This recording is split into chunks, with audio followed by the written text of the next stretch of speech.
Hello. Hi. How's everyone? How are y'all doing? Vritra, Sarge, Haru, how are y'all doing? I don't know what any of you are talking about. Okay, there you go. People. All right. How are y'all doing? So I got a notification on Twitter today. And apparently I've been doing this for a year. Apparently I've been doing this for a year? As of tomorrow? Like tomorrow I will have done this. I will have done streaming for a year. Now, that's not what we're going to be celebrating later this year in like next month.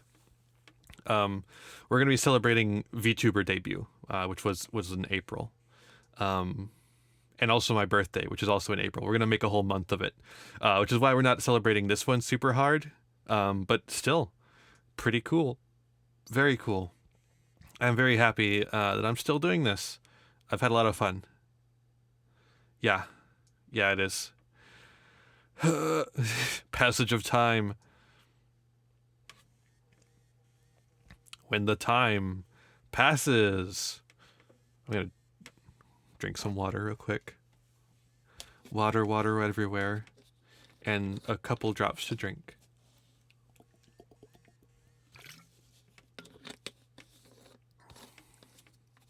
Hi, Morphe. Hello, everyone. Welcome.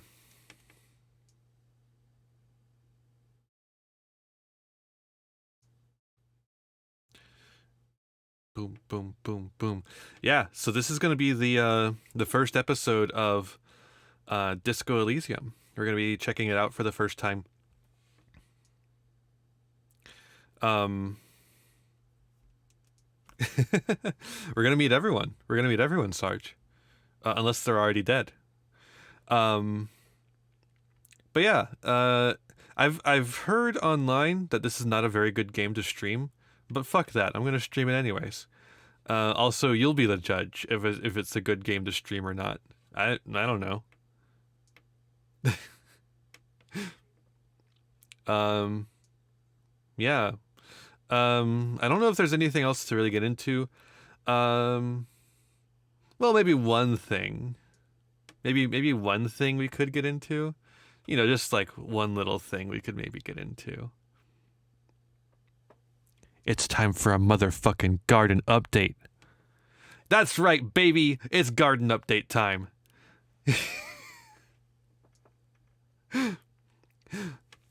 All right, garden update is, well, it's not quite alive yet. My mum somehow survived through the winter.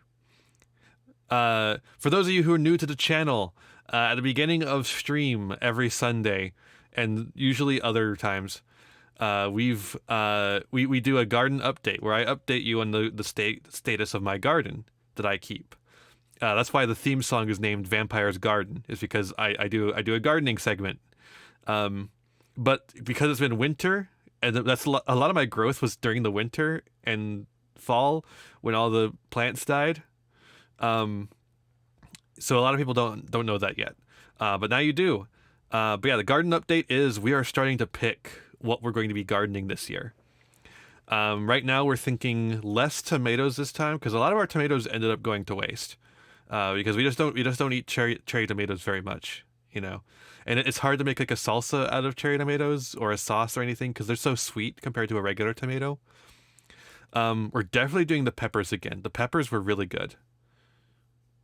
No, not ghost peppers. They're like bell peppers. I would like to do those purple peppers again. Those were fun. We're definitely doing onions. We got a lot of mileage out of those onions. So onions is a good one. Probably not going to do the sweet peas again. Those sugar snap peas were like, they died so fast.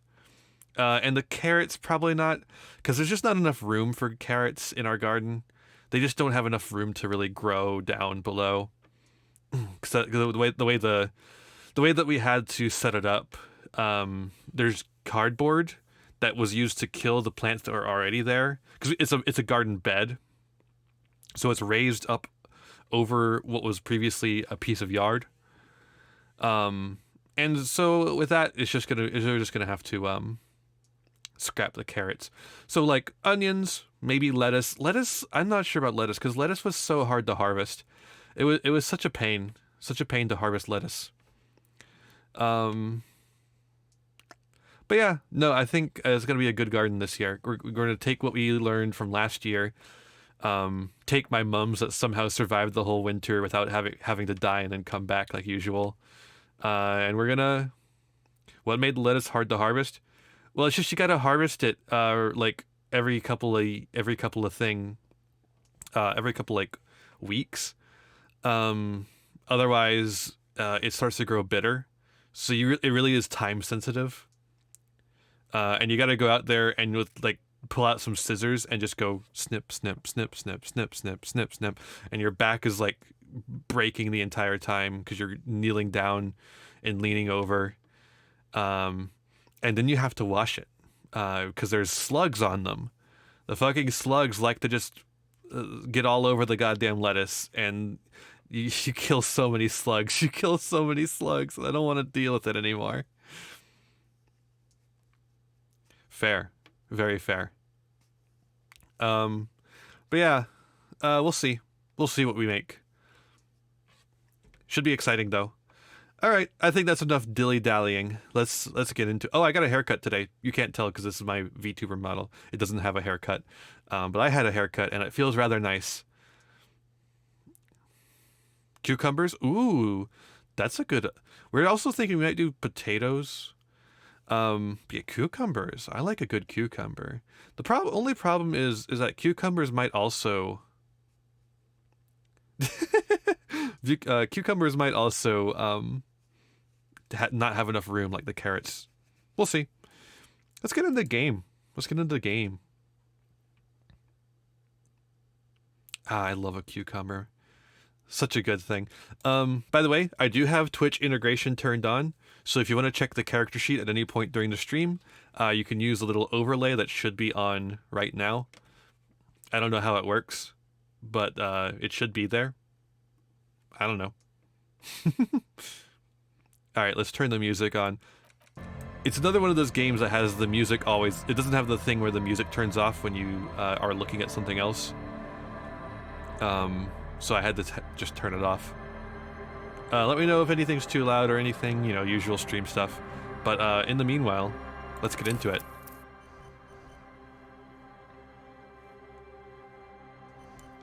Thinker, sensitive, physical.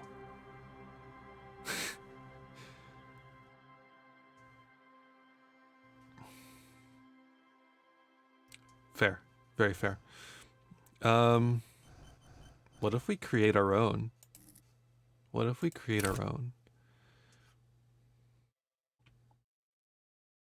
Motorics. Motorica.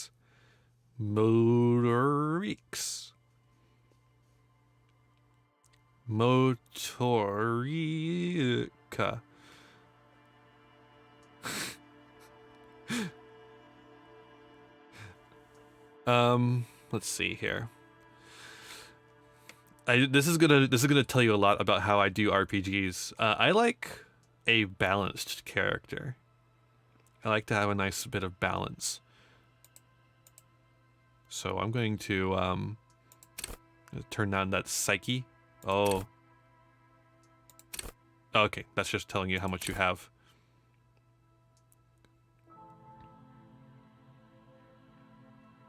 I'm going to turn on the intellect too. I'm going to give that. We're going to keep psyche at 4, I think.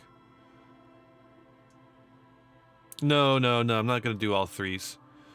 I'm going to have psyche at 4. I don't want to be perfectly average either. I want to have 2 averages and 1 good and 1 weak. That way we have some things that we are pretty good at. I like agility more than when I'm playing an RPG character. I prefer to be agile rather than strong. They just mean like all threes, like straight across the board. That's all they mean. True. That's how I am in real life too. All right, skills.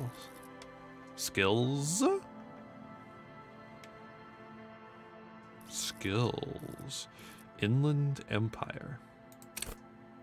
Hunches and gut feelings. Dreams in the waking life. Okay, I've got to read all these. Wield raw intellectual power. I'm going to destroy you with facts and logic. Encyclopedia. That's me right there. Rhetoric, drama, conceptualization, visual calculus. That's the fucking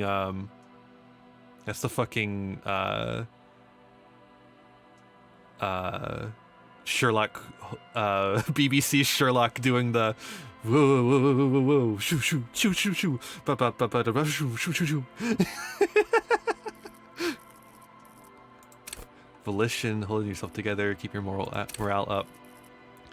I might do that. Empathy, I like empathy. Authority, I don't like that. Esprit de corps. Connect to Station 41. Understand cop culture. Fuck that. Charm men and women. Ooh.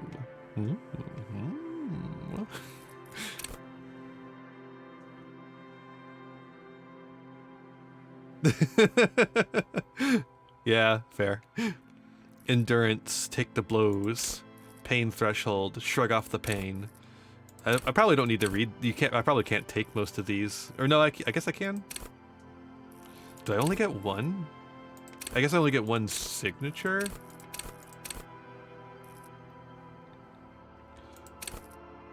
Master machines. The master of unlocking.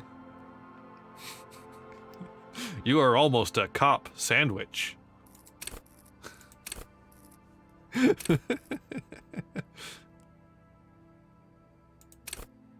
Well, it's probably not going to be any of these.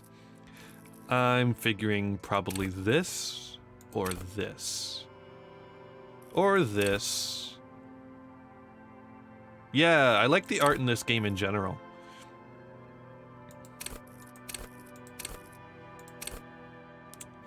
I think I'm leaning... I think, like, this is an option, but I think I'm leaning towards these two right here. I like... I think I'm going to go with this. I think I'm going to go with empathy. I like empathizing.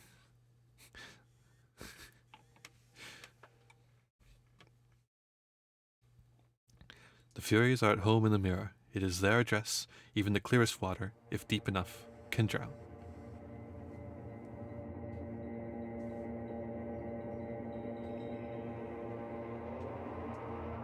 Begin. There is nothing.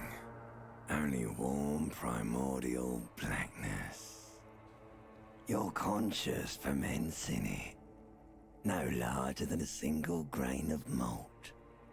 You don't have to do anything anymore. Ever. Never, ever. Never, ever, ever, baby. Thanks, Austin Powers. I guess I should. I guess there's no recordings for my options, so I guess I should say those. Never, ever, ever. I'm just gonna keep vibing. Time passes. It is utterly void of struggle. No ex-wives are contained within it. What was that? Awareness creeps up on you. A mass lies hidden in your dead angle, soaking in some lurid acidic sauce. It's bloated and shameful. A ball of meat surrounding you. This is a terrible line of questioning, and it will only lead to more awareness of the meat thing.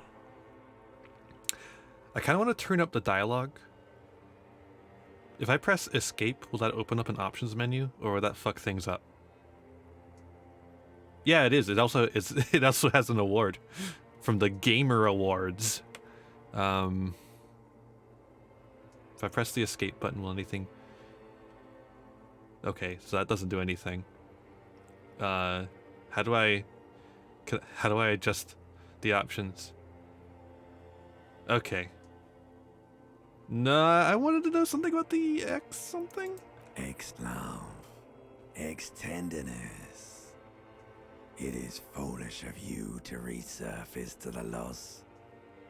Not after all the damage you've suffered to get here. Some of it irreversible. Stay. Sail with me through the abyss of pelagic zone. Nah, I want to get off now. I like pain and burning light and wanting things from people who don't want to give them to me. Do you really? I do. Let me off. You wouldn't like it if I told you what was back there. Why'd you think you had to bludgeon yourself into oblivion? Or did you not sense yourself marinating? Poured so much on yourself, got a bit carried away, did we, Chef? Fear and apprehension. You should ask what's out there first.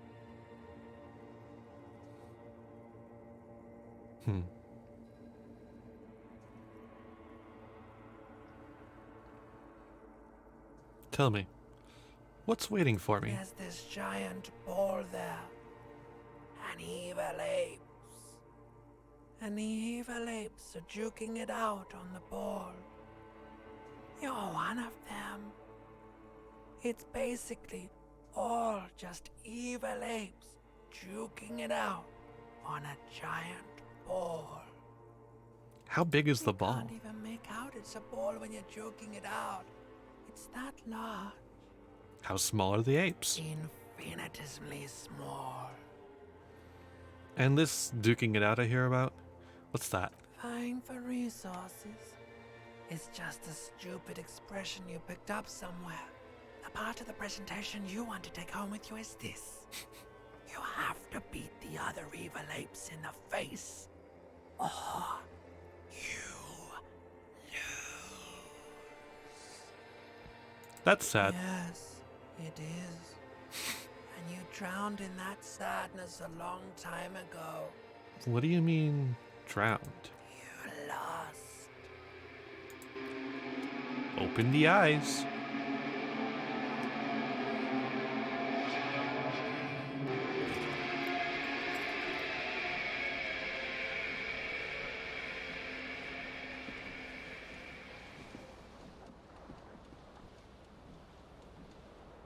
Alrighty. Look at what a charming photograph.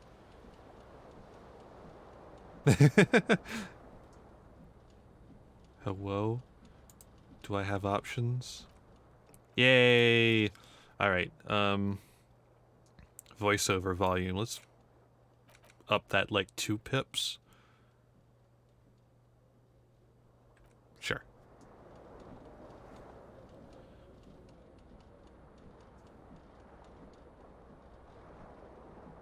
Oh, I cannot turn down the music. That's as far as it down as it can go.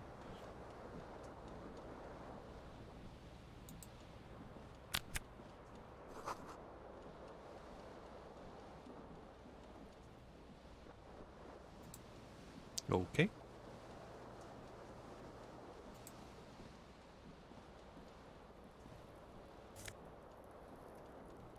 Give me that cassette case.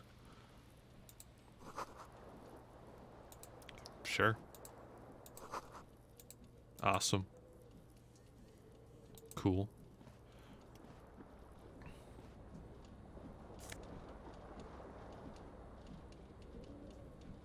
Pants.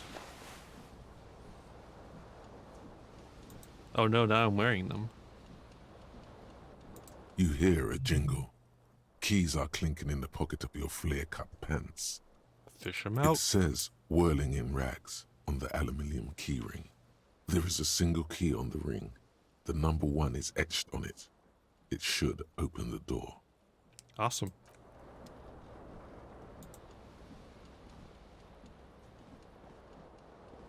Aluminium. Bottles in the bathtub. Wine, beer, sweet liqueur. Why not?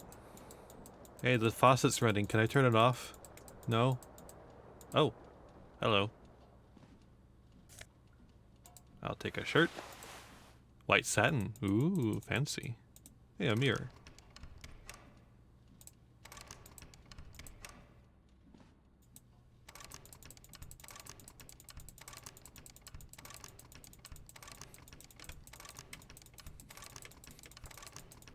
All right.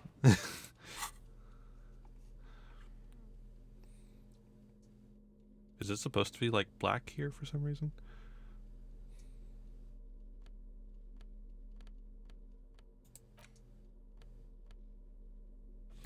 There used to be a tape in this case, but it was destroyed in a fit of rage. Something about the Athénée single "Smallest Church in Saint Saëns" must have rubbed someone in the wrong way.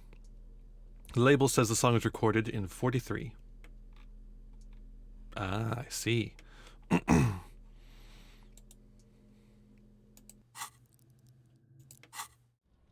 Okay. Yeah, I guess that makes sense. Can't do anything with the mirror, I suppose.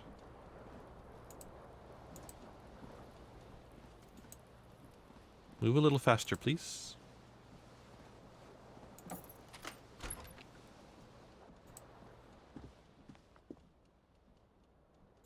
Close the door. Yeah. Iguanas. -4 degrees centigrade. The calendar says it's March. The year is 51. I still want him to move faster. Hello, officer. The young woman raises a cigarette to her lips. Her eyes are brown and her face is speckled with birthmarks. She can't be more than 28. Officer? Am I military personnel? No. She seems perplexed by the question. Did I forget my shirt? No. There's only one solution to this. You're a businessman.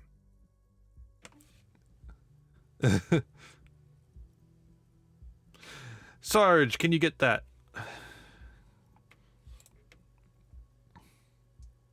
Thank you. Wait, I know. I'm a businessman. Chief Executive Officer, right? The young woman shakes her head slowly. Okay, Chief Technical Officer. No. You're a police officer, sir. Are you I sure? am, yes. Unless you've been feeding us a set of very well-rehearsed lies all this time. All this You've time? been here for 3 days. On official police business, no less. And what business Couldn't is that? say. In truth, so far, mostly drinking.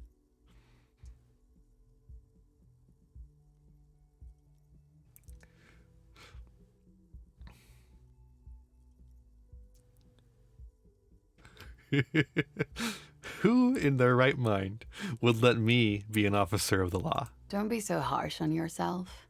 They let almost anyone be a police officer. True. A glib remark. Don't let it stand. Assert yourself. No. Retreat is not a winning tactic. Fuck you.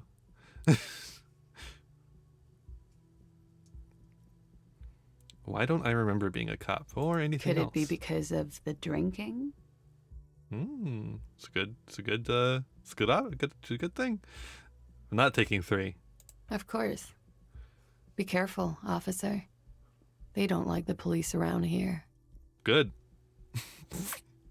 Something stirs in you as she's about to go. Call it an instinct, a need. The need to ask questions. It's like you've said the words 1,000,000 times before.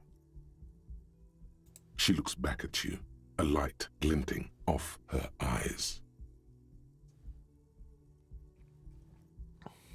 What kind of questions were we going to ask? I'm worried. Before you go, I have some questions for you. Yes?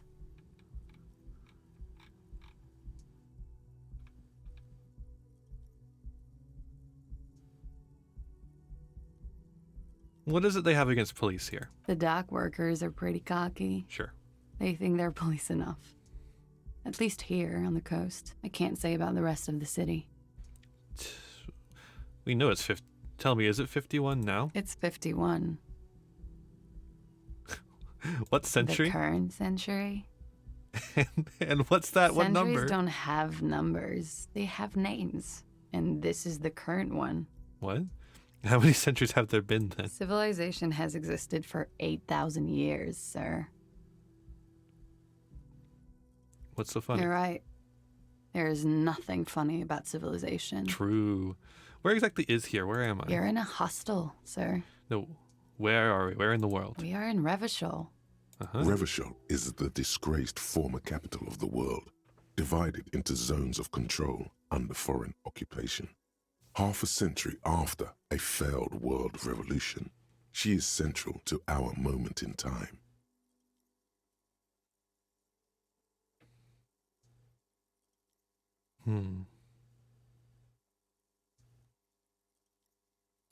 How about you tell me something else instead? Yeah?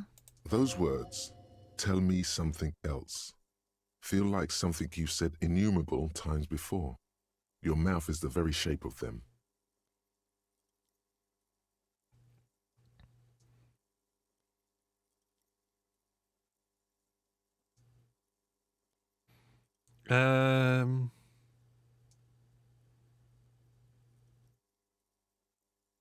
Your room is almost next to mine. Did you hear anything last night? There was the usual ruckus. Loud disco music. Oh, fuck yeah. That sounds like my kind of evening. Did I have any visitors? I couldn't say. It's impossible to hear people speaking from over here. Loud disco music? Oh, yes. Various artists. Ostentatious orchestration prime among them. Hell yeah. She raises an eyebrow, waiting for the name to connect with you. Oh, we're huge where I come from. I was very young then, of course. Like 7. Life gets hard, but we go on.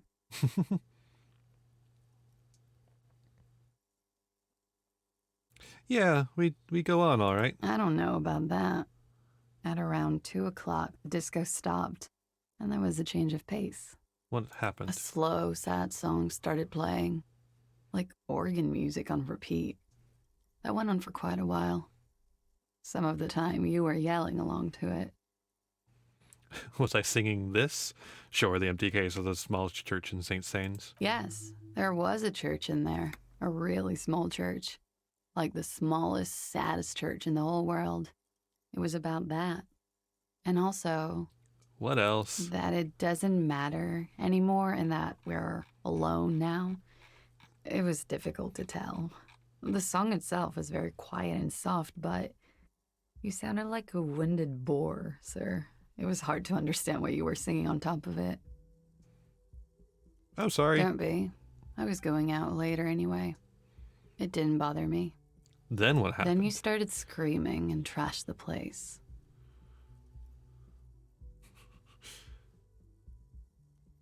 That's so me. What did I do? A window was smashed. The tape player, probably. The song stopped. And furniture, too. A real destructathon. There was screaming. Then I think you passed out. Please tell me there wasn't anything else. There was. I think you screamed that you didn't want to be this type of animal anymore. I may have misheard, but it was sort of memorable. I went out afterwards. Everything was quiet by then, around 4 or 5. And that was it. All right, you can go now. Glad to have been of assistance.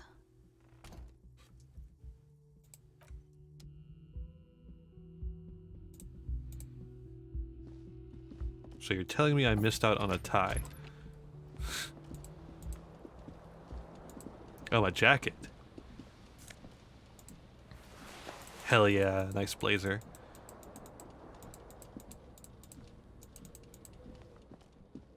Aha. Shoo. Oh no, there's another one? This fan has 2 chain pull switches. One ends in a tiny fan, the other in a light bulb. A truly horrific necktie has somehow attached itself to one of the blades. Or has it been consigned there as punishment? You feel as though this creature is your friend and wants to reattach itself to your neck so that you may continue your adventures together in this strange world. Pardon?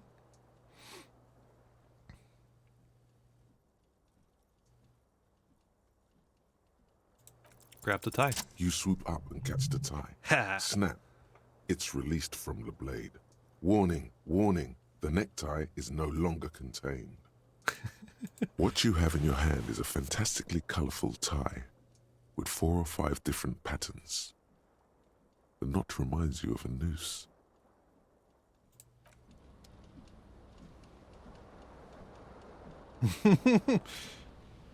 Was that an option?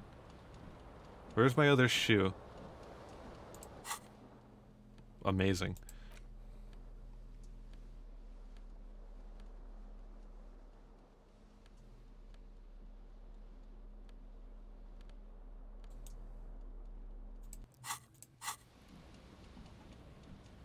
Is that it? I can't tell. It doesn't have anything to click on. Wait, what now? Green crocodile leather shoe that's a high heel and chrome embellishments. It fits your left foot perfectly. Huh. The necktie is adorned with garish patterns. It's disturbingly vivid. Somehow you feel as if it would be wrong to ever take it off. It is your friend now. You'll betray it if you change it for some boring scarf. Okay.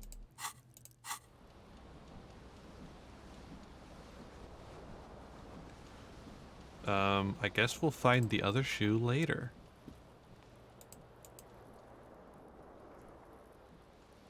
Oh, oh, aha! The window we broke. The window stands broken in its frame. Cold wind blows in. Assess. What do you mean, assess the damage? How would you do that? What are you even trying to do? Oh. The morning light hurts your eyes. It's hazy, but you see the ocean and some war-torn buildings. The window stands broken. Okay.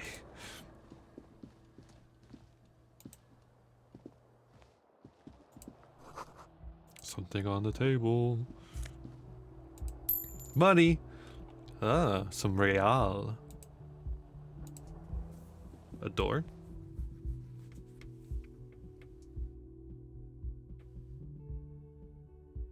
Loading, loading, loading, loading, loading, loading, loading, loading, loading, loading, loading, loading.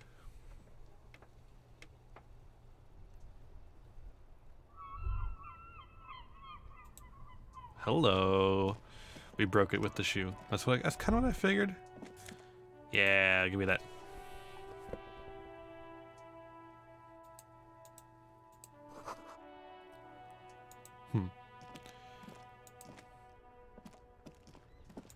There they both are. 2 identical shoes, both copiously green and indiscriminately snakeskin, reunited on your feet. Yeah, I just realized that, Sarge. I did not know. Like 2 baby crocodiles. Wait, these do not look like normal cop shoes. It's pretty clear a normal cop is not what you are. Fair enough. How do they fit? Good. They're balanced. Comfy. Feels like the only good thing about you right now, truth be told. Sounds perfect. Dizzy.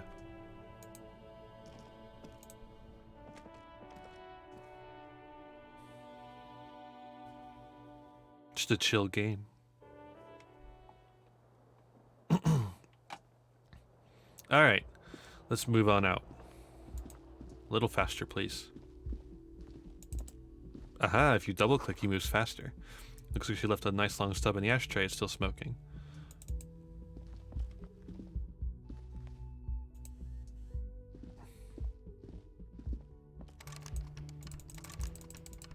All right.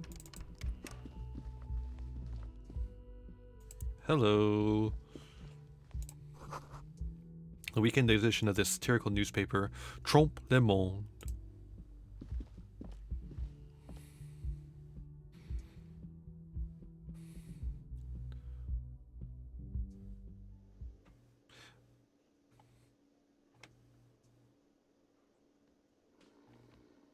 the hell happened to this place?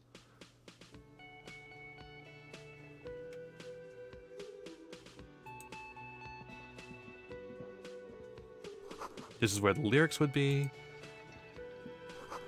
A big old karaoke mic just waiting for someone to sing into it. Oh boy. Speakers connected to the radio. The music is seasoned with static.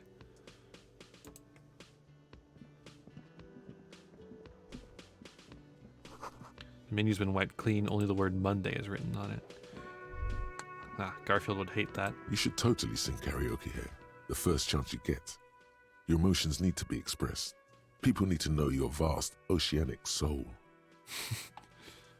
My soul is modest. It's normal size. Exactly. It's measured, level-headed, and it needs to be heard through a PA system by other people.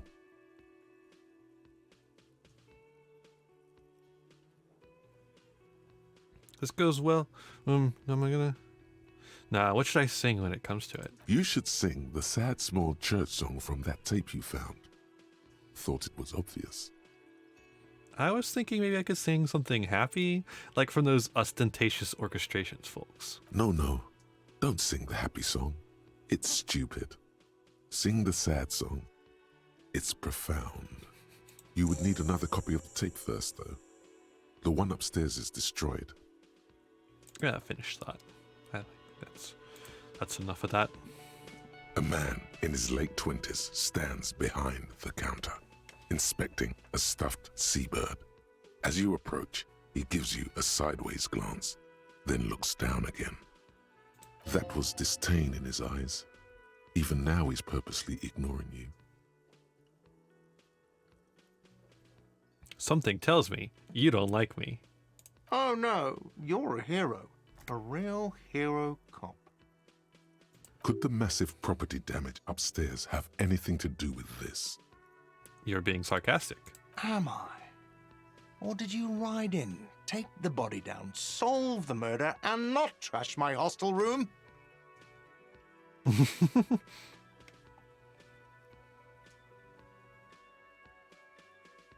I'm guessing I didn't do any of those things. You're right, you didn't, and it's only taken you 3 days not to. What have I been doing all that time? Have you seen me around? No, I haven't seen you around. I'm not always here. He looks down again and keeps plucking at the bird.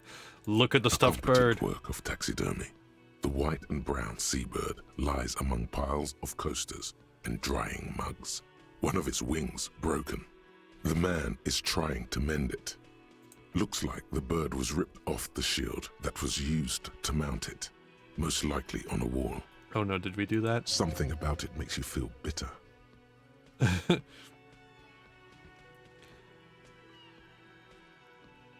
Can I help you with that? Your buddy is over there. He looks at the doors where a man in a bomber jacket is tapping his foot on the floor. Why don't you go and talk to him, okay? What do you mean, my buddy? He pretends not to hear you, concentrating on the bird instead. Are you the bartender? No, I'm not the bartender. I'm the cafeteria manager. Understood. Mm-hmm. Leave.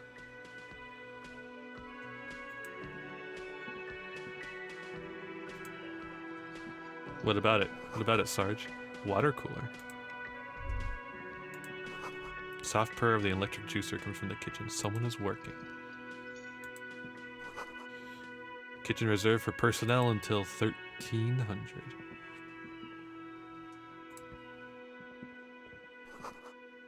Mess hall reserved for union members. Oh, a union. Fancy. Imagine having a union. This royal pinball machine is unplugged. Hello, sweetie. The cryptozoologist's wife. You shouldn't keep your colleague waiting. She nods toward the man in the orange bomber jacket.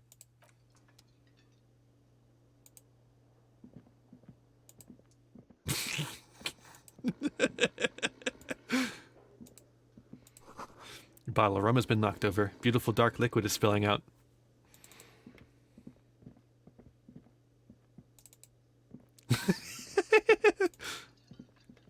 All right. A bespectacled man in an orange bomber jacket is tapping his foot on the floor. Looks like he's waiting for someone. You. As you approach, he narrows his eyes and extends his hand in greeting. If an assault were launched on this building right now, if the windows came crashing down and the whole world descended upon you, this man would hurl himself in death's way to save you. You are sure of this, but why? Weird. What a weird thing to think right now. Shake his hand. Hello. I'm Kim Kitsuragi, Lieutenant, Precinct 57. You must be from the 41st. You realize he's waiting for your name. Hi, Sabrina. This is your chance to come up with a really good name for yourself. Get creative. Conceptualize. Also, I didn't say earlier, welcome, Price. Hope you're having a good evening. Don't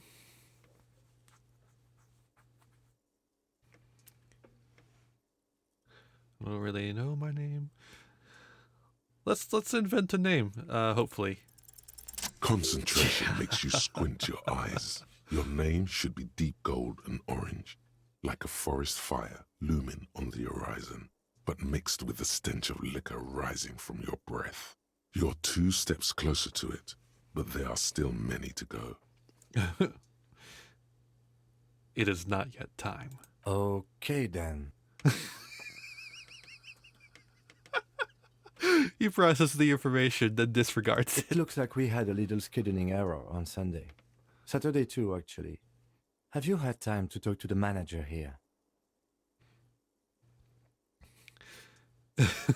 You mean him? Nods toward the cafeteria manager. Yeah, I just talked to him. If you don't mind, we should talk to him again. Ask him for a rundown of the area. Now that I'm here as well. I understand the scene is out back, right? It also wouldn't hurt to assure him the police are finally here. In full force, I mean. Have you mapped out the initial interviews?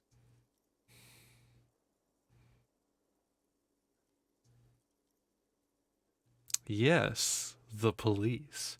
I'm aware I'm a policeman? Right. And the interviews? He taps his foot, more out of habit than impatience. I have. Okay. We'll have time for that after we take a look at the coroner's case. Have you removed the dead body from the tree?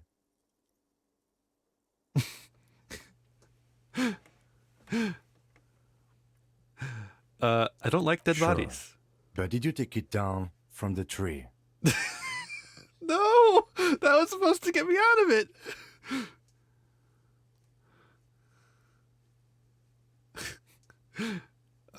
No. So, the body is still in the tree.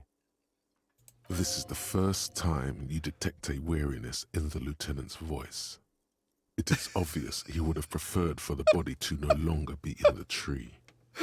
Yeah, wouldn't we all? Where it has been hanging for 7 days straight. We should go there as soon as we are done talking to the owner. What if I told you I'm not really a police officer? We all feel that way sometimes. There is no such thing as a police officer, I'm afraid. What remains is that there is a dead body in the tree. Someone has to figure out who put it there. If we don't, no one else will. Oh my god. You're too professional. I can't work with you. A bespectacled man in an orange bomber jacket has folded up his newspaper and is now tapping his foot on the floor. Looks like he's been waiting for quite some time. But I can't I remember can see anything. you drank last night and the night before, and that you are still drunk now. But I have seen officers go through worse. Much worse. Sure. If you need something for your headache, there is a general store nearby. But as I said, the dead body should be our #1 concern. How can you be so sure I'm from the police? I was sent here to meet a detective from Precinct 41. You have the insignia of the Citizens Militia on He's your got us sleeve there. and on your back. I suppose you could be impersonating him. You could have gotten the insignia from the black market or forged it. But for now, I'm going to set those possibilities aside. I'm not from the Inspectorate General. Inspectorate General? Internal Affairs. And I'm not them. I'm from Criminal Investigation.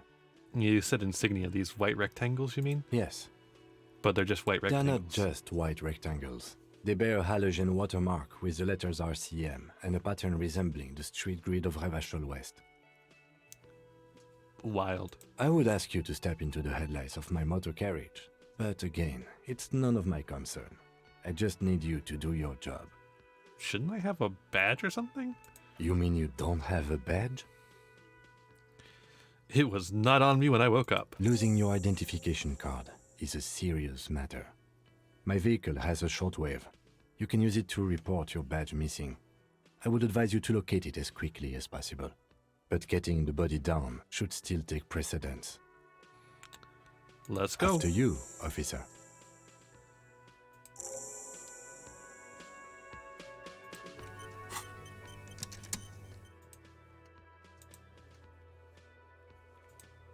All right. So I believe Kim wanted us to talk to the guy first and then get the body down. The man with the unimpressive beard notices you approaching. He drops the ledger he was holding and turns to the lieutenant. Mr. Gart, right? You run this place. Yes. I am Kim Kitsuragi from Precinct 57. This is an inter-district investigation, so joining me from Precinct 41...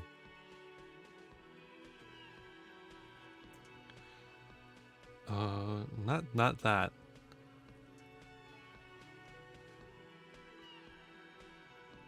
Kind of like... What is gold and orange like a forest fire but smells like liquor? Are you kidding me?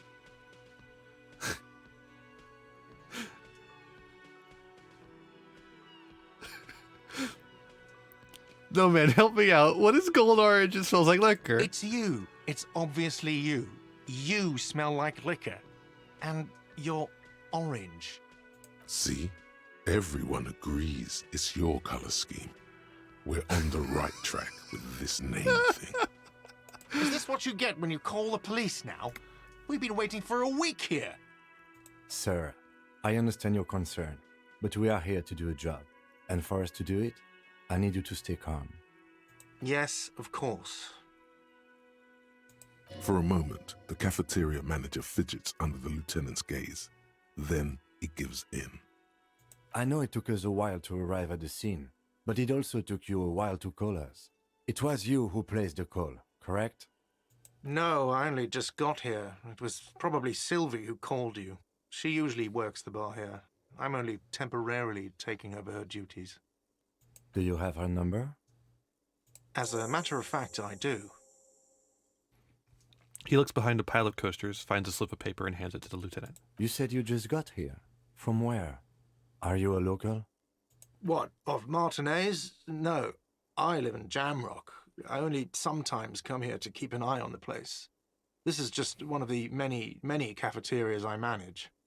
But you still know your way around, yes? In case we need directions. Yes, I know where some things are, but as I said, I don't live here. I just used to work here. And I'm not going to start working here again, if that's what you think. I didn't imply that. Detective. I Yes? have everything. You? Oh, you mean, do I have questions? Yes, yes. He means, do you have questions for me, like a police officer would? Why did She Sylvie go went away? away because none of your business. Fine. Extra fine. Where exactly is the body? Behind this building, there's a courtyard. They hoisted him up on a tree there. And how do we get there then? That's easy. See that door there? First you exit through that. Then to your right, you should see a big hole in the fence. A really big one. You can get to the courtyard through there. No need for the keys. The hole is big enough for the Franco-Nigerian cavalry to fit through. Okay, so the guy is rude, yeah, but we've been rude to him for like a week now before the game started. So it's fair. It's pretty fair. Does he want you to feel guilty of making that hole? It's implied in his voice. Who killed him? I don't know who killed him. I'm not the police. That's your job. Did you kill him? What are you, crazy? Of course I didn't kill him. That's all. Let's go. Not so fast. You owe me 130 real. No one is saying the multi-pattern necktie you found tied to the ceiling fan can Oh, talk. here it comes. No one. It must be merely imagination. But Let's bail! Time to push the eject button! Sounds like a responsibility! You don't like those!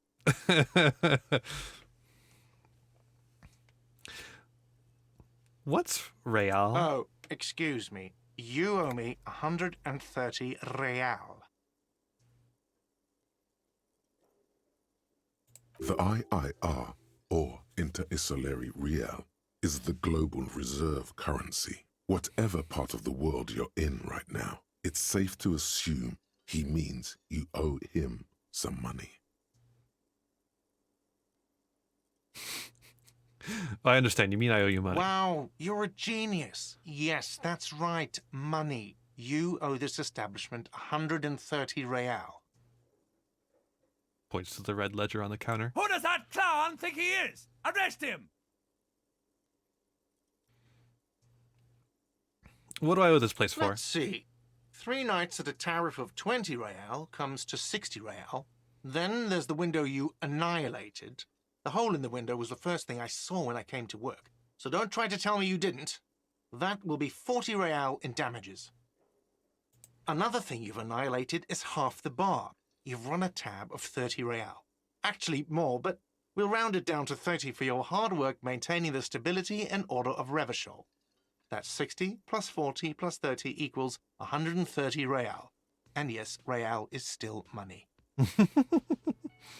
But what exactly is money? What are you, a philosopher? Actually, I might be. Money is what grown-up people use to pay for things. Things like this hostel room or 8 bottles of potent blend and 9 packs of Royal Extra. We use it for everything, really.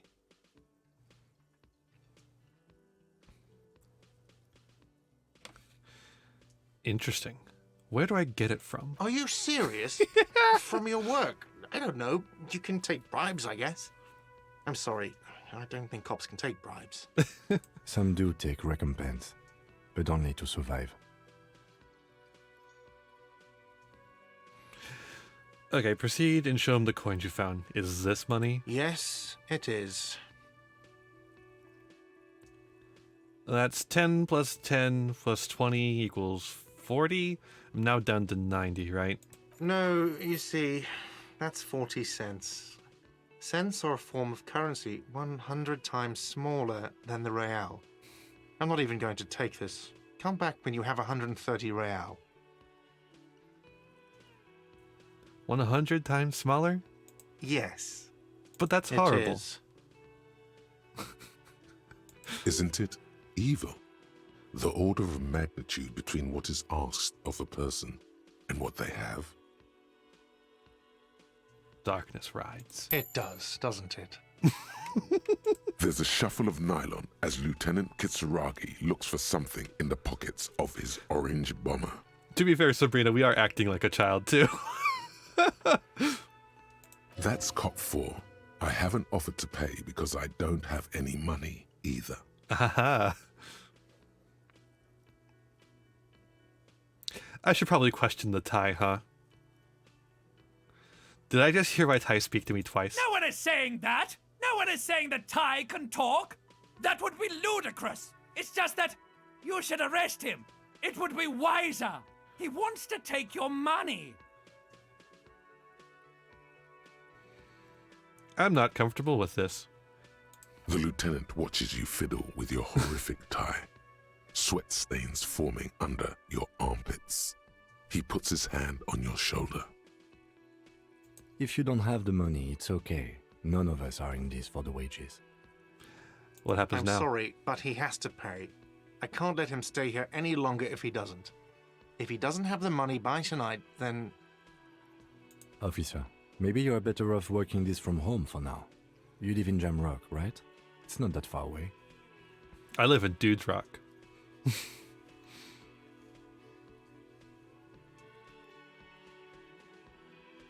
I don't remember where my home is. Officer, you really need to take this up with your station. I have a shortwave radio in my car. Call them, ask for assistance. We have to get this investigation started now. Good luck. By the way, where is home? The address is coming up blank, and this place sure isn't it.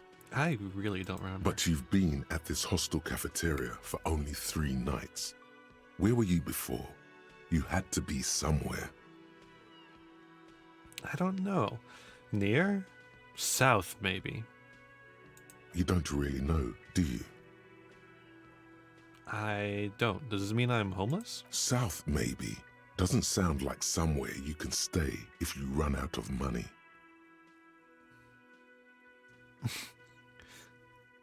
Could I trace the way back somehow to the exact street, the exact number on the building? You can try. Run some addresses in your head when you get the time. Maybe a street or an apartment will appear.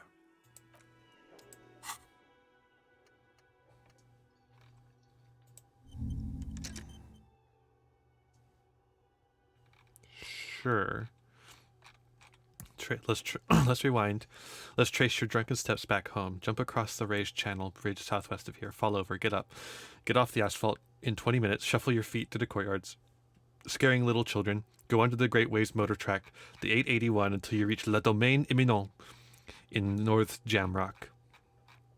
The streets are frozen this time of year, caked with ice. Walk down Main to Perdition. There's a side alley there and your footprint in the mud.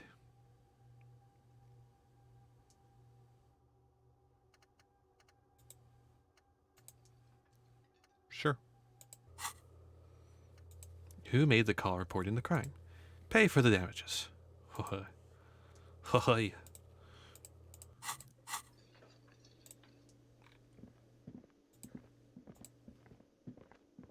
Let's get out of here. Oh, that's a summer door. It's winter.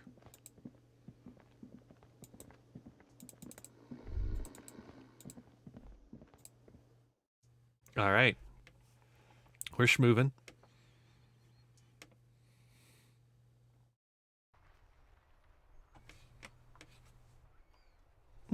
Boy.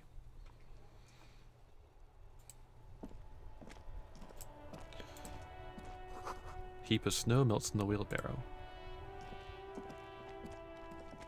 The RCM in Martinez. What can I help you with? You sound surprised. We don't see a lot of police around here. That's all. I have some questions for you. Of course. What can I help you with? We need directions. Of course. Where to? I'm looking for the dead body. That. That's right there, in the yard. She's relieved someone has come for it. Finally. Where am I? What do you mean? I'm a bit disoriented. This is official, right? Yes, sir. District of Martinez. This intersection is called Roundabout North. He knows where we are. He just wants directions. There's the pier, the Cape Side apartment buildings, some more tenements. Not a lot, really. What's in the east? The harbor gates. Some kind of commotion, I think. I don't follow the local politics. A fleet store, too. Is that 3 T's in Freet? Some shops and a bridge. The canal bridge leads to the coast, but it's broken, I think. What is on the other side Some of kind of the... accident, probably. What is on the other side of the canal? Just coast. There's a little fishing village there, and a fish market. But that got closed down ages ago. What is in the west? It's just water. No, actually, I think they call it the Martinez Inlet. There are some islands in the bay, but they're hard to reach. Thanks. That's all for now. No problem. Who are you Me? exactly? I am just a gardener. Cool. And what are you doing here? I'm working. Working on what? I have a greenhouse in the yard there. I've been trying to get some work done. There's discomfort. She stops mid-sentence. But? Well, as you already know, there's a corpse there, hanging from a tree. It smells pretty bad, so I have to take breaks. Rip. Don't worry, miss. We are here to clean it up. You can get to work soon. Mm-hmm. I have Thank to run. you. Of course. I won't hold you back. Her gloves. You get the feeling that you need them. You have a dead body to deal with after all. One more thing. Can I borrow your gloves? Sure. Keep them. I have another pair. Thank you.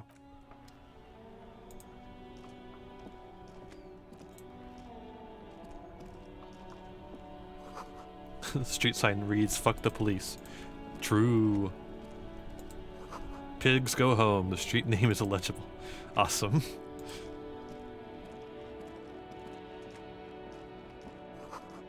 Goods from the lorry haphazardly litter the surroundings.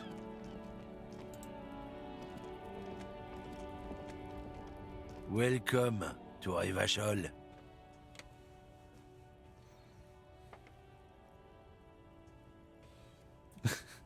Why are you addressing my partner like that? Don't you welcome to Revachol me. My grandfather came here from a 3,000-year-old racist isolationist culture, while your ancestors came to this island a mere 300 years ago. Every school of thought and government has failed in the city, but I love it nonetheless. It belongs to me as much as it belongs to you. You tell him. It's men like you who keep Revachol divided, making it that much harder for everyone to climb out of this post-war limbo. Limbo? What's going on here? Oh, come on, man. I just said welcome to Rivachol. It's a lorry driver thing. I know exactly what you meant. You think my kind doesn't belong here, that I should watch myself and behave. But you see, I'm an officer of the RCM. It's actually my job to make sure you behave. I would advise you to remember that. Silence. The air between them becomes tense. Your partner needs backup. Now's your moment to shine. Fucking A, Kim. I got your back. You two make a cute couple. You know that? The lieutenant exhales and resumes his regular calmness. Now that that's settled, we have a couple of questions. Whatever you say, officers. What are you hauling? Oh, not much anymore. I'm here to pick up some cargo, but the dock workers are on strike, so it's a sit and wait on your ass situation. Oh, wait, how long has that been going on? The strike? Oh, they've been at it for a while. A month, 2 months maybe. But this here is just the last week or so. What kind of cargo are you supposed to be pick up? Apples. Apples? Yeah, apples. I take it you had other questions? He's given you the runaround. Let's be honest, you were bested. What was that argument all about? It's about biological determinism, natural law, the sorting of the races. Not the most popular topic nowadays, with the coalition in charge and all. You might want to change the topic. That is, bury your head under the sand like common sheep. Oh, you're just a racist. Makes sense. I'm not just racist. Look, I've read books. Huh? The science of racial theory has all been proved, even if some people don't want to accept it. People who've studied these things say that you and me are superior by design. So, naturally, we Occidentals should be in charge. Obviously, you can see the merits in that. Yeah, I can tell you're a prime example of superior design. Open your eyes. Haven't you noticed something different lately? An unfortunate downturn, maybe? Huh? When members of the superior race cease to believe in their innate superiority, they stop competing for resources. Yeah? What's the problem with that then? The problem? The damn Kips are showing a real good game lately. Same with the mosquitoes. And the other introduced species too. They're on the precipice of cultural victory. Wait, what's this cultural victory? It's what the Kips of Boogie Street are going for. right under our noses. And the others too, on the radio. Heard any Have a good dinner, chansons Morphe. lately? Heard any mojitos or leader? No. Dominating culture is how they plan to win. They say so themselves. Uh-huh. It's true. Also, you need to realize the dangers of mixing races. Who knows what might happen if people don't stay in their birthplace? You might end up with a new sub-race, with unknown characteristics, leading to extra competition. That's why you've got to control the offspring. Yeah, I'm not down with this. How about you go... Why don't you go fuck yourself? Don't push your luck, runt. The man gives you a disgusted look and turns his attention elsewhere, ignoring your presence. Let's look at these magazines. Most able-bodied men. This issue hosts a top 10 list. Jump Jams, a popular music magazine. What is he saying? Welcome to Ravachol? Fritt. Hell yeah, let's get some fritt.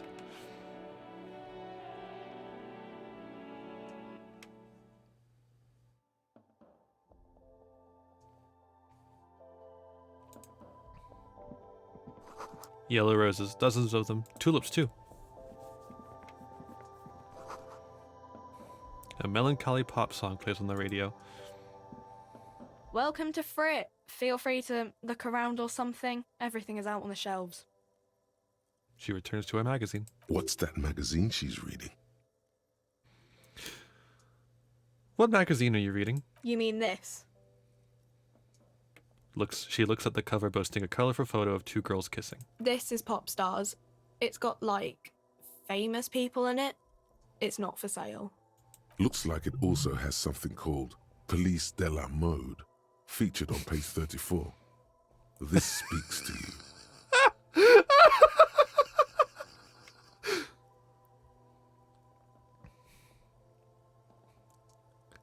I approve of this. Very She futuristic. pops her raspberry-flavored bubblegum and nods. Her shoulders tense. She shuffles back only slightly. Bewilderment and repulsion root her in place. The lieutenant frowns at you before turning to the clerk with an apologetic half smile. Before we go on, what is this fritt? I don't know. Frit? Why is it written with 3 I T's? think they think that the extra T makes it funkier.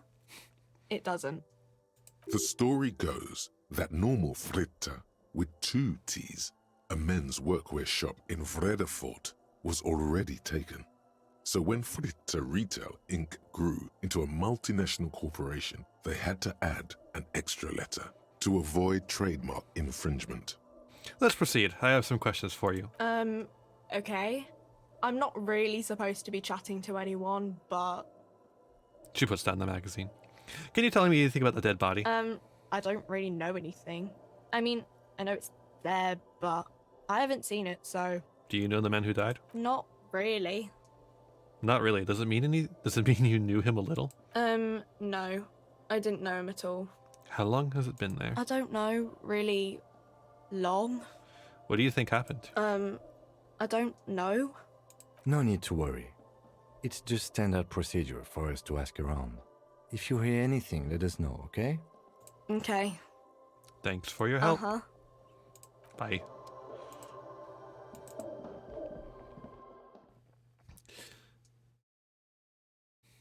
Alrighty. We're getting somewhere. Maybe. Still need to get the body down.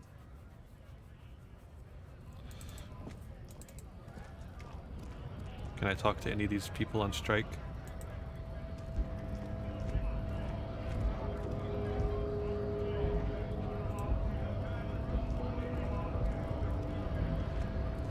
It says grit.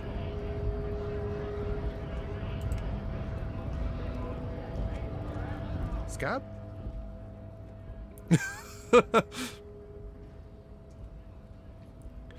What?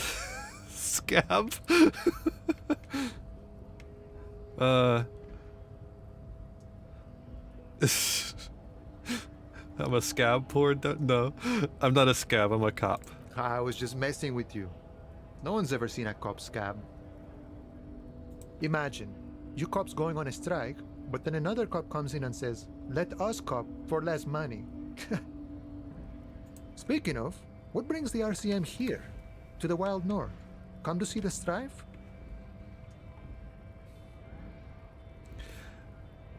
I've come to Martinez investigating a murder. Murder, huh?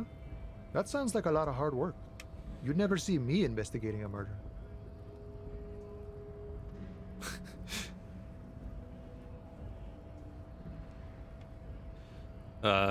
You're right. It's almost impossible. I'm sure 91%.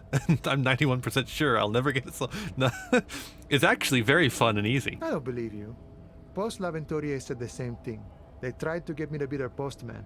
So fun, so easy, they said. It's just walking. It wasn't. I'm doing much better here at the harbor. Being an honest union man with a lot of free time on his hands. What's the strike about anyways? You know, serious business. I'm sure the big boss will be glad to tell you. You'll have to ask him first. He's a chatty guy. Wants to talk about the strike. Return once you've met the union boss and are on a better footing with the organization. Nice talk. Gotta get moving. Oh, when do we come up here? I never noticed that. Tab can highlight stuff. How dare. How dare you make me highlight things with tab? Bastards! We have a right to work!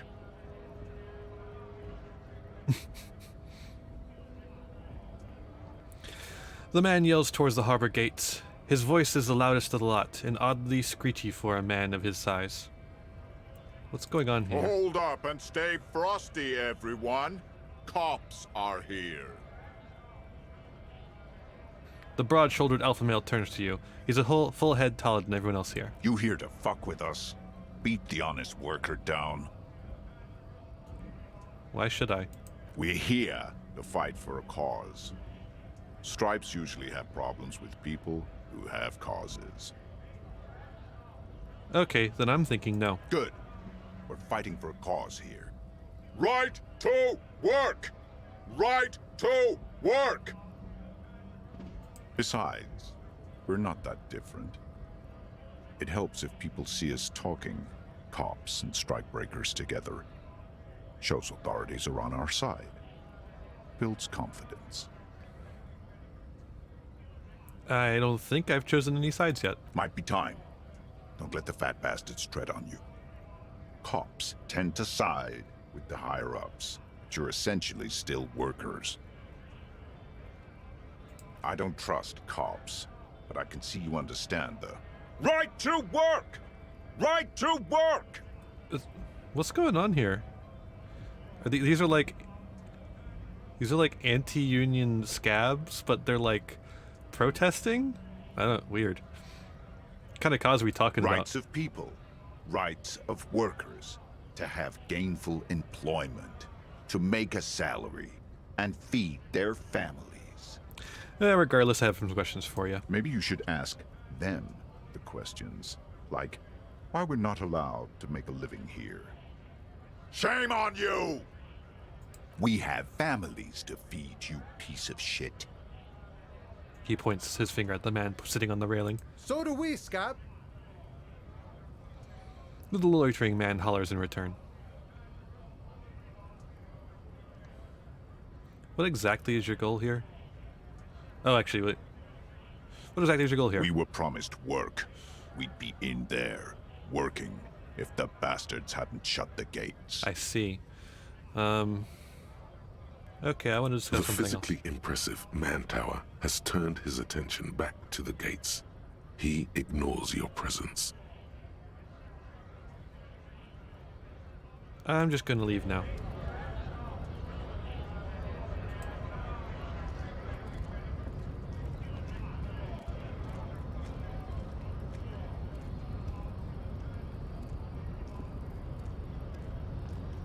Hola, Wandering Man. How can I help you? What's You know, the strike about? serious business. I'm sure... He's a chatty guy. Wants to talk... Okay, so I need to talk to the union boss, but I can't find the union boss. Unless he's like further ahead.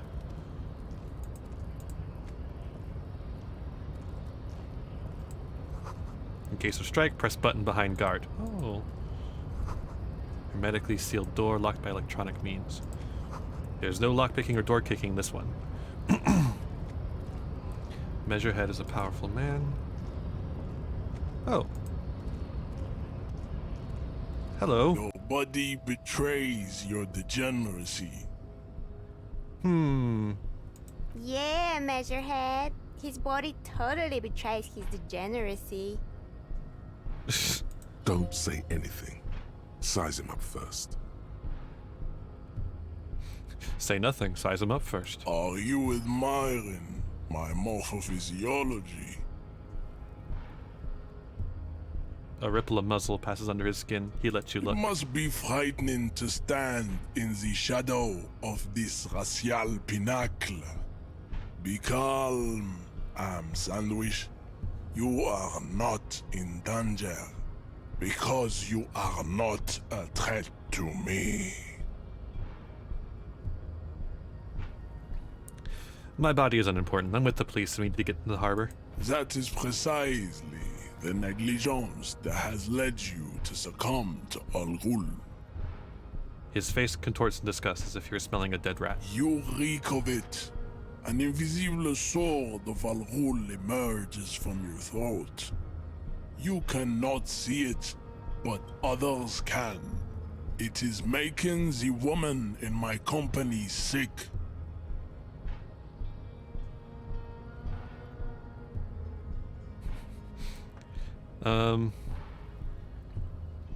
You're right, I'm an alcoholic. Now I need to enter the harbor. No, you don't.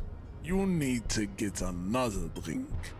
Occidental Haplogroup B4 is done giving orders around here. The influence of the ham sandwich race is waning. Show him the ham still got it.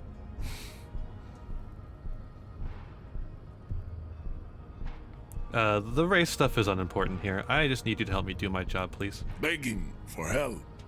Attempting to pass via for cooperation. How far the Occidental Haplogroup has fallen. You were once a noble and powerful race.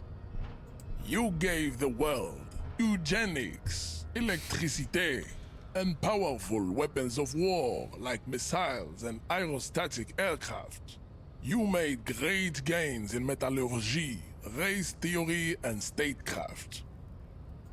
You dominated lesser cultures, like the deformed Hemians and the inexplicably potato-obsessed Kroikos. But now your ascent to the genetic summit has halted. You are obsessed with sadness and with frivolous pop culture. You will be superseded. Isn't that right, babe? It is, baby, yeah. You know it.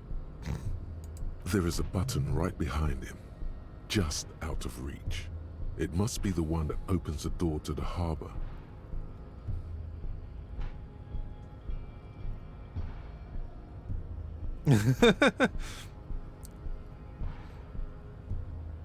Come on, I just need you to move about 20 centimeters back. It is my task to keep the degenerate drunks from entering the harbor.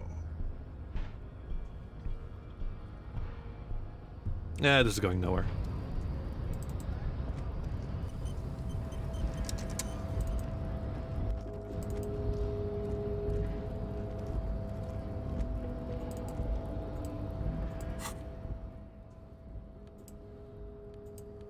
Ooh, let's put those gloves on.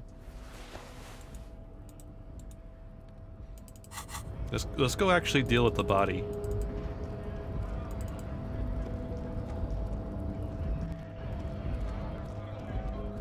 Probably should do that.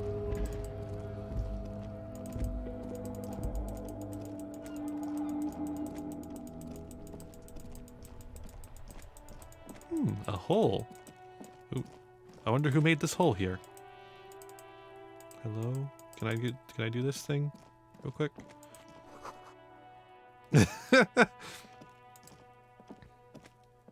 You see a set of tire tracks in the brown slush that covers the plaza mosaic. visual calculus. No, these tracks are not interesting at all. Let the street sweeper just sweep them away. What kind of vehicle drove through here? Hard to say. Your vision is blurred and you're having difficulty concentrating thanks to your relentless hangover. Why am I looking at Cop this? habit. You look at everything. This isn't case related, you think. No.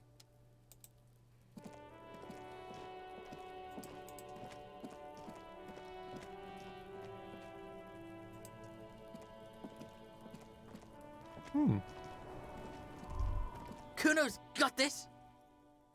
The boy throwing rocks at the dead body can't be older than 12. If there ever was such a thing as an ugly kid, then this is it. He's almost exquisite in his ugliness, like a gremlin. Oh yeah, Nappa Gumpy Kuno!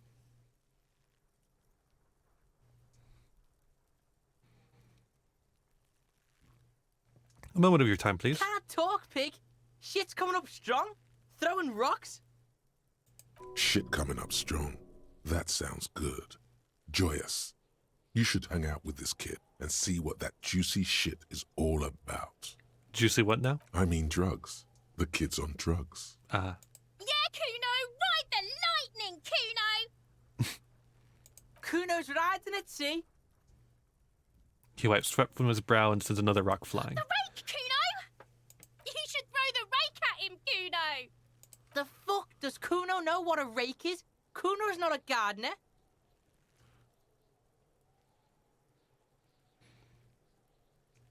Look, I have questions for you. Entertain the Kuno.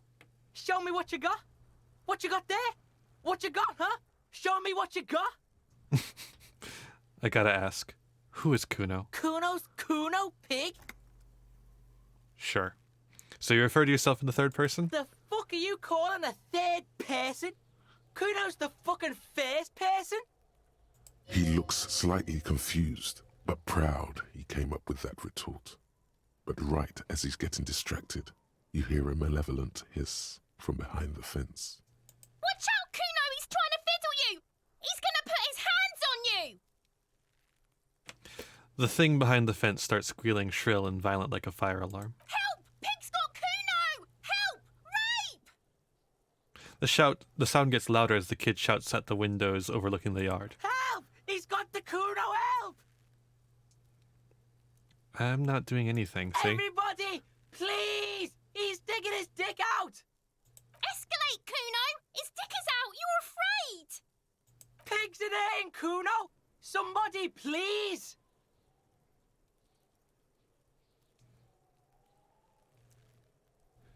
Hey, Kim. Hey, Kim. Are you high right now? Help! Misters, help! He prances around, eyes bulging out of their sockets, rolling hard, yelling at the windows. He's having the time of his life. Total ecstasy. Fuck the pig. He's flashing Kuno! He's showing his genitals! If you don't help Kuno now, it'll be too late! I don't care. I know you wanted to hit me. You got that, I'm gonna fuck that Kuno up look that Kuno's dad gets. The murder look. The rage look.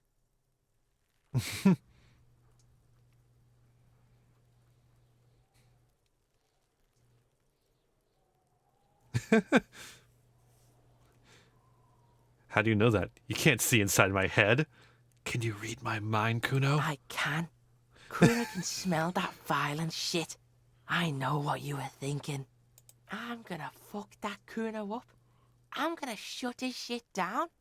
You know what? You should have hit the Kuno, because now you're nothing. You're a joke to Kuno. Kuno laughs at you. King Kuno! The whole charade was about establishing dominance over you. You backing up means he's succeeded. Kuno turned you into his prison, bitch! You're gonna be in this shit with Kuno! No, you're not. We can just leave. Bitch, you're gonna be in this shit with Kuno forever! A peepo is a type of hat, by the way. Nice peepo. You don't talk to me about my fucking peeper! You don't know where I come from! You just Kuno's bottom bitch. Whatever. I had some questions about the crime scene. Okay. Kuno is kind to his bitch. Ask your questions, but remember, this changes shit. Click, click, click, click.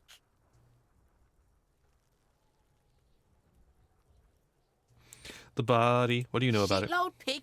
What's your question? Don't tell the pig shit, Kuno. Kim, help me out here. What do we want to know? If I were to want to waste my time, which I do not, I would ask them who he is, how he got there, and the usual. Have you seen anyone suspicious around? Just a couple of pigs sniffing around in the dirt. That seems pretty fucking suspicious to Kuno. Yeah, you tell the faggoty, Kuno. Cool. Do you know where he was? Kuno's fuck gimp. Kuno uses the fuck gimp for target practice. Do you know how it got up there? Probably climbed. Kuno was busy down the road when that shit went down. So you didn't see it happening? You heard Kuno. Kuno wasn't even in Martinez. Kuno wasn't in Revachol. Kuno wasn't regional. Okay, where'd you go then? I don't know. Some fucking Mesk or I don't know. Some other place. Night City. Kuno was in fucking Night City. There is no Night City anywhere. That sounds like the name of a city in some pulp science fiction novel. That's a fictional city name. Night City doesn't exist. Why you gotta be riding Kuno's ass? You haven't been where Kuno's been. You haven't been in Kuno's head. You wanna know where Kuno was? You wanna know what Kuno's been fucking up to? Don't tell him that, Kuno. It's lame. It's not fucking lame. Kuno's building Kuno's city. Night City. Rage City. The City of Rage. That's it. And it's not lame. Lame. That's the name of Kuno's city, bitch. Get the fuck off Kuno's back. This shit ain't about that. More on this You're later. testing Kuno's patience here. Get lost. Cool. About this crime scene, do you kids often play in this yard? Right, pig. This is where Kuno plays with his little wooden choo-choo.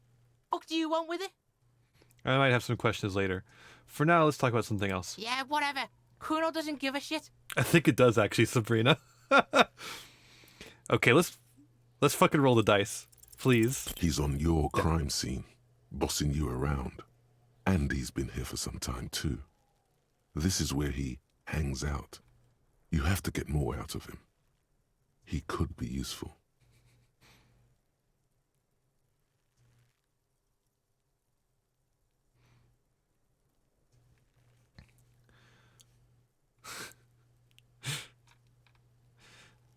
Kuno, listen, I know this boundary pushing thing is new to you, but it's old news for us grown-ups.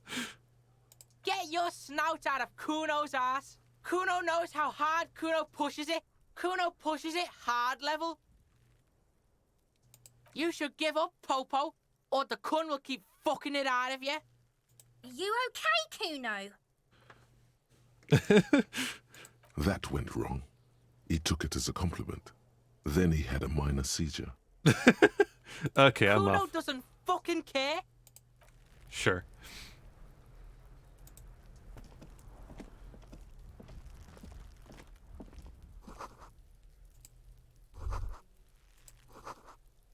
Won't hold the weight of a grown man. Let's talk to the dead body. The corpse looks at you with bulging white eyes. The face around them does not look human. It's swollen and ready to burst. His lips are fish-like and his tongue like a ball gag in his mouth. You seem to be holding your breath. A cargo belt twists his neck at an unnatural angle. The body below appears stiff. It's letting out an ungodly rot. The smell seeps in even through your clenched nostrils. Why would I even want to try that? God, what is that? Why is it so bad? Active decay. It's okay to throw up with his arm. No one is judging. He's about to blow. Cop's gonna blow, Kuno. Turn away.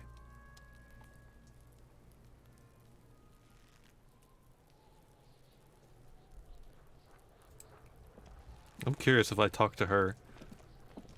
Kuno, the pig's getting pretty close to me. Come to snuff my shit out, I think. Looks like it's time for me to go, Kuno. Pig's come to take me in. I just want to ask you some questions. I'm going away for a long, long time, Kuno. Going away for life. What's going on there? Fuck are you trying to pull, pig? What are those strange words you use, girl? I come from the woods, good Davidu. You don't want to go there with me. You don't want to see what I've seen. Don't be traumatizing here. Get the fuck out of here. Sure.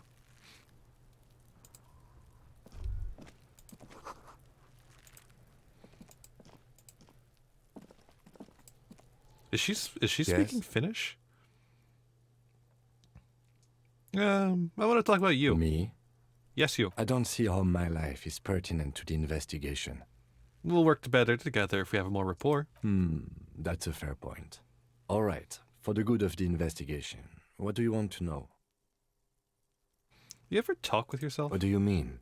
You know, when you're thinking, do you have like conversations with like your brain? I have no idea what you're talking about. The lieutenant's conceptualization skills must be rather rudimentary. The lieutenant is a police officer of the old school. His concerns are material and extrinsic. But this isn't an old school case. I get it. You're one of those old school detectives. So what? That makes you the new school? God spare us. For real detective work, nothing beats a good notebook by your side.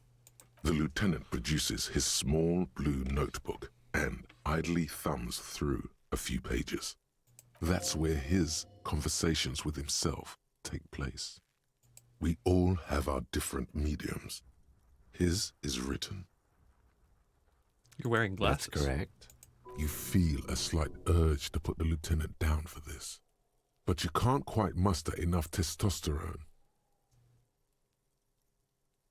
What? No, I don't. Oh, no, I don't. Are Glasses they? are cool. They're mostly just cumbersome. You could use a good, normal peer yourself. That's all for Good. now. Let's change the subject. I really think you should know that I can't remember anything. No response. He just arches his brow. I feel like I must repeat this. I don't remember anything. Heavy drinking involved. Have you tried concentrating on something other than your personal affairs? There is a sudden, harsh edge to his voice, like he's tired of hearing about your personal affairs. But I'm completely lacking in basic information about even this organization that we're in. Can you help me? Fine. We should get through this day first. Off hours begin at 9 p.m. If you're still having trouble then, I can give you an orientation. So what should I Try concentrate on? work. The case at hand. It can work miracles. Fine. Focus on other people's troubles, not your own. That is a relief. Okay, forget A it. moment passes. The lieutenant glances at the sports watch on his wrist. All right. There he still is, looking right through you. Well, how do I get him down? I'm wearing the gloves. Oh, I can... Ooh. That's pointless.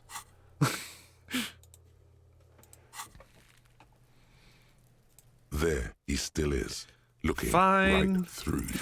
The smell is repulsive. It pushes in from your mouth, more instant and more familiar than anything you'd expected. More fever than odor. It fills your mind, flushing you from within. Let it out.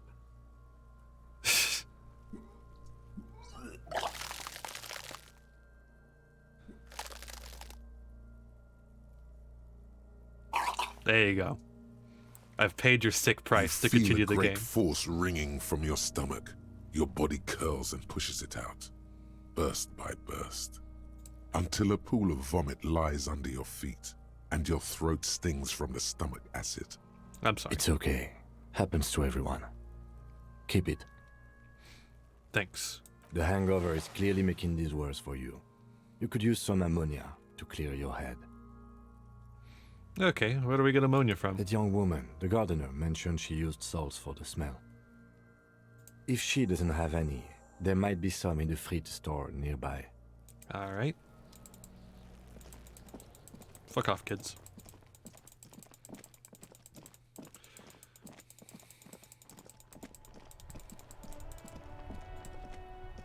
Give me your salt. Hello again, officer. How are things? Do you still have some of your salts? I think we could use Sure. some. I'm done with them. She takes a small capsule out of her breast pocket and hands it to Go you. easy on that stuff. It gave me a terrible headache. What is this fuck the police Excuse business? me? She's uncomfortable. Maybe you should drop this line of questioning. That street sign says fuck the police. Oh. Well, I didn't write it there. I'm just sitting here. What about the other signs? Pigs go home? Who are these pigs? I don't know anything about that either. As I said, I didn't write it. Pig is a widely used term for members of the police. It's not loving. No need to worry. We are not saying you did. Okay. Well, I didn't. Alright. Items. Ammonia.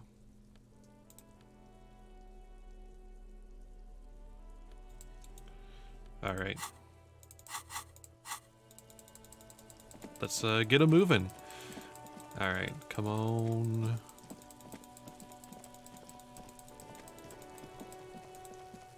Fuck off, kid. There he still is, looking right through you with his white eyes. The body gotta do this below again? is entirely dedicated to that corpse smell. You crack open the ammonia ampoule and breathe in. The odor of death is still stronger.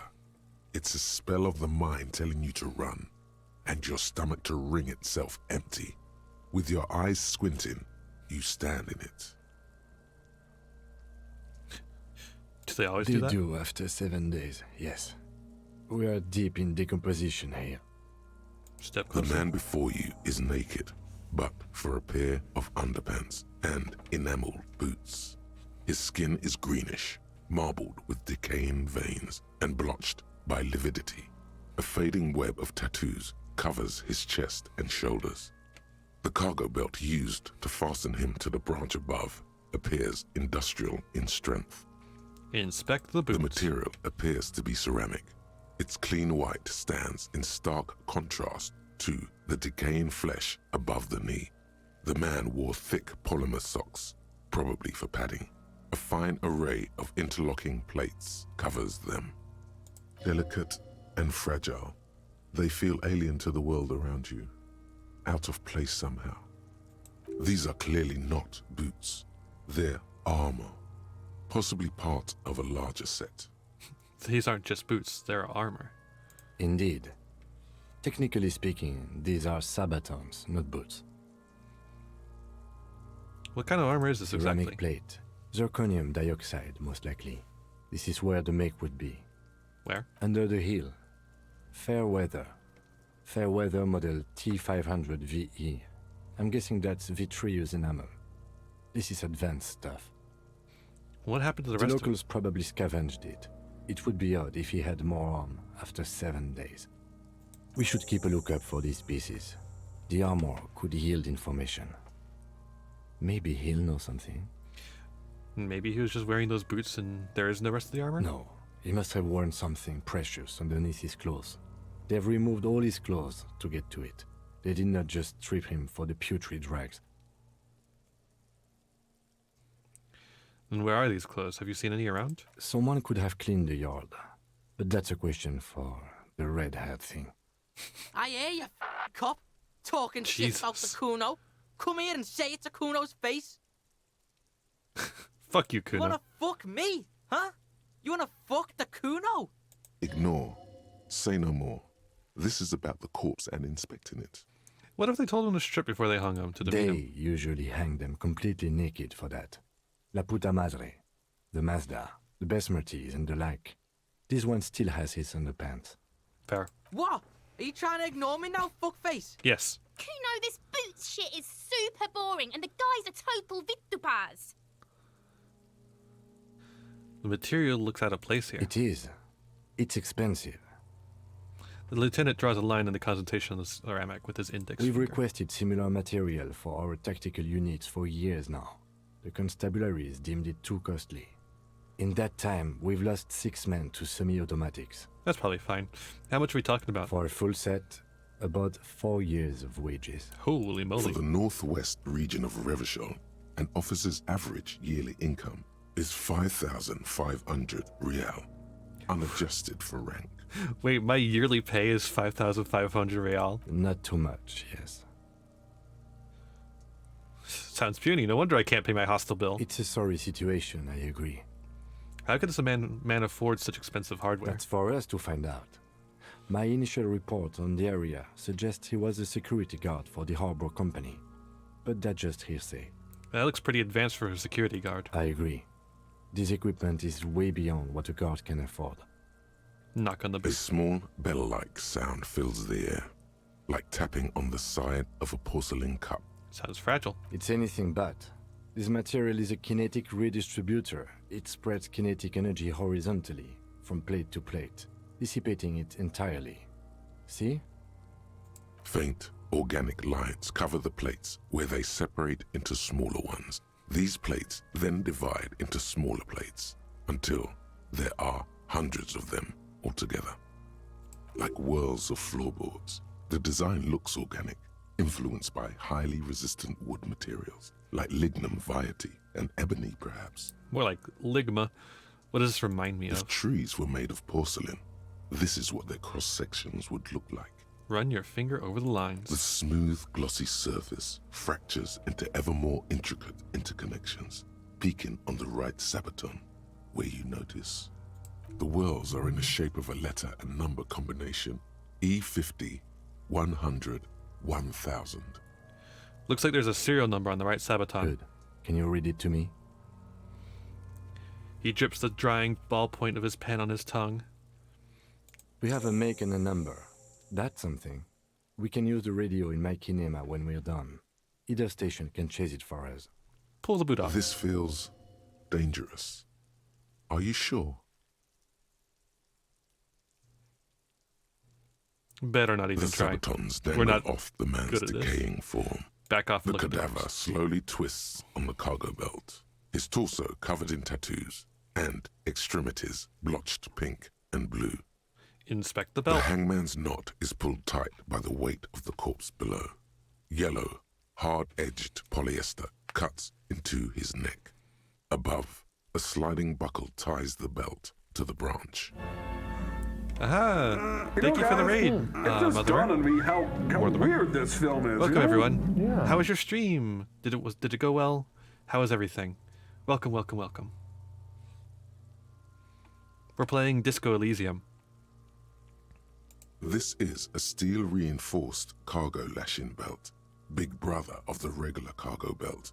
It's used for tying cargo under 6-rotor airships. Don't ask me how I know, but this is a lashing belt used for airlifting cargo. Airlifting? I thought it was used on lorries for strapping cargo to them. Apparently this is a reinforced kind for air transport. My brain tells me so. The local harbor uses 6 rotors to shuffle containers around.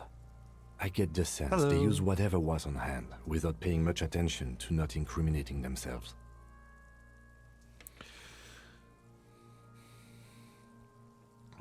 How did I even get him up there? A noose is one of those things that's easier to use one way around. He points to the buckle tying the belt to the branch above. Did I climb up using the kid's ladder? Points to one at the side of the tree. That ladder can't carry a grown man. I didn't see any splintering either, did you? I think they lassoed the branch, then pulled on the belt to close the buckle. I sure wanted them to stay up there. The rope is reinforced with steel wiring. I was afraid it would be. Thin steel wiring, parallel strands. This makes getting him down more problematic than I had assumed. I am well. How are you? We're assuming dock workers from the harbor did it. The brief suggested as much, politically motivated by the ongoing strike. Did you not get a briefing? My past has undergone total annihilation. Nothing remains. My mother, the love of my life, certainly not a briefing. Okay, you should ask me for one the first moment we get. Back off and look at the corpse. The cadaver hangs from the cargo belt, limbs limp and torso covered in tattoos. Let's look at those tattoos. An intricate web of blue lines stretches across the torso, from the right shoulder to the solar plexus. Each time they intersect, a small white star is formed in their crossing. Hundreds of fading asterisks riddle his skin. Their concentration is highest around his heart. His corpse is marked by stars. What will mine be marked by? Alcohol and heartbreak. Is this a map of the night? Well, let's see here. Intricate web of blue lines stretching across the torso from the right shoulder to each small white stars. Hundreds of the fading asterisks. Okay, I'm going to say, is this the map of the night sky? Map of the stars. I do see some similarity to astronomical charts. Great Century Messinian, maybe. But this seems more particular. Customized somehow. As if someone left out most of the night sky, filtering it through personal choice. The principle of this filter remains unknown to you. The thought dissipates, and you feel as though you were only half right. I'm missing something here. So am I. A sudden ringing fills the air as the lieutenant pulls down the zipper of his orange jacket. He takes a thin piece of milled aluminium from his coat pocket and pulls it open. Sounds like a sword being unsheathed. A small lens appears. Some sort of camera. What's that? A Trigger Sunshine Mini. Triggered is the world's leading manufacturer of intercommunication devices, primarily projectors. The camera before you looks familiar somehow. Shit, Kuno! What the fuck is that? An instant color camera. He produces two metal-capped ampoules and clicks them into place on the side of the apparatus. A thin slot shines there. I have only 2 ampoules, so nobody move. I don't want to waste one. He points the camera at the corpse, peering into it. The lens needs adjusting. Then a sound, a shrill flash, followed by the breaking of a small ampoule of glass. You see streams of color pour onto the thick, glossy piece of paper, rolling out. Those little shits, I thought they were going to interrupt this thing. The lieutenant says and shakes the paper, letting it dry in the cold wind. On it, a color-perfect copy of the dead man's tattooed chest. Cool machine. Yes. It is pretty cool, isn't it? There is only one ampoule left. Use it wisely. What do we need this photo for? It contains insight to the victim's person. By his build, I'd say this was a man of physical violence. The story he wanted his body to tell was important to him. It is his letter to us. Someone should decipher it. We'll need to show it around. Could I have it? I should look at it later without the corpse smell. Sure. Just don't lose it. I'm going to put it in my backpack.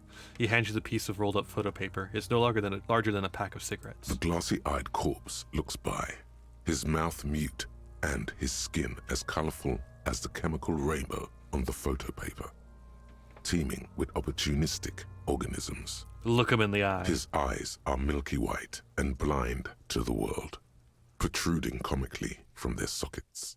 There is no one home, just subaquatic terrors there. Dark brown hair grows on his head. His face is ready to explode from the organic processes inside. The death's head grin has passed. What remains is an unrecognizable mess. Underneath the curdled meat there is an expression, not carried on his features, but below, inside, an expression of pleasure. This man was experiencing joy at the moment of his death. This man enjoyed the moment of his death. Why do you think so? It's an intuition. Okay. Tell me, who are you, dead man? I'm gone. Pardon? Where have you gone? Into the wild pale yonder. Hey, sounds like the reptilian brain. I wonder if that means anything. Where's that? In the past. Way out in the west. I can see you're gone, but who are you? I'm a joke. Look at me. There's nothing funny about you. There is nothing funny about jokes either.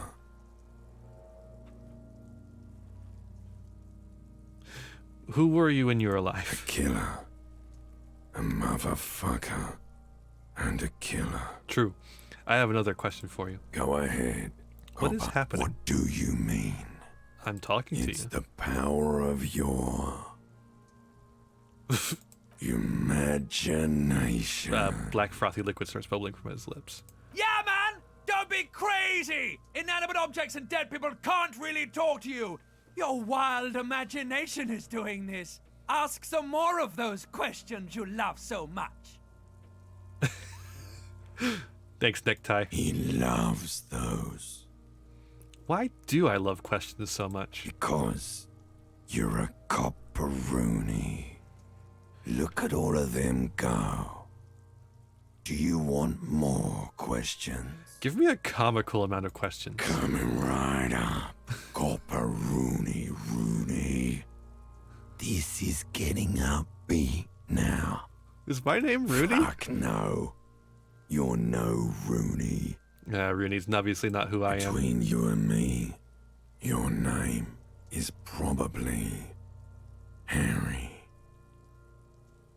Could I really be Harry? You can be anything you want, brother Coppo. Why do I feel like I've forgotten something terrible? Because you have. Cool. Who killed you? Love did me in, brother Coppo. It was love all along. Cool. Can you ask me a question? Sure, Lobo. I can ask you a question. Why are you doing this? What? Looking at my face, motionless. Looking into my eyes. Standing here. Why are you investigating my murder? Maybe this will lead to something. Something indescribable. Unforeseen. Miraculous? The clown lips on the corpse appear to smile. The face rotates before you slowly. Something is on its way. Something hidden. It's coming. A miracle from the northwest, and it's almost here. You can feel it in the air, on your hands. The cold spring air smoothing them over. Why were you feeling pleasure when you died? Maybe I was getting my rocks off. First, you have to speak like that. What dialect is that anyways? It's a mishmash, Copabolo. You think I'm Messinian, don't you? For you, this is how people from Messina speak like. I'm not even sure what Messina is. I'm not from Messina, am I? My hair is too light a shade of brown. Trust your inner racist. What are you, racist now too? You think I am. You think I was a racist because this lump looks military and has tattoos. That's called profiling. So you were feeling sexual arousal when they were hanging Do out? I look like an erotic auto-asphyxiation type to you? What is that? Captain Coppadromo. I fear we are drifting away. Fixating on sexuality again. Let's go with a simpler question. I hate you. You stink and Do you're I boring. remind you of someone? Oh. A child born with Muller's disease, harlequinism, grown up miraculously. A baby affected with harlequinism? You sure wriggled out of that one. Coppolini. Enough. Come back later, Coppo. Amuse yourself with my frank manners and my memento mori features. If possible, also, see me in your dreams.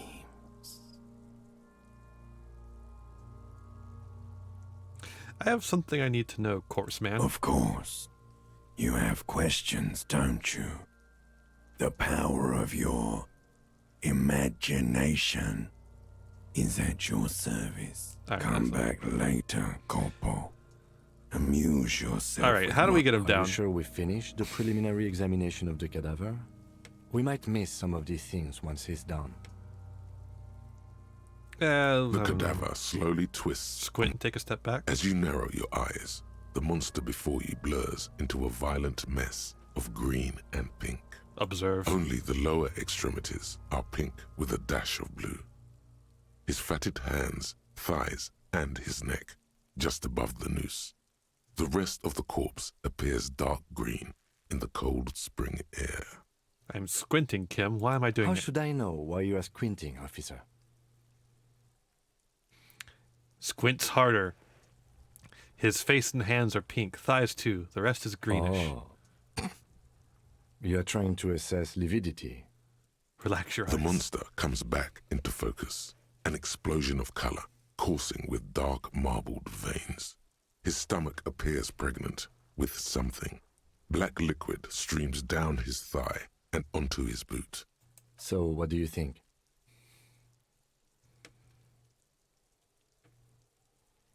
He's beaten up. See the bruises? I do. Most of them are post-mortem. Maybe even all of them. The delinquents have made our jobs harder with their little sport. Stop talking in riddles, coin slot. He means you fucked him up good, Kuno. Fucked him up brutal like.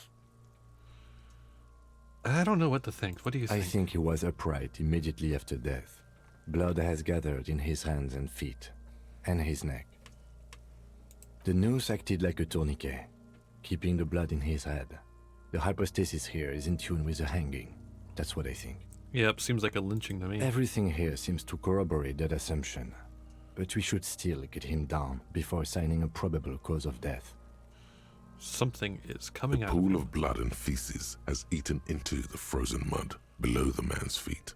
Purge liquid is dripping into it, drop by drop. The victim appears to have contained no more than half a kilogram of digestion at the time of death. The fuck he's saying? Talking about shit.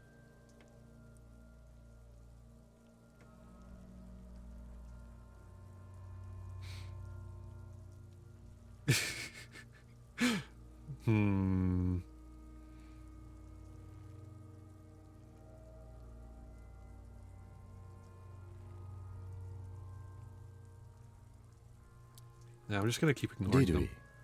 I don't feel lucky. I think he's I dead. agree.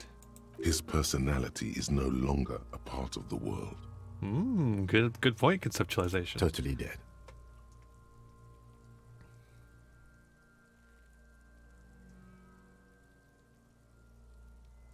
What is dead He anyway?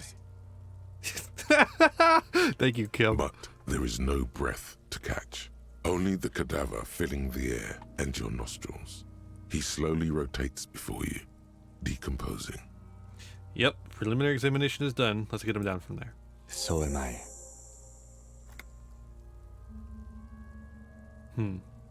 The steel reinforced belt presents a unique challenge. I brought chain cutters, but I don't see a good angle of approach to the belt. The cadaver is a good 1.2 meters up.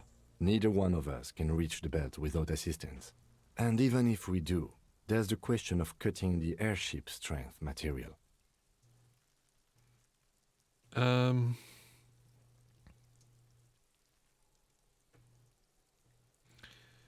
Could saw the branch. Climb up there and saw the branch? Yeah, it seems dangerous. There has to be a less risky way, with less falling down of trees. Maybe we could ask for help from the harbor? I was really hoping we wouldn't. The Union appeared to be suspect in this case. It seems like a dangerous route to go down. Yeah, let's reconsider. But what other options? The corpse twists on the belt, like chicken on a skewer.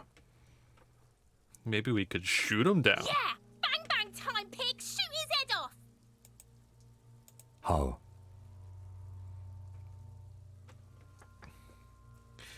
Just, I don't know, just shoot up there? Points towards the branch. Yes, the buckle, where it ties the cargo belt to the tree.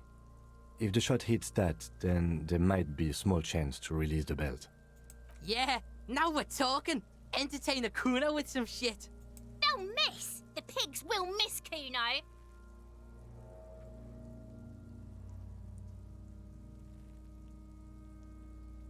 Let him choose. Silence. With his elbow sharp, the lieutenant unzips his jacket and produces a lightweight firearm.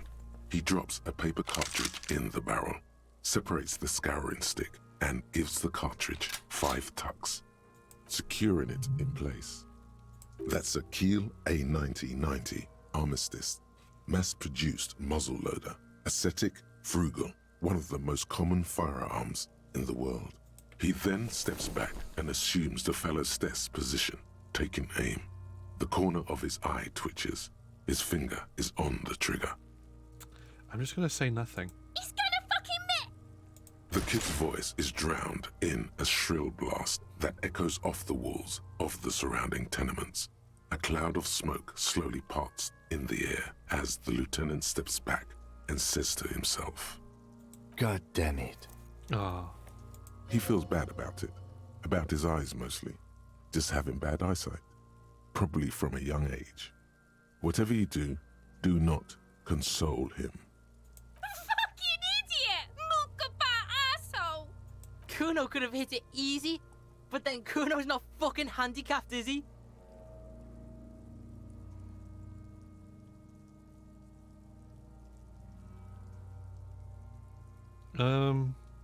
Try again, maybe? No, we are lucky as it is. We didn't break anything, and the victim remains uncompromised. He looks around at the windows overlooking the yard. Any more mistakes could put us in an unfortunate position with the locals. We have eyes on us. I didn't do us any favors with that. What now? I have to say, it's beginning to look unlikely we can get him down without assistance.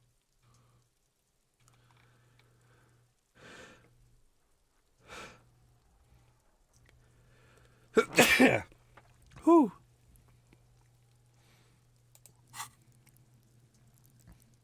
We can level up something, by the way. What should we level up here? Seems our inland empire leveled up at some point.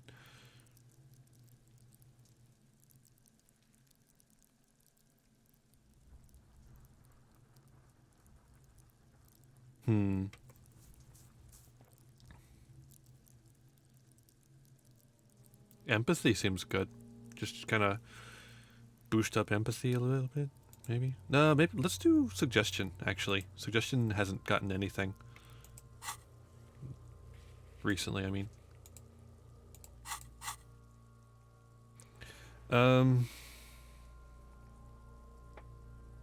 That's it. We're just gonna have to ask for help. Okay. They do have the tools and the men. And since it looks like they put him there... They can get him down too. Okay. Let's do it in the lousy, dangerous way.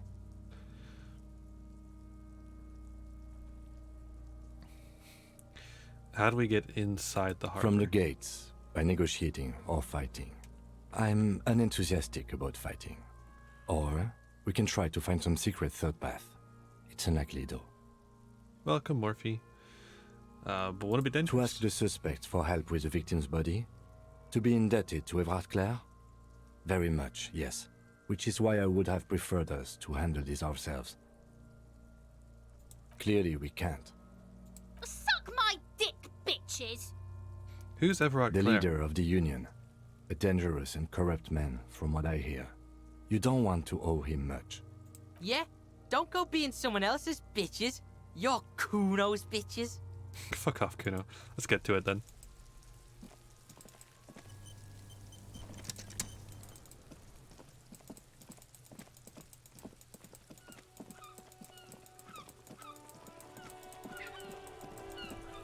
Wait, you tried as in, you tried writing, and you failed to write a word?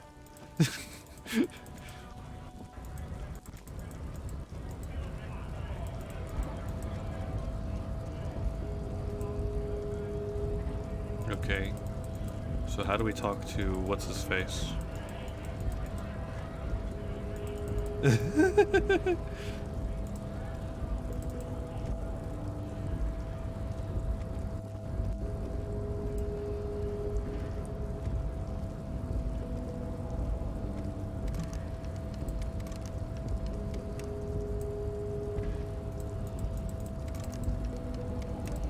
Gonna have to talk to Measurehead? I don't want to talk to Measurehead.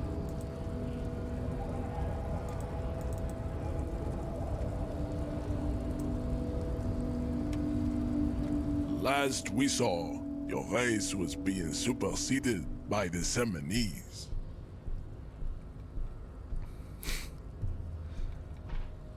Oh, that's too accusative.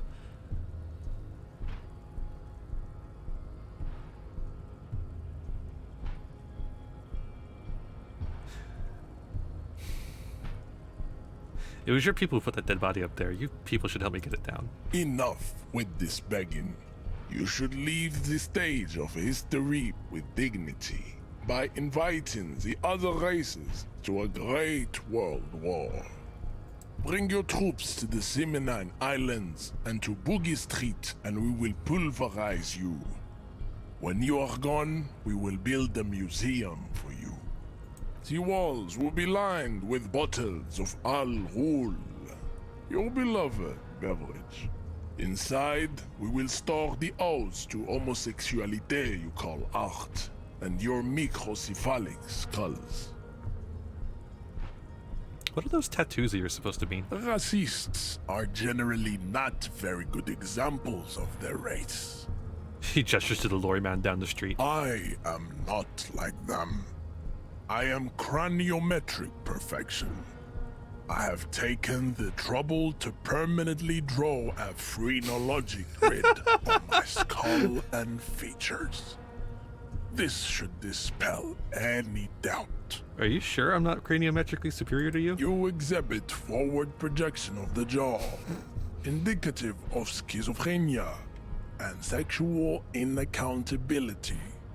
From a purely aesthetic standpoint, the dimple in your jaw makes you look like a baby. This is not craniometry, just an observation. What else? It is impossible to see any more of your bone structure. It is covered in the ravages of Al Ghul. From what remain of your features, I can see fleshy lips, baldness of the head, and long arms relative to lower limbs. This leads me to conclude you are not a police officer. You are a common criminal, an offspring of murderers and sailors from Sur la Clé and Vesper, and possibly even the degenerate sheep herders of Ubi. Interesting. So one of my ancestors was Sur la Clef and the other Vesper? Your racial heritage is uninteresting. It is the same as all Rivasholians. Your parents and their parents made the decision to reproduce while under the influence of Al Ghul. That is the only reason you are here. You serve the Union, don't you? Aren't they white? Don't be vulgar. White or not has got little to do with this. The race enigma runs much deeper than that. He turns his eyes toward the harbor, seemingly bored with you.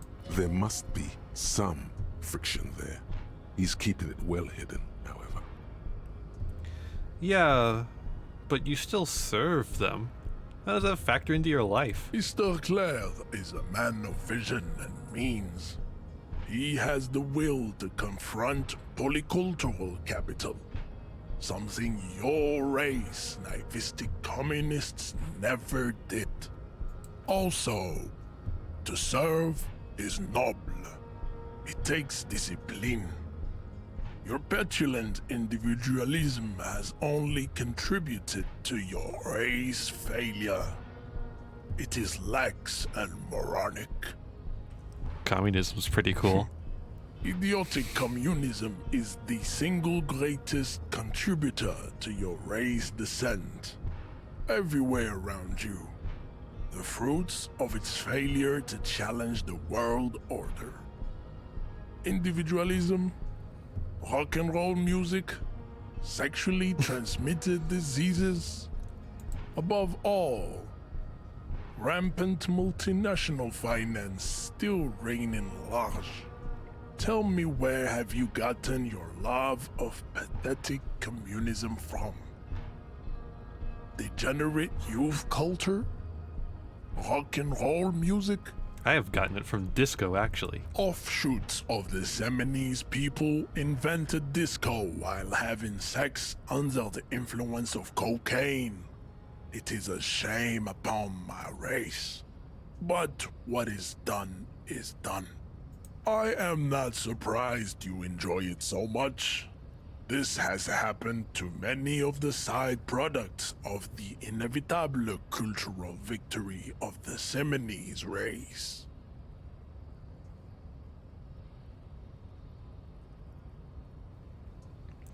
Wonderful. I need to enter the harbor now. Could you take the body down yourself, maybe? What you need is to come to terms with extinction and never getting that dead body down from the tree. He looks at the buttons behind him, and the tattoos on his face move to reveal the smallest of smiles. Kim, what do you think about I this? think this racist is better than the last. But the next racist will be the really good one. Thanks, Kim. That will be the...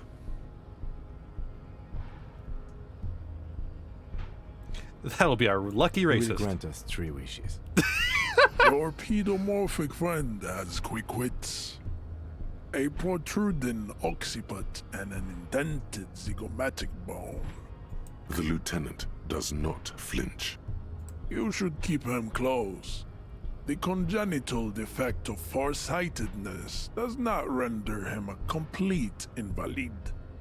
He still has the use of his mind. I really don't want that. White check? Oh, no, it's just you could do it over and over again. I'm going to try this again. There must be some friction there. He's keeping it well hidden, however. You keep telling Mr. yourself that. Claire is a man of it. Also, to serve is noble. It takes discipline. Your petulant individualism has Okay. idiotic above all. Of course it does. You are a degenerate individualist and a rock and roll rebel. A pawn of international finance, just like the rest of your ham-colored race. I am not surprised you enjoy it so much. This has happened to many of the side products of Okay, I'll ask. the Who are the South 70s? Island race, haplogroup A4A. We are the rightful masters of the Insulindian archipelago. We descend from the Areopagites of ancient Pericarnassus and arrived here 4,000 years ago. Millennia before you. We are the future. That is all you need to know. So you were born and raised in the islands before you moved to Revachol? I am a descendant. The narrow streets of Ulimbuir are with me in my genetic dreams.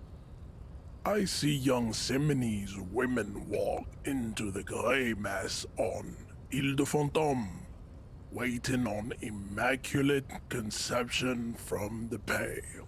So you did not come from the islands? No. I have heard about it on the radio.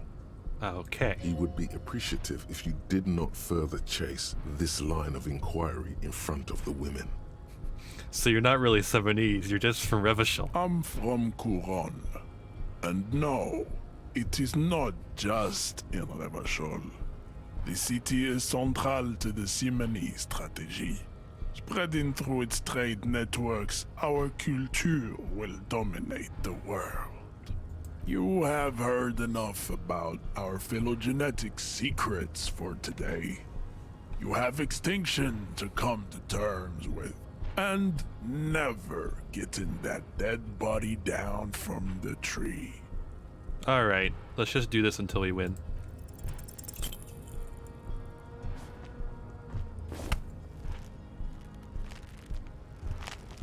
How did this happen?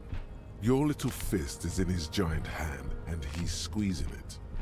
It hurts. You must be out of your mind, degenerate drunk. Say it. I am a degenerate alcoholic. Fuck you. Your fist cracks in his hand like a ripe apple. Pain shoots up into your brain as he's twisting it more and more. The words to the song have changed. Say, I am a violent drunk. How much health do I have? Do I die if I don't do this?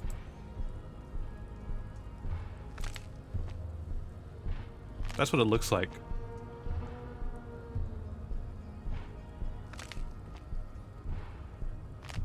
Fine. Good. Now leave before you humiliate your homoerotic organization any further. We still need to get into the harbor. We need help with the tree situation. There must be another way.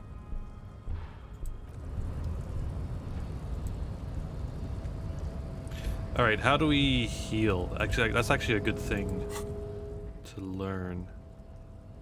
I could sell the lieutenant's handkerchief. Ooh.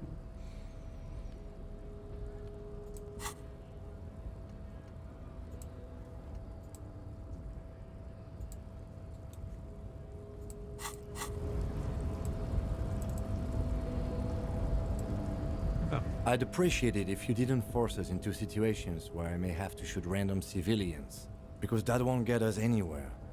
Well, that's not a random sure civilian. The one bullet my chamber holds would even prick that Hulk.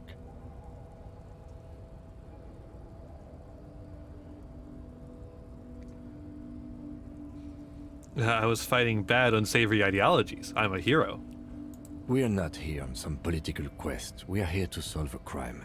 Don't make the situation any more volatile than it already is. How else are we gonna get through the dang gates? There must be some other way. Let's go see the yard again. It faces the other end of the harbor. We're done with Measurehead here.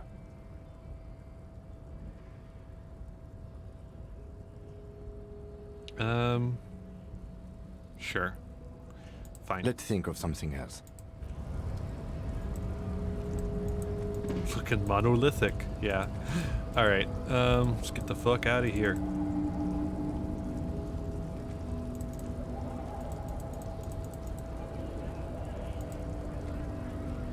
I will simply not heal. No money.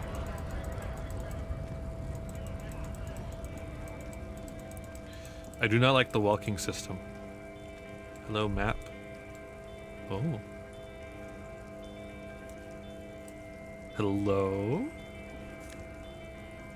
I'll take that.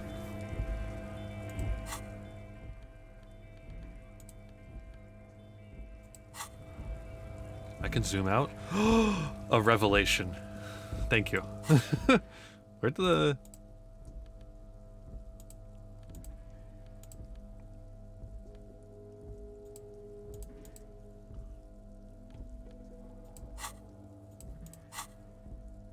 Where'd the item go? I just picked it up.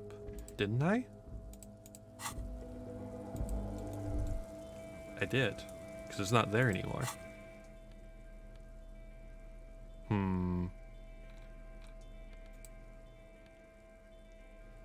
Ah, well, it's not a big deal.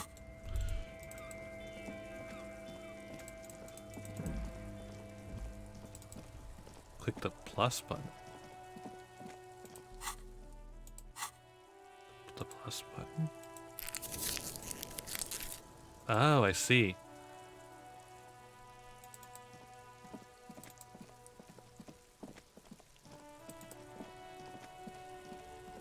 Oh, a thing I can click on.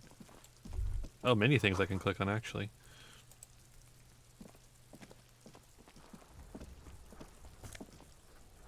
Money.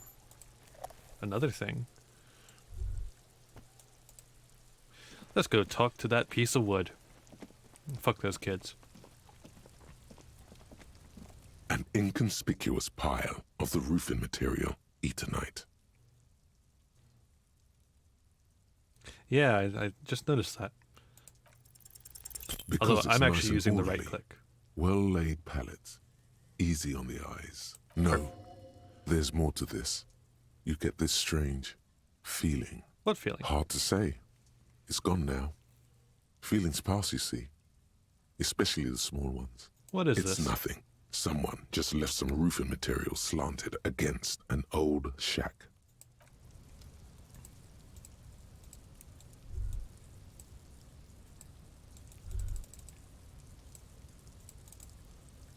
An inconspicuous pile of the roofing material, Eternite. Okay. Cool.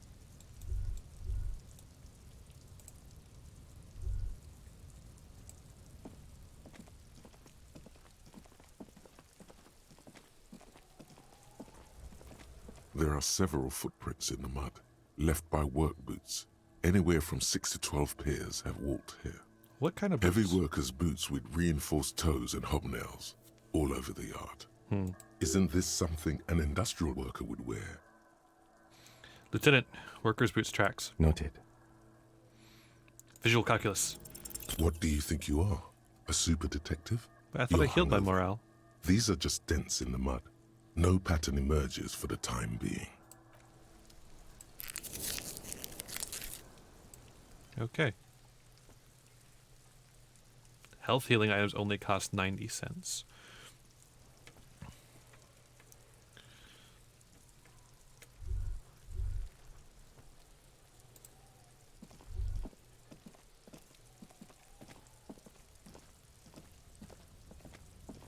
An inconspicuous... Okay, that's not going to do anything now. Awesome. Okay.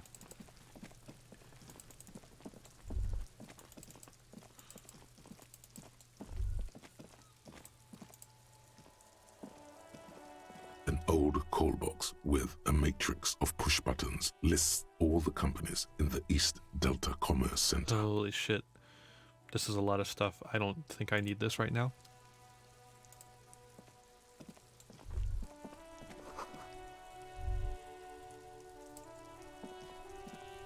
I have to get the experience points to bump up conceptualization. This Post Lavantorie mail collection box has been heavily vandalized with graffito. A closer inspection reveals 2 bullet holes in the front.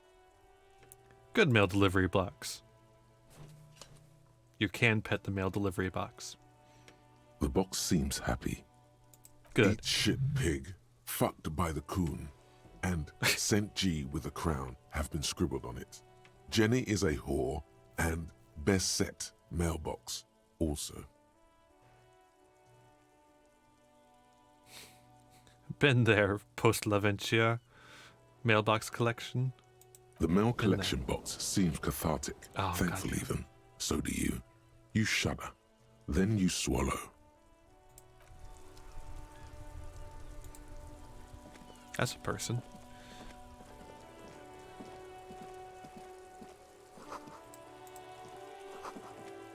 These are just a bunch of magazines. These are just a bunch of magazines.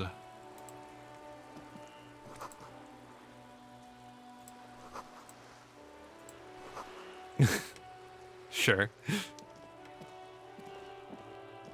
Hello, sir. Step right in. The store is open. I am the law. No. Hi. Are you interested in a new and exciting book? She stomps her feet to feel warmer. What kind of store is this It's anyways? a bookstore, sir. We sell books, postcards, and some board games. It's called Crime, Romance, and Biographies of Famous People. Sure. Whoa. Whoa, whoa, whoa. Hold your horses, little girl. This challenge failure? What's a board games game? are like little games on a table, made to pass the time. There are several different ones, but sailors here mostly buy cards. What's a That book? is a book. They have stories inside them. It's like someone told you a story in a really long letter. She's actually fucking humoring me. She is unfazed by your questions. She would consider it impolite to point out any perceived weirdness. Thank you, empathy. A postcard is a small cardboard picture. You can write a few words on the other side and send it to your friend or beloved. Interesting. My Thanks. pleasure. Anything else you'd like to know? Is it okay if I ask you some questions? Okay, sir. I'll try to answer any questions you have. I hope they're... My name is Annette, sir. My mum, her name is Plaisance. She owns the store. She's inside minding the register or organising the stock. The girl gazes at the windows and suddenly jolts, her eyes wide as if recalling something. Feel free to step in and browse our wares. And you're standing out here in the cold because... I'm signalling that the store is open. Otherwise, people might not know. They'd miss out on the crime, romance, and biographies of famous people. Sure. A sudden gush of wind turns the pages of the books on the counters. She covers her face, smiling. You're But cold. she's cold. Can I help in some way? Kind of you to offer, sir. She doesn't know what else to say. What could you do to help her anyway?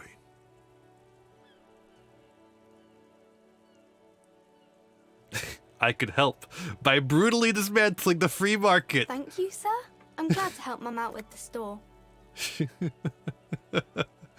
you be I at do school my or something? studies at home at the moment. I have to help Mum keep this place running. Isn't going to school more important than this? Mum says it's necessary to do both because it builds character.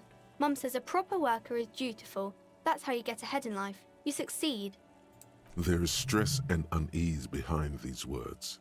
She's reciting etiquette. How's the business going? Mum says it's peachy. She was a little afraid at first. There's talk about this house being cursed.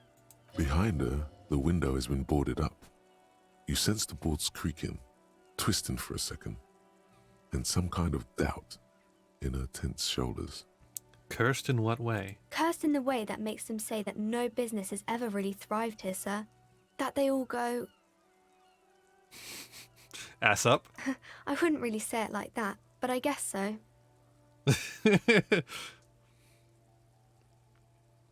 This sounds rather serious. I should probably look into this. Narrowing your eyes and looking through the creaking boards and the windows. We can go into the bookstore and ask about the case, but I don't see much more to look into here. Yes, please do look at our wares inside. The postcards and board games you asked about are also there, sir. What do you know about the other failed businesses? Nothing really, sir. Mum doesn't allow me to sneak around in the back rooms or the cellar. I don't really know what's there. How does this curse manifest itself? It does not manifest itself in any way. It does not exist. I liked it better when we were talking about whether it's appropriate to stand out in the freezing weather. But Kim, the plastic manifestations... No such thing. Lieutenant stands at your side, stern and serious. Anything else you wanted to talk about, sir? Enough about the curse for Maybe now. I can tell you about some of our books instead. That's a nice segue. What about this? What is this crime Fiction business? is about murders or burglaries or things like that, and the work of a policeman or a private detective who's trying to solve a crime and catch the criminals. Why would anyone want to read about a crime? It's exciting to people, I guess. They get to imagine dangerous things, and it's kind of like a puzzle, where you can guess who the criminal is, or how the good guys are going to catch him. I'm a policeman myself, by the way. You don't look much like a policeman. Well, what does a cop look like then? Didn't mean to offend, sir. Sorry, sir. It's just that you don't look like Dick Mullen.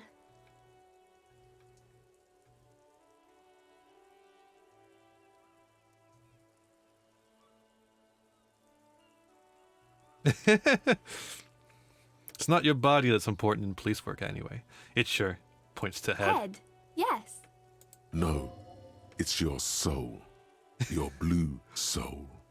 Soul. That Mullen guy looks like a Hampelman. Who could respect that face? It's not even drawn correctly. He lacks soul. I'm not sure I understand. A policeman's got to have the right stuff, an ingrained sense of the law. No one would follow a weakling like Mullen. If you say so, sir. What the fuck? He's just a fictional character. He's no match for your soul. Maybe you can show me some real police work, sir. Like in the books. All right, I'm going to do something right now. The girl keeps her hands folded, hidden.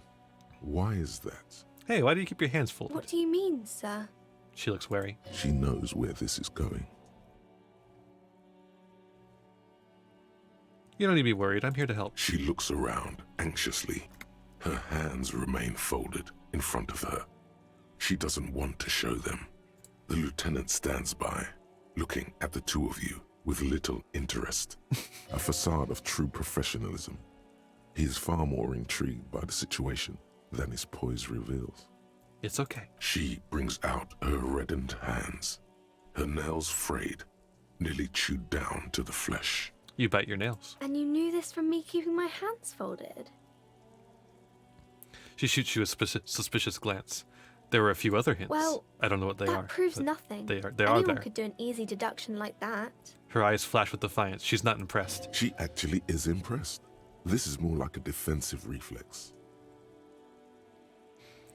Want more? Bet I could figure out why you bite your nails. I got a few reasons in mind. She nods, half provocative, half enthusiastic. You're uptight because of your mother and the pressure she's putting on you. Maybe so, sir. Okay, I know it's a bad habit, and I shouldn't. I hope this entertained you. It was okay, sir. She's still got a rebellious streak. There's more that can be achieved here. Ask her to do the same. You think so? Fine. Do better. To do something about me. You're quite sober. She snaps back quickly. The lieutenant does not flinch at the comment. He does not flinch even a single bit.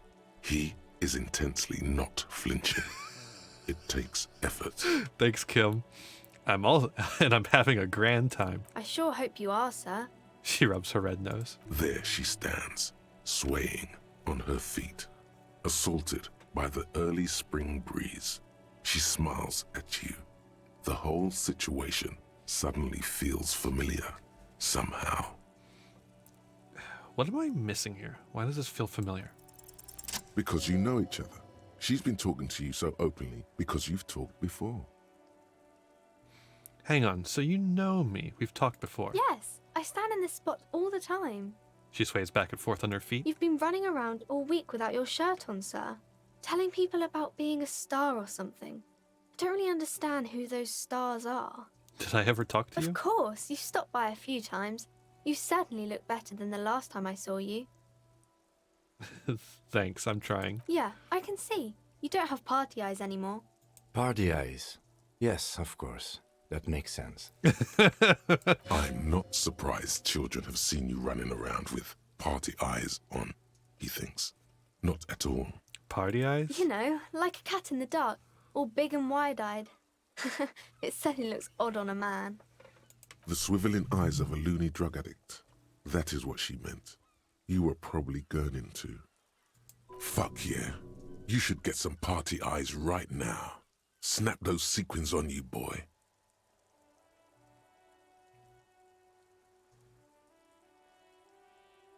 Does that mean I've been partaking in narcotics? Oh, baby, that's not what you have to worry about. Worry about the important thing. So why didn't you tell me you knew me to begin with? I didn't know I had to do that. Thanks, I've learned something about myself today. I'm glad I could help you, sir.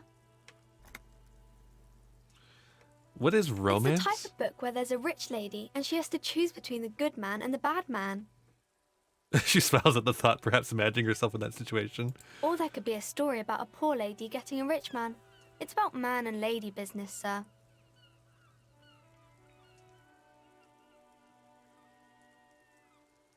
What about when everyone is poor? That's really not a proper romance story. That's more like everyday life. Yeah, sometimes you have to write about real life things. Not in romance books, sir. These are about nice and pretty people, and everyone is happy in the end. What about when both of the men are bad? These are not very common. You can't have a choice between bad and bad. Nobody wants to read a story like that. What if it's written well? Well, maybe then it's fine. Maybe if the lady then decides not to pick either, because she doesn't need a bad man. Yes, that would be interesting. What about a poor man with a rich lady? It happens, but usually the guy gets rich in the process. Or should actually be rich himself, but has lost his family property unjustly, like during the revolution or something. I see. Those are unhappy books, for most of the pages. People sad about what they have True. lost, but then it all turns out just fine in the end. Very true, Sarge. What about a book where the man and lady business doesn't work out at all? I haven't read many of those. Maybe you should ask Mum. Yeah, you think she has one about an excruciatingly painful breakup? I don't think it's a romance story if the main characters break up, though. No, think about it. One where they plunge into a torrid spiral of pain and recrimination. Only it's really long and drawn out. Scarred for life. Phantom limb. No, I don't know. Doesn't ring a bell? Alright, I'll ask your mom. Yes, she knows books. Definitely. What was that? An idea for an unfinished novel stuck somewhere in your forebrain? It's a good idea, Clearly have conceptualization. issues you need to address. Probably true, volition. That's enough romance for me. I had Maybe other some questions. about other books. Who are these famous people? Oh, kings and queens and generals of old, or artists and writers, or musicians, those kinds of people. There's usually something extraordinary about them. She scratches her cold reddened cheek, then continues. I think that's why people read them, to find the secrets of their fame. Seems like most people who read those books fail to get more famous from reading them. Reading those doesn't make the readers more famous, does it? But it does make the famous people more famous. These famous people sound like a bunch of dorks. Annette's expression remains ever so helpful, but she doesn't say anything. Uh-oh. Never mind, I had literally nothing else to say. Okay, bye. See you around, Annette.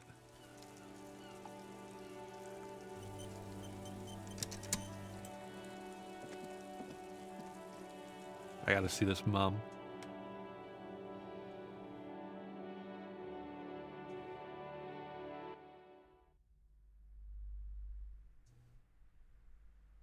These loading screens. Juicy.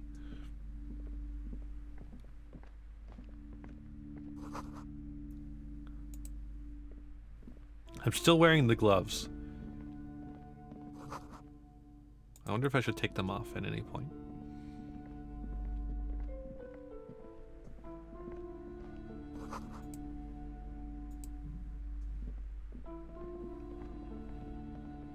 A small mountain of colorful board game boxes.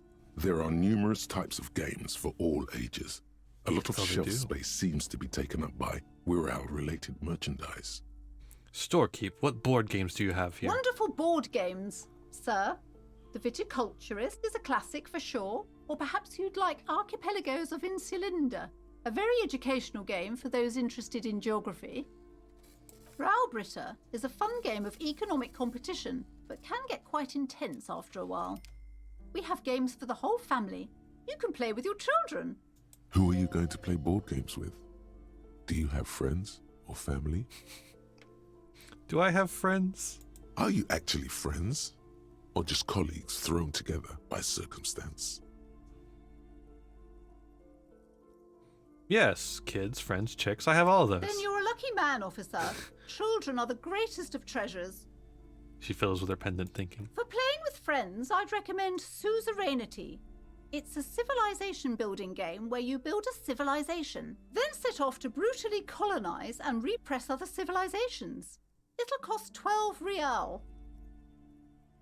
So what about all these Wirral Lousy things? auras there.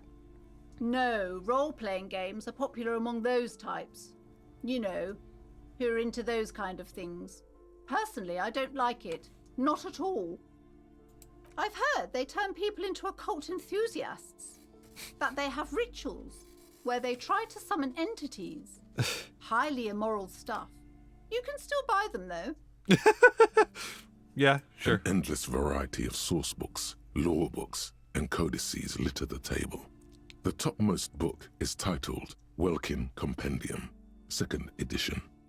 There's also a large hardbound tome with intricate cover art, The Hunters of Catawak, Boreal Creature Compendium, and a Pick Your Path adventure game book titled Tales of Wirral, Cavern of Velkrag. Books in a board game section? Who wants to read books? Anything that really catches my eye? There's a box that says Wirral, 3rd edition Mega Setting Supplements Module. The side panel notes, a fantastique adventure board game, new maps and miniatures. A sticker on it displays 25 real. Expensive. Up the stairs, super-duper-doo.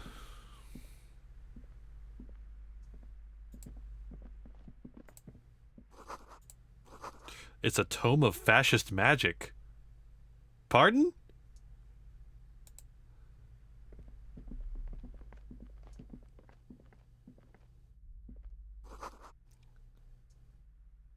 Another boring book.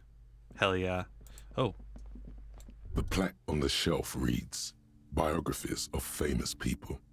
You see a large variety of names, none of which ring a bell. Storekeep, anything of note in the shelf? I would say...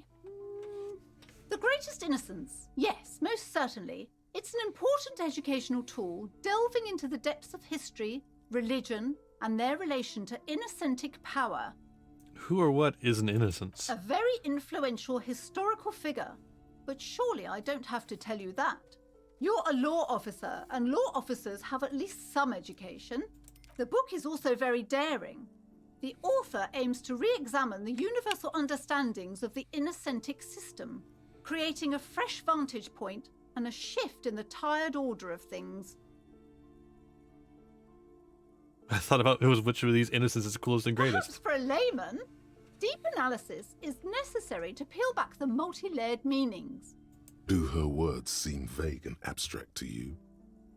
So you recommend it? Certainly, it's prudent for a person to have at least an elementary understanding of history and society. Imagine the chaos we'd be in otherwise. You feel like you should get this one? Definitely. It's important somehow.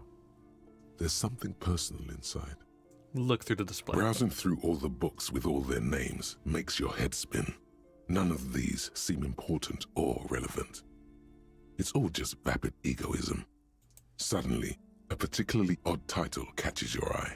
It reads, High Speed Love, the tragic true love story of Jacob Irv and Alfie Delatraz, by one Cecilia Averbrook. What's it about? High Speed Love chronicles the romance between two of the finest tip-top tourney racers in history. One of them is the madcap driver, Jacob Irv. His blonde mane graces the cover. Next to Irv's life story, you see a slim biography of an Occidental rock star called the Anti-Star. He's famous for shooting morphine into one of his eyeballs and cocaine into the other. Sounds like a fun evening. Next to that, Rivasholian radio personality Guillaume Bevy stands in front of a rundown drug den. He's a permanent fixture on Channel 8, reporting on real-life crime and ruining cops' days. I really must insist you buy one of the books. Reading them is not for free. Do still browse, though, but not too long. She understands she has erred against the customer and immediately corrects course. I'm sorry, I did not mean to rush you. You are browsing. Go ahead. Take your time. Time is commerce.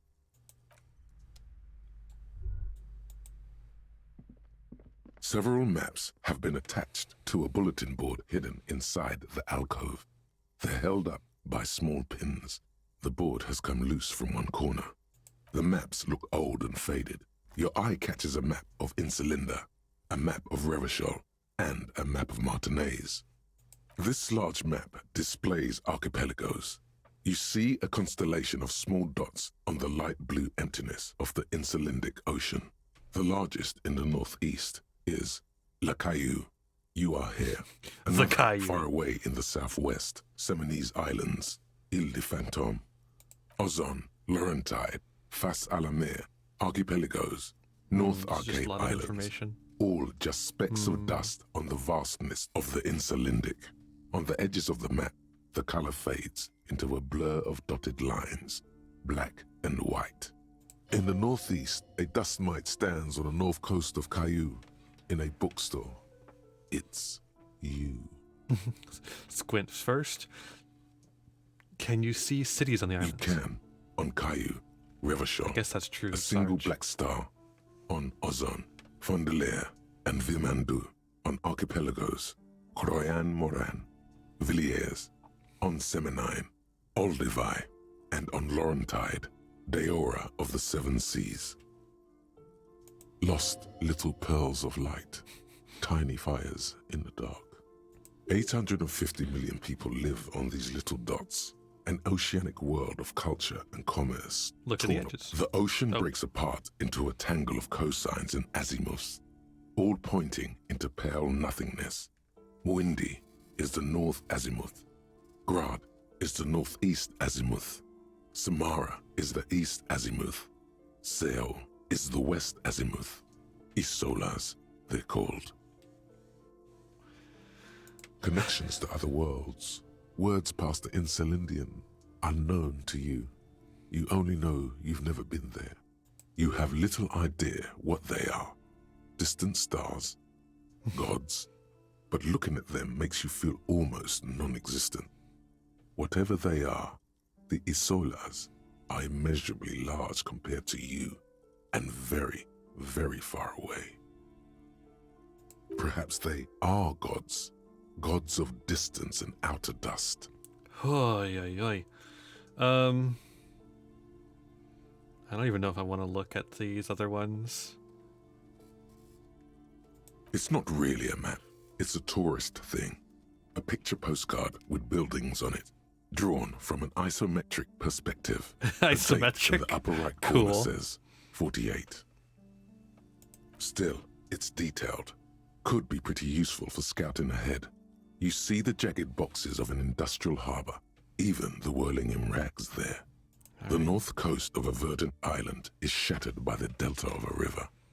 It is the River Esperance. Oh God, so Countless much. bridges put the shards back together, connecting city blocks to river islands. La Delta says a great artificial heart in the center, teeming with life forms and construction. To the east, rolling hillsides, Le Jardin, Stella Marie, How we doing, the chat? suburbs of Saint-Baptiste, swallowed up into the megacity. They sound rich to you. This is Rivershell East. And west? Houdon. It's somewhere to live. Not bad. Then there's Jamrock. It's bad. People shouldn't live there, but they do. Then Forberg. It's almost as bad, and much larger. Then Coal City. It's the worst. And Martinez? It's so small you can't even see it on the map. No, wait. There it is. North of Jamrock. The strip of coast next to the Greater Rivershell Industrial Harbour. It looks downright despondent. It's almost Coal City, to be honest. Cool. No, this is somewhere to be. This is all you have. But it's still something. Streets and sodium lights, the sky, the world. You're still Just alive. give it a stretch. I'm sorry, officer. The map of Martinez is the only one available. The other two are not for sale anymore.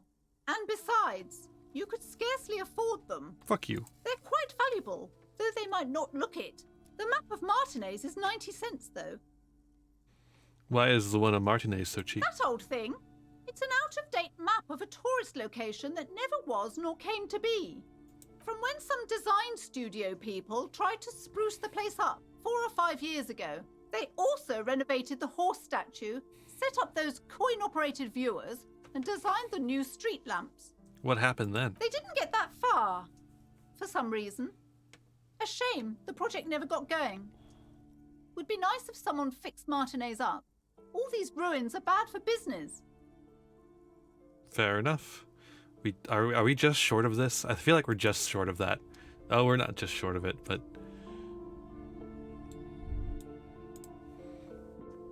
This bookstore is not strictly about crime, romance, and biographies of famous people. There's also a wide range of paranatural literature. Oh boy. Amidst the various books, you find one written by someone named Matthias W. Dundas. It's about wholeness, unity, balance. Oh boy. The point of the book, and many others on this shelf, is to give people medicinal advice in situations where they don't have access to paid health services. How does that work? It serves platitudes, while also telling everyone that traditional medicine, the kind people don't have access to, and which costs more than this book, is garbage, and would only give you cancer anyway, without even curing your cold or anything. Wholeness, unity, balance, on the other hand, can basically take care of anything. Though it is important to note, when it's up to your mind to heal yourself, then it's because of your mind that you're ill in the first place. Does the book say anything else? The book features chapters on topics such as how to find magnesium. It even lists plants you can harvest magnesium from. How to continue drinking if you're an alcoholic who has destroyed his liver. Sure. And there's even a chapter on the ancient Seraïs tradition of using duck gallbladder preservatives to treat and prevent sexually transmitted diseases. Pre and post factum apply. Nothing worth buying. Yeah. This is just mundane garbage. What's even paranatural about this?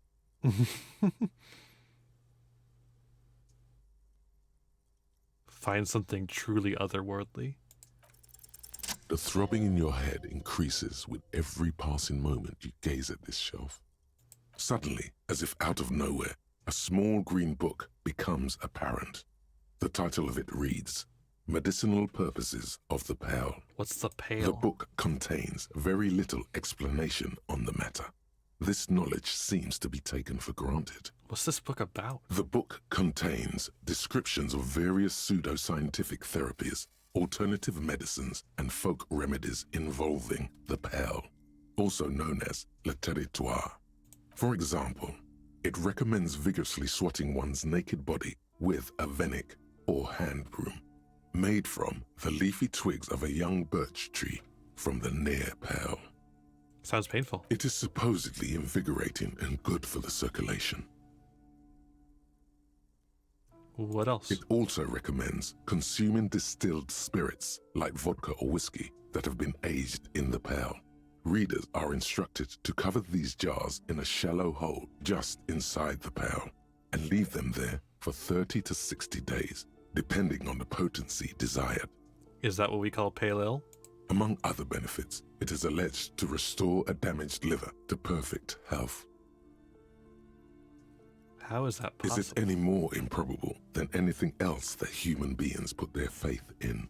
Fair enough. What else is in there? For general health and well-being, readers are encouraged to take regular strolls through the Pale, though a sidebar cautions readers to limit each stroll to less than an hour. These strolls promise to cleanse the mind of worries and the body of toxins, especially if the perambulator performs this ritual in the nude.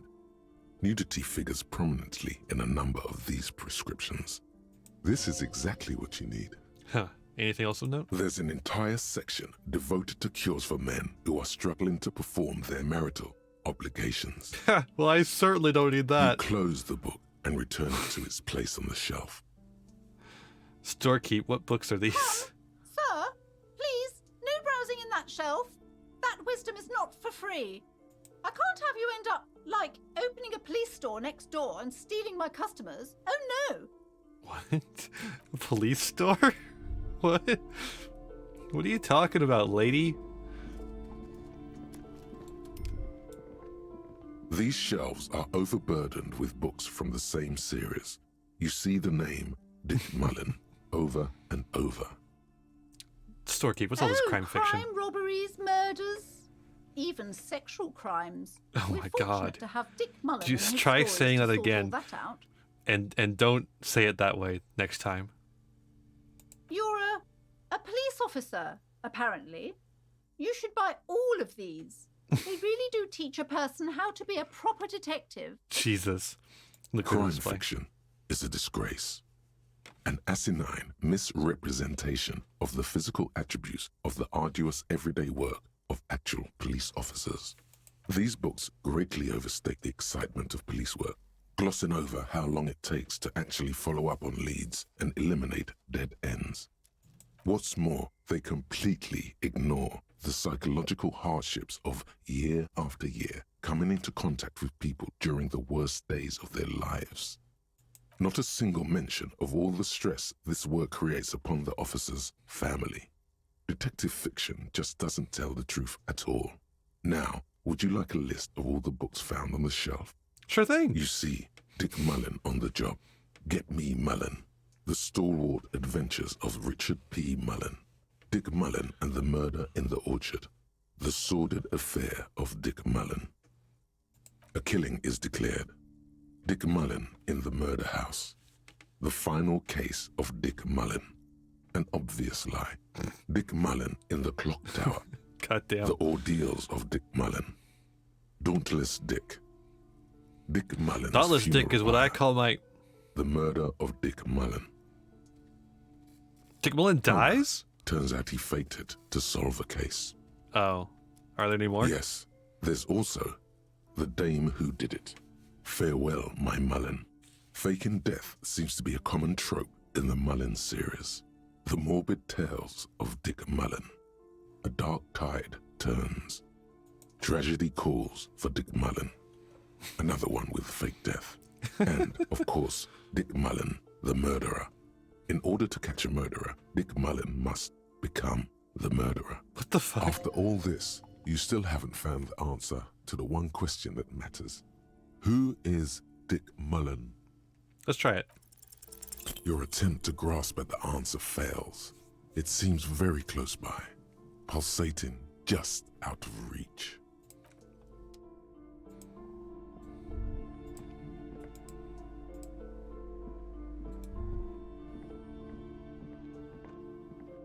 You see a set of tattered curtains blocking the way to another room. A strange cage-like trinket dangles from the curtains. Excuse me, officer. The back room is strictly for employees only. Shopkeeper, what's behind the curtain? Nothing. Now please go back to browsing the books. Don't you feel compelled to look at the books? The books are all you care about. What? She speaks almost as if she's trying to put a spell on you, urging you to buy more books. She's using the fascist occultism to try and get me to buy books. Oddly enough, the more she tries to draw you away from the curtains, the more alluring they become. Examine the strange cage-like trinket. You see some kind of charm, an irregular polyhedron assembled from bones, sticks, and straw. Inside, a disturbing fish head with empty eye sockets stares at you. Okay. This is a traditional Seminese ward, meant to provide protection against ill luck, bad dreams, curses, and other supernatural scourges. And who are the Seminese? We never answered this question, really. Inhabitants of Ile de Fantôme, the Seminine Islands down south. Aside from poking at it suspiciously, there is nothing else to do with the fish head charm at this time. The curtains remain shut before you. Pull them open. Just as you're about to pull apart the curtains, the petrified voice of the shop owner cries out once more. Sir, don't touch that. I told you it's off limits for the customers. I'm not a customer, and I'm an officer of the law. Her hand closes around her pendant, her fingers nervously playing with the talisman. Parapsychologically speaking, we're done if you decide to open them. I won't be held responsible for the consequences. It's too dangerous. She looks away, mumbling. Why is everyone always messing with the curtains? Why can't they just buy books like normal people? This is about the curse? That's why you're afraid? No, it's just a storeroom for the employees, I told you. Now please step away from the curtains.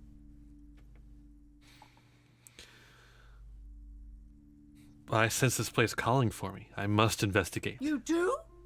My God, even more reasons not to mess with the curtains. Just step away, dear sir. Ma'am, this is different. I'm a police officer. I need to get in there. Why?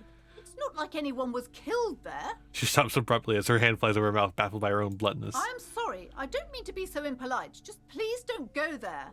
I can't allow that. You'll only make things worse and unleash the powers. All right, I'll think about it for a you. while. Let's just talk about this first, all right? There's no reason for you to venture into the unknown. What are you, a coward? Think about the marvelous adventures waiting for us on the other side. Okay, the necktie is telling me to do it, so I'm not going to do it.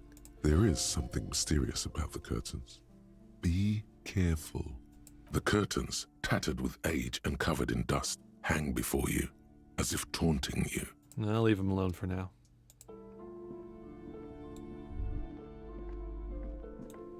Welcome to Crime, Romance, and Biographies of Famous People.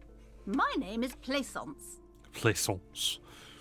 Be welcome, and please take responsibility for the energy you bring into this space. So are you the owner of the store? I am.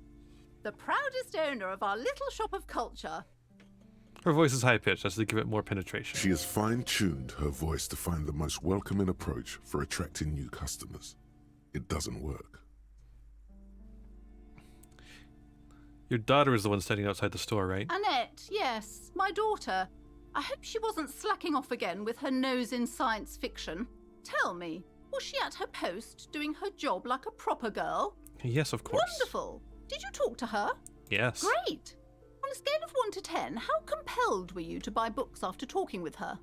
Her opinion of her daughter depends on how well she lured you into the store. I'm not going to grade a human being. I don't do that. Come now. It's not personal. It's about proper sales practices and market research. I expect an answer. 10. She's certainly very polite and helpful. My precious, her dedication brings joy to my heart. If you have children, I hope they turn out as great as my Annette. All this pressure has really made her anxious. You know she's been chewing her nails? God. I've told her not to do that. It's such a disgusting habit. She'll get over it. Anxiety is a part of life. A part of hers, too, clearly. I don't think she can do anything about it. She can if she has enough willpower. This is what's called growing pains. Life isn't easy. Life doesn't give breaks. Come on, ma'am. It's obvious she can't do anything about it. You are placing an unnecessary burden on a young child. Yeah, actually, it's super alright for kids to chew their hands off. Forget I said anything. Okay, I'm gonna go with what you're doing is wrong. Even I know that, and I don't usually know anything. She stands stiff and severe, silently fuming. 10 or so seconds pass without change. This is a person coming to terms with a new reality, one where they are wrong. It's not easy. Oh no. Hold on. I need to invite her inside and apologize. She must be freezing out there. It is 1 a.m. here as well. There. I don't know what to say to you. My husband, he tries to teach me business lessons. I have what my mother called a dull mind. All this stress. She stops, but her mouth keeps moving. It sounds like both the husband and the mother treat her the way she treats Annette.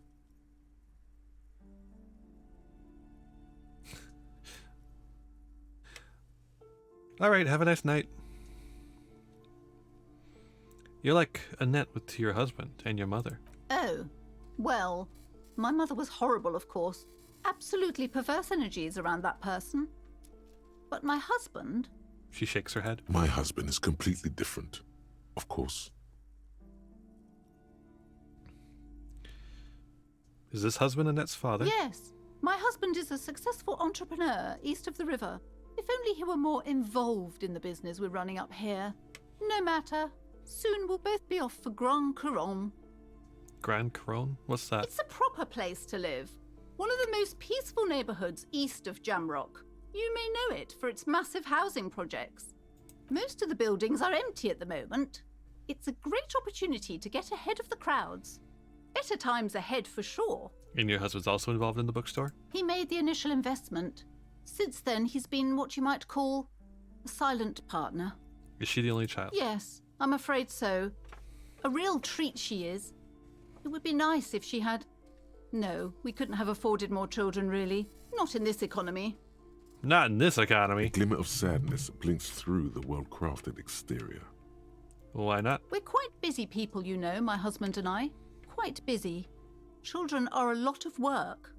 You don't look like a father, so I don't expect you to understand. I told you I had lots of kids earlier. I'm sorry. I'm sure you do understand. She told me she doesn't go to school anymore? She's been too busy helping me here. So she studied at home this trimester. This is a temporary solution, of course. Well, now I'm a truancy officer. I assure you, I of all people understand the importance of education. She will be back in school the moment the store takes off. All right, something else. Looks aloof. Her features much softer. Occasionally she glances at her daughter's silhouette. Why are you so uptight about those curtains? I just want to know what's on the other side. I already told you. It's just a storage room for employees. I don't understand why it's so important to you. Just let it go, officer. Go buy some goddamn books. You're supposed to be drawn to the books. If it's just a storage room, then why does it have a Seminese ward protecting it? It's just for decoration. She wavers under your gaze, mouth pressed into a tight-lipped smile, then something breaks. Okay, fine. It's just because this place is cursed, just like everyone said. They don't call it the doomed commercial area for nothing. Are you happy now, officer? Happy that you've ruined everything? She closes her eyes and starts mumbling something to her pendant. Take it easy. You've broken her resistance. Pushing her further will gain nothing. How does this curse manifest The curse itself? is so much worse than you could imagine. It's a disease, eating at the very foundation. A shiver runs through the woman as she looks around the dimly lit store. It's the curse of financial distress, of ruin and bankruptcy. She peers at the curtain again. Didn't that curtain just move?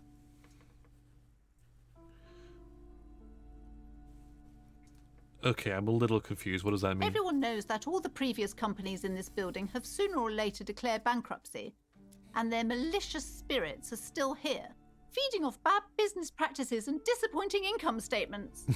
There's something wrong with this building, I can tell you.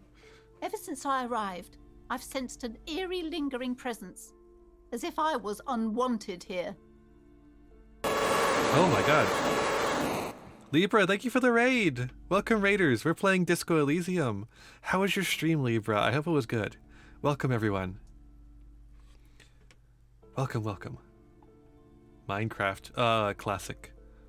Shortcat raid. This is Smelly Ostrich raid. Okay, I'm getting mixed messages here. Sounds familiar. Welcome, welcome, welcome, everyone. Oh, Pixelmon, cool. Hey, Libra. How'd it go? Did you catch many Pixelmons? Draw your Thank you last for the follow, pathetic Surge card Mushroom. so I can end this, Yugi. It has been a little bit. Glad to see ya. Strange, I feel unwanted too. What does that mean? Truly so? Perhaps the dark energies are leeching off you. You shouldn't stay in the store too long. It may be dangerous. Have you sought help from anyone? Yes, I've contacted numerous parapsychologists and even a pair of Simonese mediators. They provided me with the wards. Any pronouns for me. Any pronouns. The wards help to keep the doom at bay and protect us against the darkness that lies further in the building. Even though now I fear, it's not enough. Why didn't you tell me right away? It's not good to talk about the curse, not in detail. The negativism, it's dangerous. Talking about the void wraiths angers them. Wow. Void raves. You have new words. Is your pendant part of the wards as well? Oh, this? No, it's a special Himian amulet, blessed by desert pygmy shamans, with a spell of compulsion. It's to compel people to buy books. There are numerous spells cast throughout the store. I had the books anointed with a different inducement spell, for example. It's guaranteed to boost sales 15%. Amazing. Would you like me to take the case? I could investigate, see if the curse is real. Most certainly not. I don't want anyone who's not familiar with the psychic arts to get involved in this mess. Stay away. Leave the spirits be, so they can return to their slumber. Psychic arts? Sounds right down our alley.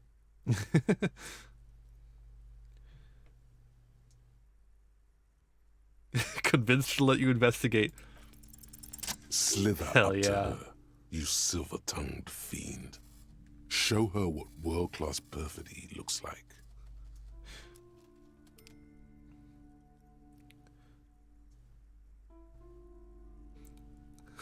Wait, what if I don't want to lie? You're not lying. You're giving her peace of mind.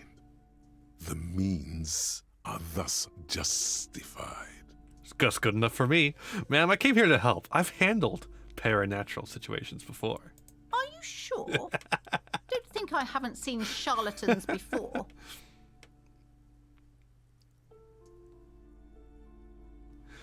I sense the psychic emanations from afar. The sleeper beyond calls out. I'm not sure I can trust your claims. Honestly, you look like a bit of a drinker. I'm sorry for being so blunt, but... The lieutenant keeps his usual stony calm. He silently picks out his notebook. Go ahead then. Rock her world, he thinks. I'll compose some notes. It's true. I'll admit, I've had my share of drinks, but only because the spectral realm is parapsychologically taxing. How do you know all this? Here we go.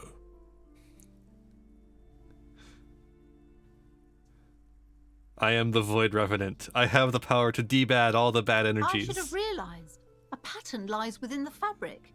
The hand of fate guides us. Our meeting couldn't have been mere chance. Perhaps you truly are the one to deliver this woman from the doom. We've convinced ourselves. That's the first step of being a charlatan. But I am not the only one at risk. I have to think of my daughter. You are certain you can help us? Keep us safe? I can't allow any collateral damage to hit us. No problem whatsoever. Your family is safe. The phantoms are no match for me. If you promise, good officer, then you might be our last hope. Do you swear it? Hand on your heart, on my honor, Thank which you, I have sir. There's one more definitely. thing I haven't told you about yet. The entity. Oh. Do not act surprised. You know of these things, sire. Of course, the entity. For I have sensed its presence. You have? The entity takes the form of a woman, a witch probably. I've suspected that she must be connected to the curse ever since I first saw her. Did you know that she lives inside the chimney? Chimney, the passage between heaven and hell, of course. Yes, that chimney is part of the building's central furnace, and it's enormous. She has barricaded herself behind some metal security curtains. God knows what she's doing there. Okay, so what's happening here? For those of you who aren't familiar with the game, we are a police detective trying to solve a murder, and we also have completely lost our memory through a long drinking rampage, and other drugs as well. And we are currently convincing this woman that we are a parapsychologist, and can thus do what needs to happen to cure this bookstore of its business ghosts, the ghosts of businesses past. I didn't look in the mirror, no. I tried to. It wouldn't let me. Some unnatural magic, I assume. You should go find the entity and ask what happened to all the companies in the building. What is the source of this curse? Here's the key to the warded door behind the curtains. Take it. Oh, and please do return to me after you've looked round. I'm quite anxious to know what she has to say about the curse. What you discover in there. Unbelievable darkness and ruin. Farewell for now, book peddler.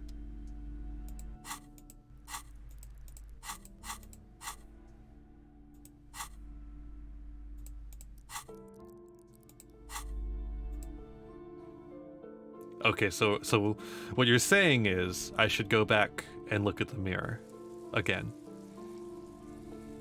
Maybe it's because I didn't have all the clothes on. Maybe that's why. Could be. So we had to find the shoe. I don't know.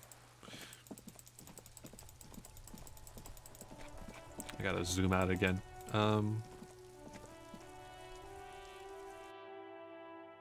Yeah, makes sense. All right, let's go look. Let's go look at the mirror. What's up, chat? This has been a lot of listening. It's like an audiobook. Oh, hello?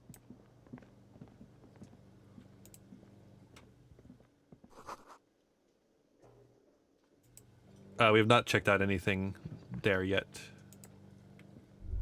A thin man is smoking below an exhaust hood, occasionally sipping from his mug. This must be the Whirling's cook. As you step in, Yeah, he for sure. nods toward the table and says something in a completely foreign language. The only words you can make out are Goranci and Kubek. Polish? Czechoslovakian? But yeah, if this didn't have voice acting, my voice would be dead. It must be his name. Goranci. Goranci Kubek. Sounds representative. Hello, sir. Got time for The man questions? puts his cup down and replies something, his left hand drawing arcs in the air. You've got some impressive pots there. He smiles and bangs his ladle against each of his pots in turn. Hell yeah. It's almost like music, especially with the sounds of assorted dishes boiling and simmering on the stove. I don't think I need anything else. We're not getting anywhere. Hello? You see a heavy steel door with a prominent dimple lock. It's painted blue. You immediately feel drawn to the color. Blue is for mystery. touch The the door. cobalt blue surface feels rough to touch. The stainless steel door is flush with its frame on every side. Old cobalt paint, rough on the fingers. 40, 50 years since this was painted, maybe. We have such a weird mind. Try to push on the door. The door does not budge. I wonder where it You leads. do? It's a door in the back of the kitchen. Why do you care where it leads? I'm drawn to its cobalt blue, Kim. What do you not understand about this? It is quite pretty. I suppose we could look into it as a side investigation. No, the door is a mega investigation. Hardly. Anyway, Gart is the person to ask about this. The cafeteria manager. Gart. Can I help you? I've seen something here at the Whirling Gart. A thing I need to talk about. What thing? There's a mysterious blue steel door in the back of the kitchen. Oh, yes, that door, sure. There's nothing mysterious about it. It's just a door. It's true, Sarge. At first, I was trying to, like, fix this guy, but I can't resist the blue steel door. Do you know what's behind it? Do you have... No, I don't have a key. I don't know how to get there. And I don't care either. It's not like I've been wondering about it for 10 years. It's just a frit warehouse, probably. Or some boring storage space with a bunch of old junk and dust. Junk and dust. He runs his finger across the counter to check for dirt. He's attempting to maintain an air of indifference. It's absolutely not convincing. I think you'd like to know what's back there. Fine, okay, a little. But my job doesn't leave me time for wondering about one locked door in one of the cafeterias I manage. So I haven't opened it. I have cleaned the whole place 100 times over, though, after the animals. And I haven't found a key, so good luck with that. I also saw a sign that said the mess hall is reserved for the Union. Yes, not the whole damn Union, thank God. Just the nastiest and loudest faction. He tosses his head in disdain. They come here in the evenings. Dumb, unruly types. Think they're big shit. But they're good customers. They place big orders and always pay on time. He hates the Union, but grudgingly recognizes its power over him. So he's directing his frustration at you instead. Retaliate. It's a shame you got to suck up to the Union to stay afloat. I don't. I'm simply providing a service, or really facilitating the offering of services to paying customers, and it doesn't matter. I don't have to explain myself to you. We should find out who this Lord faction is, occupying the booth. Loudness means talkative, and we need info. The lieutenant gives you a meaningful nod. How do we find them? We don't. We have to wait. They'll show up sooner or later. Men get hungry, even striking men. If not today, then they'll be here tomorrow. There's something else I want to ask about. By the way, you should come back to this thing-based questionnaire if you see anything interesting in the whirling later. By the way, I'm going to sing karaoke here. Absolutely out of the question. You wait and see, cafeteria manager. Absolutely in the question. First we find a sad banger. Then we sing this place to shit. Hell yeah.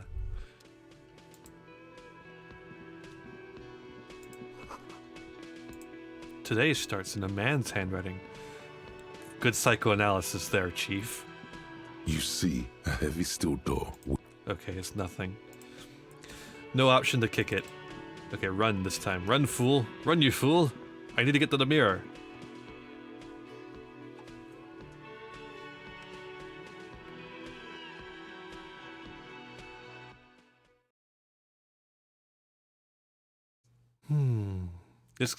This game, it's got chill vibes. I respect that.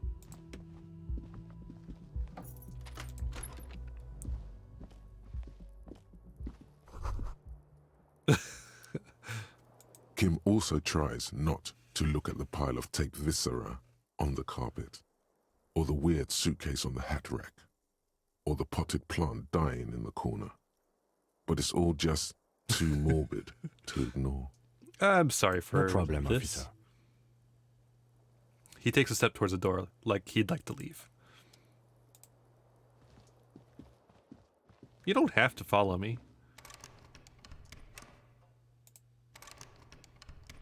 Yeah, it won't let me look at it. Oh, wrong mirror. A mirror hangs above a bent and broken sink. In a fierce discharge of masculine energy, someone has ripped half the faucet off. Hot water sprays from the base and steam covers the mirror. You cannot see yourself, just the outline of a man. Yeah, but what is a man? Suddenly, you realize you have no memory of the face that awaits you there, underneath the soft vapor. As you slowly reach your hand towards the surface of the mirror. Abort. You clearly have not thought this through. You won't like what you see there, and you will never unbecome it. I don't care. Behold. You have no idea who this thing is, do you?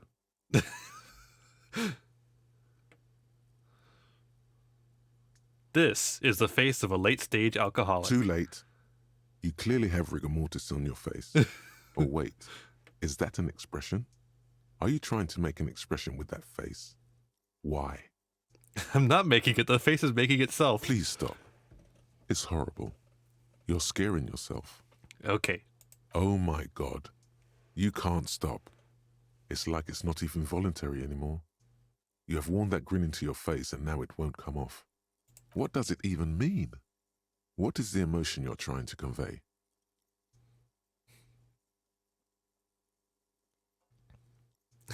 I'm insinuating that I'm vaguely sympathetic. I think I'm sort of pulling it off too in a sad has-been kind of way. There's some charm to it. There might have been 10 years ago. It's little more than a cadaverous spasm now.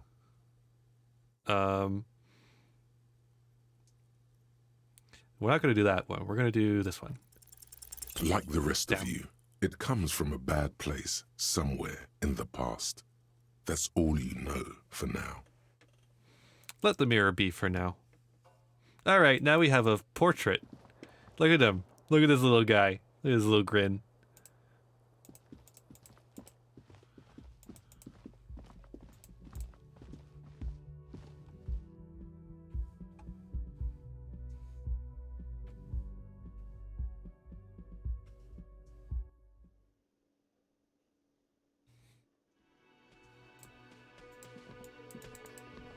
Oh, hey, there's a person here.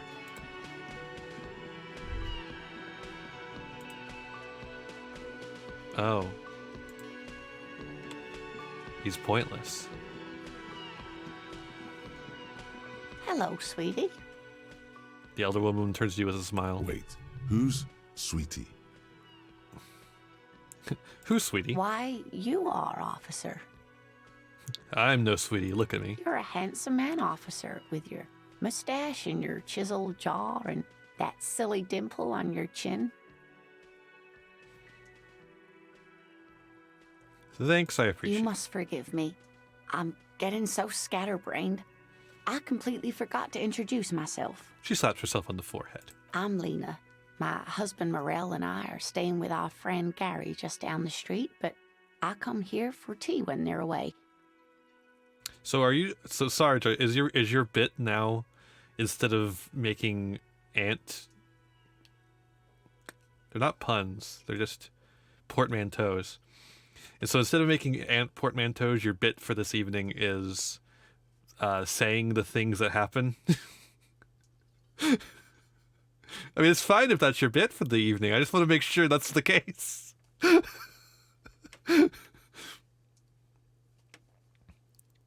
Her eyes glitter over the rims of her glasses as she looks up, smiling. This Lena is wacky enough for the Fair enough. Hire her on the spot.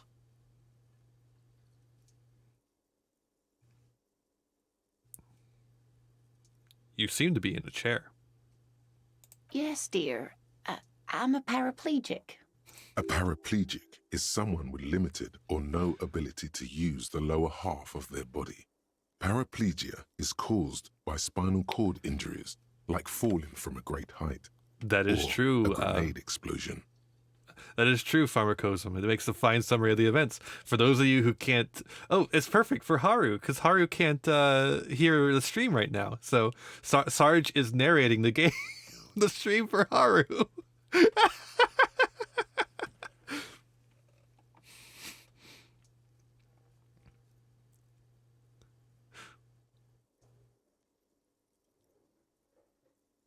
Oh, no, I'm gonna be nice. Thanks for clearing that up. No Let's move problem. on. She nods, smiling up at you from behind her glass. There is no bitterness in her voice. She accepted the curiosity her condition inspires a long time ago. It's fine, Sarge. Keep doing it. It's engagement. It gets those numbies up. You know what I'm saying?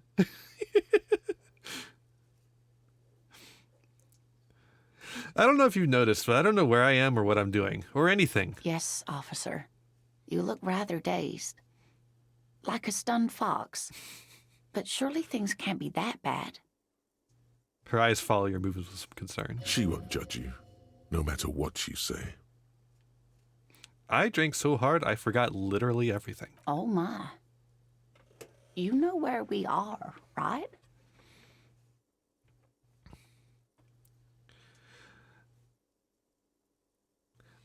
The Whirling in Rags Cafeteria. It was on my keys. That's right. And where is the Whirling in Rags Cafeteria itself located? In Revachol? Yes, indeed. We are in the fine city of Revachol. And Revachol is the disgraced capital of the world, something like that. Yes, great. See? We're getting somewhere. What else do you know about our city of splendor? Tattered as she may be. Yeah, no, the writing of this game is super solid. Honestly, I don't know diddly squat about Revachol. What kind of place is How this? would I even begin to tell you? Revachol is the most beautiful city in the world. We're fortunate to be here, you and I. I haven't seen very many other cities personally, but everyone says so. Revachol is a rare jewel. This city used to rule the world, though it has seen better days. There's a pause as she studies your expression. You must look quite lost. Speaking of history, you know what year it is. It's yes? it's the spring of 51. That's right, dear. How splendid. Here, take this pen. Knowledge should always be rewarded. Kind green ape pen. Her relief is palpable. She was getting pretty worried about you there. But now she relaxes her shoulders. I can tell that this is taxing for you, so I'll just ask one more question. What regime are we living under? What mode of government?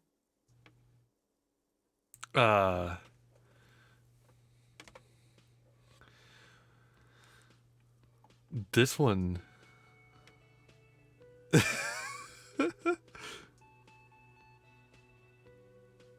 Foreigners and women.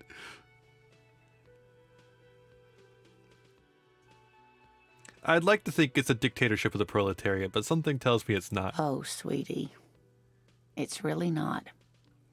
There used to be people who thought that way.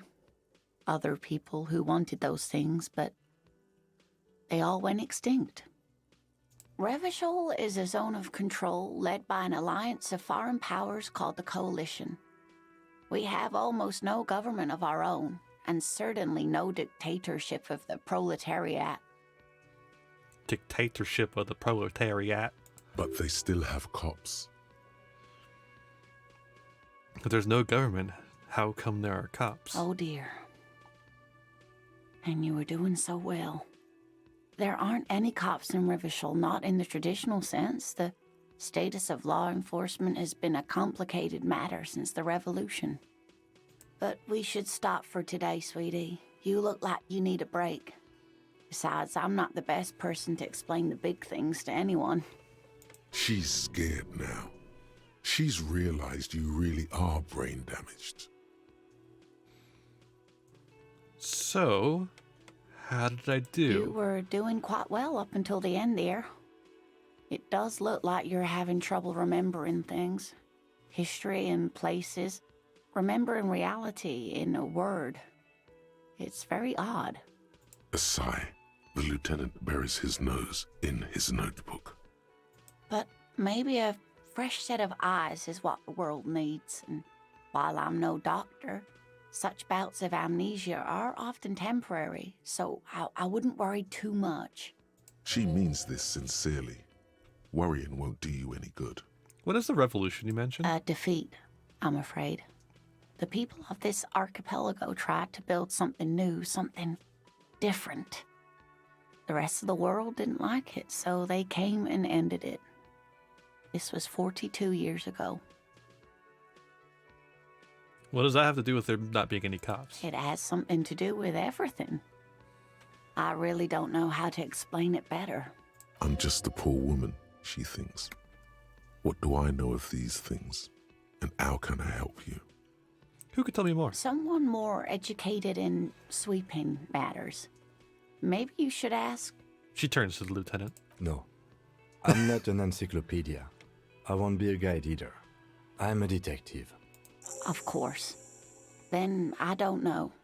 Someone rich, maybe? Wealthy people are educated. Though I don't know where you would find a wealthy person in Martinez. I gotta get going. Of course, dear. Good luck with your case. All right. Oh, right. Monkey. Monkey. A pen with a green ape head on the one end. The ape has closed its eyes, a kind expression adorning its face. It seems to be meditating. Monkey. Monkey. Monkey. Monkey. Monkey. Okay.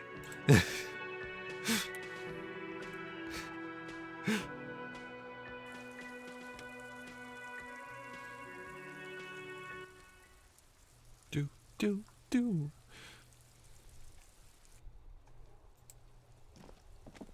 Alrighty.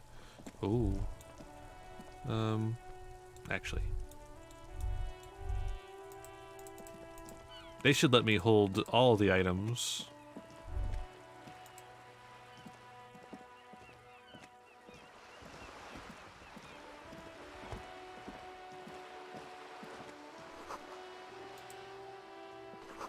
Alright.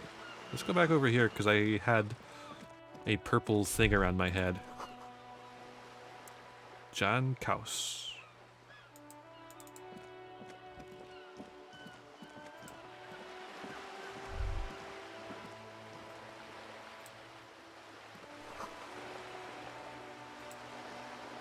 This coin-operated viewer is facing southwest. Its coin slot is full of fossilized bubblegum, rendering the machine permanently inaccessible. Poor little viewer. The metal feels cold and wet under your palm. It looks unhygienic. Look inside. A thick layer of graffito covers the lenses. You spell out the word Onug, written on the other side, with N and C scribbled backwards. Shift focus. Under the graffito, a sea of blues and greys appear. Behind the water lies a coast studded with concrete and reeds. On it, a church on stilts, lanky weather-worn wooden planks, an X-shaped cross topping its tower. You know this to be the star of Pericarnassus, or the Cairo, the central symbol of the Pericarnassian church, a star, a great moral height to be strived towards. This is an interesting one. So Cairo is are two Greek letters. It's an X and an R. And those are the first two letters of Christ in Greek. And the Cairo is typically used to represent Jesus Christ. You would find it on several things, including Roman shields. Constantine the Great famously has a story of his conversion in which he was going to war with another group. I don't remember who he was going to war with, maybe Parthians. But the war was going to be a close one. And so he prays to God and has a dream that night where he's like, God, if you... where God shows him a vision and says, if you convert to Christianity and put the Cairo upon all of your shields, you will win the battle. And back in those days, winning one battle was essentially winning a war. It was very easy to turn... Basically, the only empire that could survive more than a couple of battles in a war was the Roman Empire. And so, yeah, that's his conversion story that he uses to convert Rome to a Christian state. So, yeah, that's what they're referencing here with the Cairo. The church looks old and weather-worn. There are no lights in the windows. That is true, Sarge. It starts to change as we enter, the guns period. Around the large wooden building, you see chunks of sea ice gathered on the beach, and a small tent set up on the ice.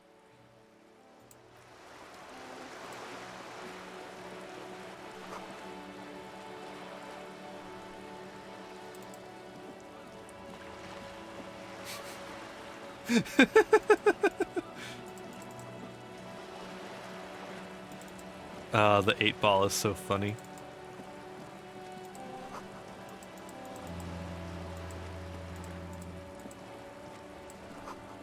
How do I have enough experience to level anything up now? What do I need to level up, by the way? It's like perception, right?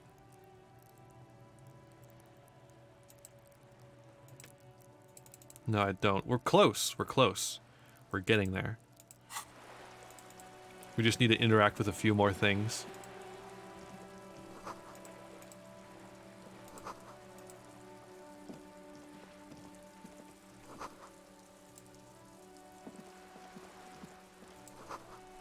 Oh, there's a girl up there. I guess there is. The streets will flow red once more. A great torrent rushing down Rue de Esperance. You wait and see. The girl stares at the sailboat by the pier. The streets will not flow red with anything. Who are you? I'm Cindy the fucking Skull. What else do you want to know? Date of birth, blood type, the last time I was tested for Hep C. Hep, yeah, when were you last Had tested? a battery of tests just last week. I'm practically a patchwork of interesting critters. Kinda like a Manowar. Despite the attitude, she puts the brush aside. A random fun fact I recently learned is that lower class people that live near sources of water may not have gone hungry anywhere near as much as people tend to think, which, is a lot of people. But a lot of people live near rivers. Because even in streams and smaller rivers, fish used to be much more plentiful. That is true. We have significantly depopulated the amount of fish there are in the world by a lot. Yeah. You keep looking off at the side. What are you looking at? The lieutenant furrows his brow at another one of your eccentricisms. She nods disdainfully toward the woman performing maintenance on the boat dock near the pier. Hatred, disgust. It's difficult to tell which of the two is more present in her girlish features. The woman on the boat does not notice her staring. That is on her. Someone's got to keep an eye on her. Ozon is an archipelago 2 days' travel away from Rivershot. Its moneyed residents, used to posh restaurants and upscale boutiques, rarely have reason to visit Martinez. Who is she? Probably the Wild Pines rep. We should talk to her. She's a professional negotiator, though. I have the feeling she will be very cooperative while telling us nothing. Nice. You should take the lead. Ask her unexpected questions, Do your thing. Don't be afraid to get a bit wacky. Throwing her off is our best bet. Wacky's my middle name. Good idea, piggies. Run along now. Fuck her shit up good. Impound that boat while you're at it. I'd like to watch her swim back to Ozon. Do you know anything about the recent murder? I ain't no snitch, pigstein. Go forth and forage in someone else's shit. No shortage of squealers in these parts. Actually, there is a shortage of people who talk to us in a normal, calm, informative manner. We weren't put on this earth to make your life pleasant, fucko. What are you doing on Can't the wall? you Or to the tell? wall? I'm painting a beautiful mural, an aereo graffitio visible from low orbit. I haven't really started it yet, I'm waiting for the right words. So you don't know what to Have write? you ever tried your hand at graffiti-o? When faced with a blank wall, most people write unimaginative stuff, like pigs go home and Mona was here. We rarely see pigs round here, though. Just union cads. And my name's not Mona, so... I guess it's a She fair wants point. it to be something true and total. Why are you so committed to defacing the This building? place is severely lacking in havoc. Not even the occasional trash can fire to break up the tedium. I thought I'd mix it up, you know, summon the forces of crime and social chaos with a wall-sized invitation. I have an opinion on this. The ham sandwich man. Yeah? I love public art. Don't mind us. Keep doing what you're doing. Thanks. I'm sure the inspiration will come to me now that I have an official RCM stamp of approval. Good. You've lessened her desire to deface the building. Catch you later. Watch your back, Ungulate. You've got eyes on you.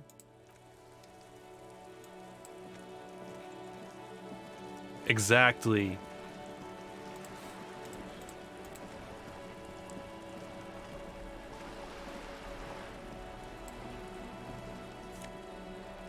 I'll take that for sure.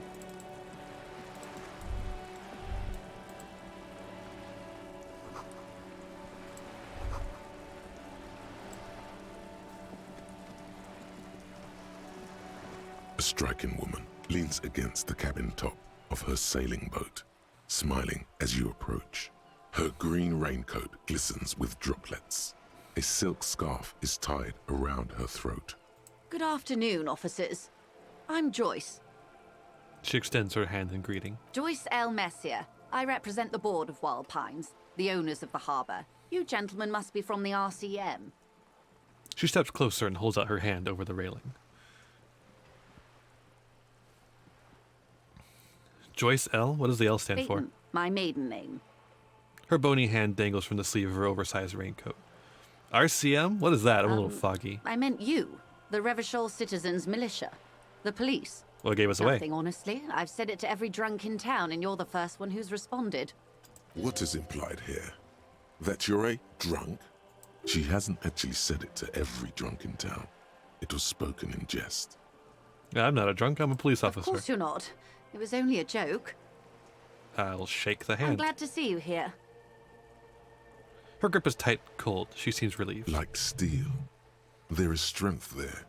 If she wanted, she could sink her nails deep into your skin. I was dispatched to handle a strike, not a lynching.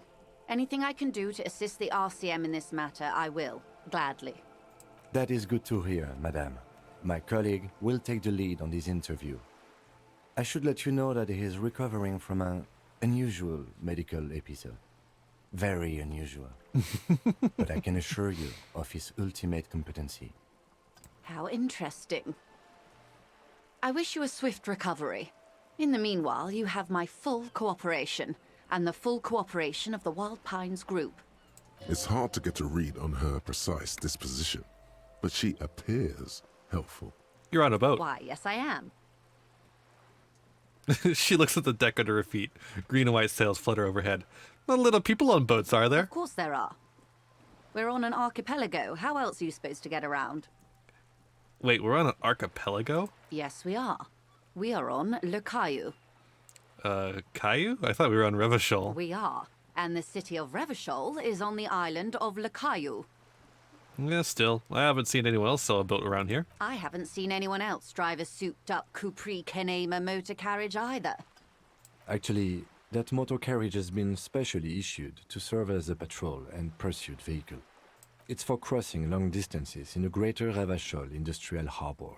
It's not a toy. Neither is this.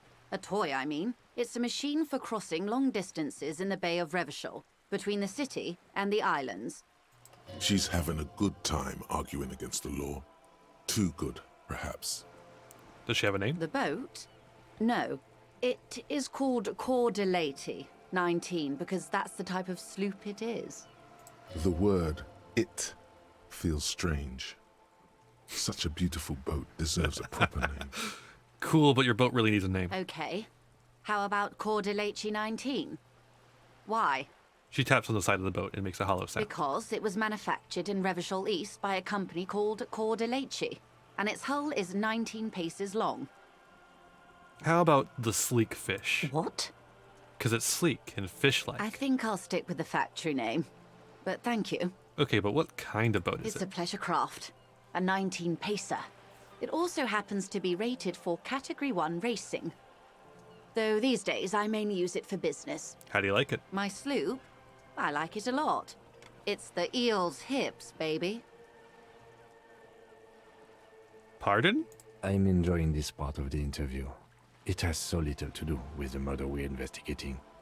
I really do, the lieutenant thinks. Is she thrown off yet? He's looking at the woman, assessing her.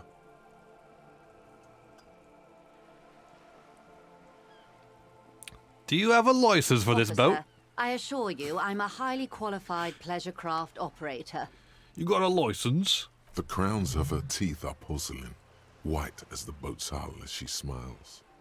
Her nonchalance might be related to something called the Wayfarer Act, a law that says she doesn't need a license. Sly Fox, you're not aggressive enough to harass her further on this. I think I have a handle on the boat thing. Good. Tell me about Wild Pines. What do you do? What we do? I'm afraid I don't speak for Wild Pines as a whole. It's a giant undertaking. So what do they do? The Pines' core competency is logistics. Container shipping, freight, that sort of thing. See those airships there, blinking? Those are the shipping side of things. And that is the terminal. Another subdivision deals with energy, oil and gas exploration, offshore platforms. The Wild Pines Group is one of the original Revacholian Indo-tribes. Companies awarded royal monopolies by the king, the suzerain himself, centuries ago. The king is long gone, but several of the Indo-tribes remain. Who are the other Indo-tribes? Son Baptiste, LUM, an unknown entity known as Brightest Star. You're in good company, it seems. Why, thank you. She does not register the real meaning of the remark. How much money does Wild Pines have? I'm not at liberty to discuss the company balance sheet, but I can tell you that last year, the company booked more than 20 billion real in revenue. A billion? What exactly is a billion? It's a number, officer. A big one. What's it made of? It's made of 1,000 millions. A million is made of 1,000 thousands. That's it? I thought Wild Pines was supposed to be the big time. And to think, there are years when the group books losses in the billions. A wave hits the sloop. She grasps the mainstay for balance. Wild Pines employs 72,000 people, all of whom have families that depend on their salaries. It is a tremendous responsibility. Where does Wild Pines get all these They billions? started as an exploration and cargo fleet conducting trade between the Samaran and Insulindian Isolas 250 years ago, when pine ships explored the South Seminese and charted Lomantang on behalf of the suzerain. Centuries of care, deliberation, and madness have gone into this endeavor. Vessels pass through the great unrest to re-emerge with apricots in tow. The logic of the system is totalizing. It's taken everything from its employees to build it. It probably helps to start with a royal monopoly. You know more than you let on. Certainly it helped, but most of the original Indo tribes have failed or been absorbed. To survive, Wild Pines had to grow and adapt. No suzerain did that. What does a huge system want with a place like this? You mean aside from being the terminal's legal owners, who are responsible for moving 8% of the world's cargo? You don't keep it moving. The workers do. The company is nothing without them. We built this district. All the best parts of it. Rue de Saint-Ghislain, with its bastions. The plazas Meteor and Mosaic. Even some of the old street lamps have been put back thanks to the investments from the WP. She points behind you where the seawall rises. Before Martinez was swallowed by the industrial harbour, even before it was part of Revachol, long before Terminal B was erected here, The Pines built it as a resort for its Revacholian employees. A company getaway, for a weekend or a summer holiday. Then came the revolution. But that's another matter. I'm here to make sure the Pines can fulfill their responsibilities to the place they built. With your help, hopefully, says her warm tone.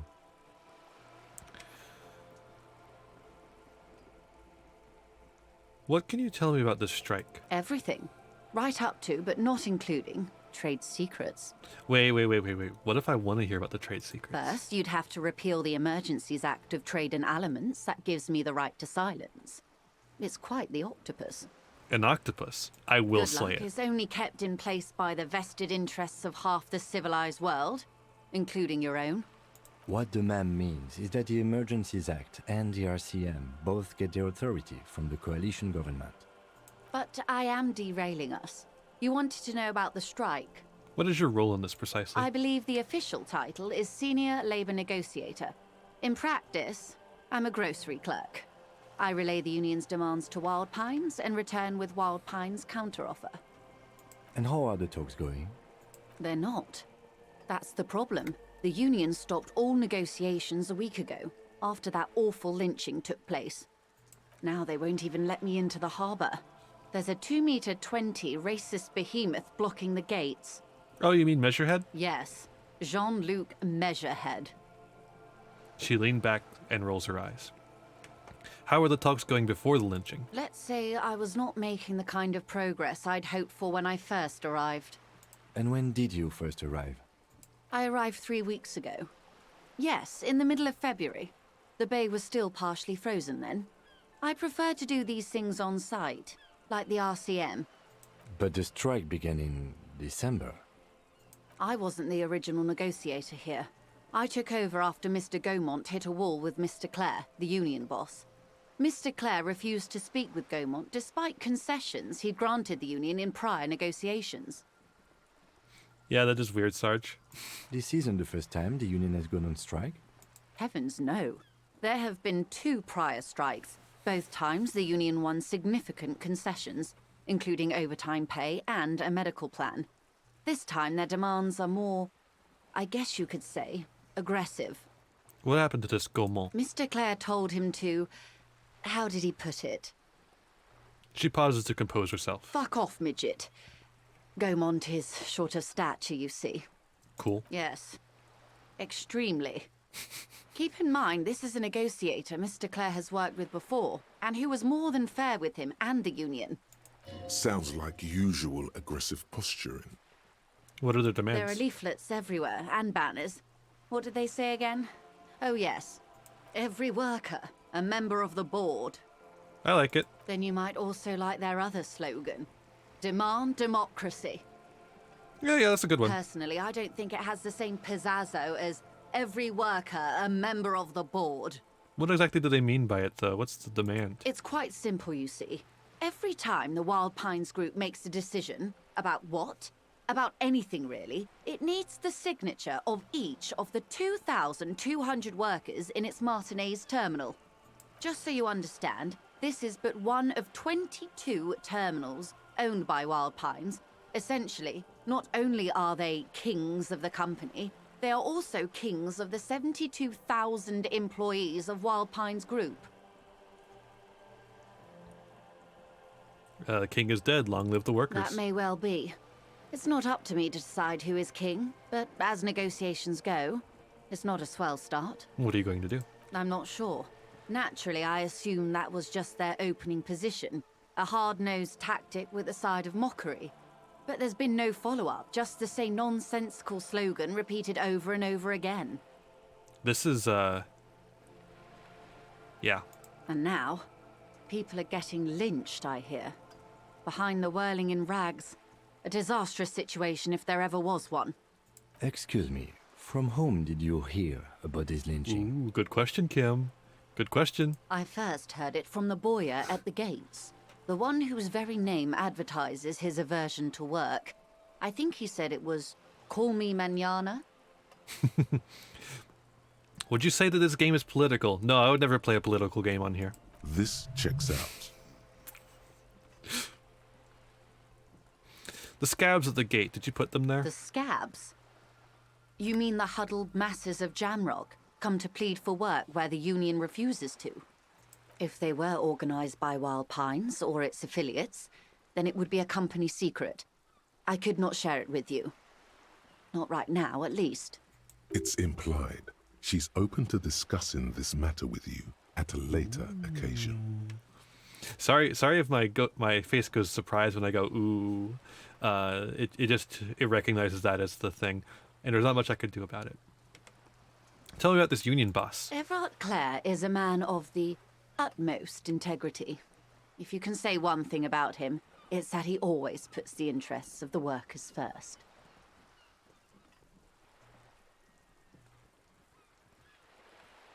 Really? Of course not. Everard is fantastically corrupt. I imagine he has a thick, viscous goo where you and I have blood.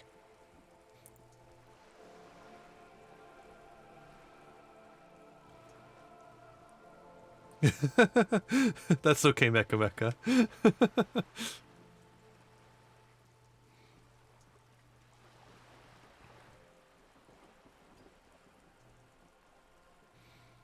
You can't be that bad. He is the most corrupt individual I have ever seen, and I deal with men like him for a living.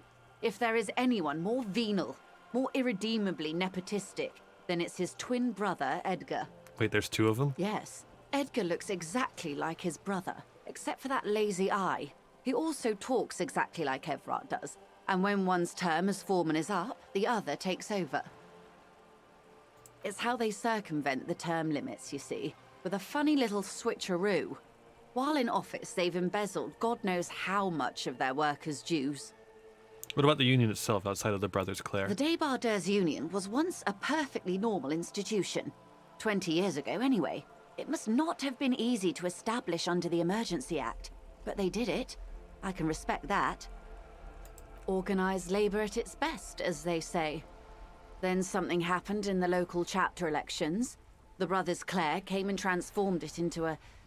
how do you say? She hesitates, looking for the right expression. A mob. The Débardeurs are a crime syndicate.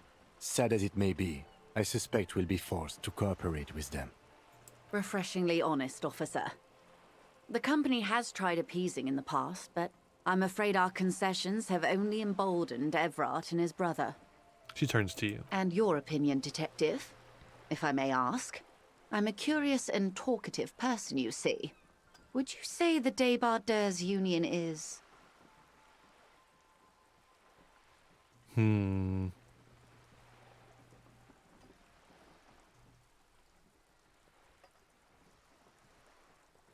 I prefer not to have an opinion on these things. Of course, officer. One more thing. You said something happened in the elections? I'm glad you asked. There was a woman, the previous forewoman of the Union. We got the stuff. She disappeared. Disappeared? Yes. On the last day of the local chapter elections, her daughter phoned in and said she wasn't running anymore. Or coming to work. Ever. End of story. Eerie. Downright haunting, if you ask me. The Wild Pines suspected foul play, but what could they do? It was a union matter. The point of the presentation is, these kinds of things happen around the Clares. Watch out when you're dealing with him. Thank you for your concern, ma'am. We'll be just fine.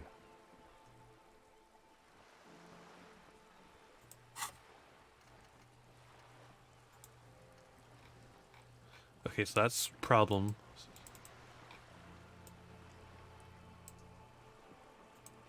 Solution? Can I guess it said imminent, not done, but I don't exactly know what's going on here. We do, however... Oh, I see. We'll just do that for now. That's all I need here. Let's change the topic. How else can I help? We're still going. What can you tell me about the lynching? Quite a few things, I'm afraid. She falls silent for a moment, contemplating something. The information I'm to share with you includes sensitive trade secrets. For the sake of my employer, I have to ask for your names and badge numbers. Uh-oh. Of course, ma'am. We should have introduced ourselves. I am Lieutenant Kitsuragi from Precinct 57. And this is my colleague from Precinct 41. I'm afraid he doesn't have his badge at the moment. I hope mine will suffice. How curious. Why is that, Detective? Awkwardness washes over the conversation. The woman doesn't like this turn of events. Remember when my partner told you I'd suffered an unusual medical episode? My last badge is related to it. I see. So, are you saying you lost your badge during the course of this episode? I could have eaten it for all I know.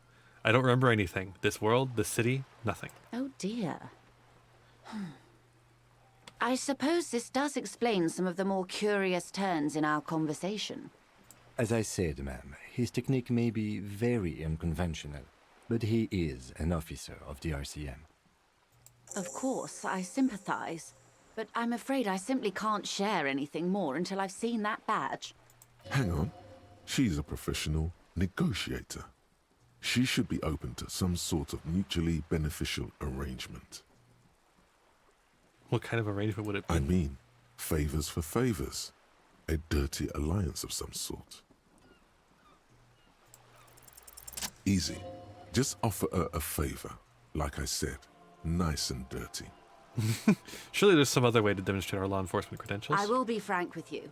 If I'm going to break protocol, I need to be able to justify it to my superiors. They're going to want to see something very tangible. You're in, but expect her to drive a hard bargain. Like what? Reports from inside Terminal B suggest it's a hub for the local drug trade. This is an open secret in Martinez. The Union controls Have the a nice terminal, night, Sarge. so it goes to reason. They're profiting from this trade. The company has tried looking into this matter before, to no avail. Perhaps someone with your authority and resources might turn over the right stones. Or you can recover your badge. Though if I may be blunt with you, it sounds like that may be a lost cause. Detective, a word in private before we continue.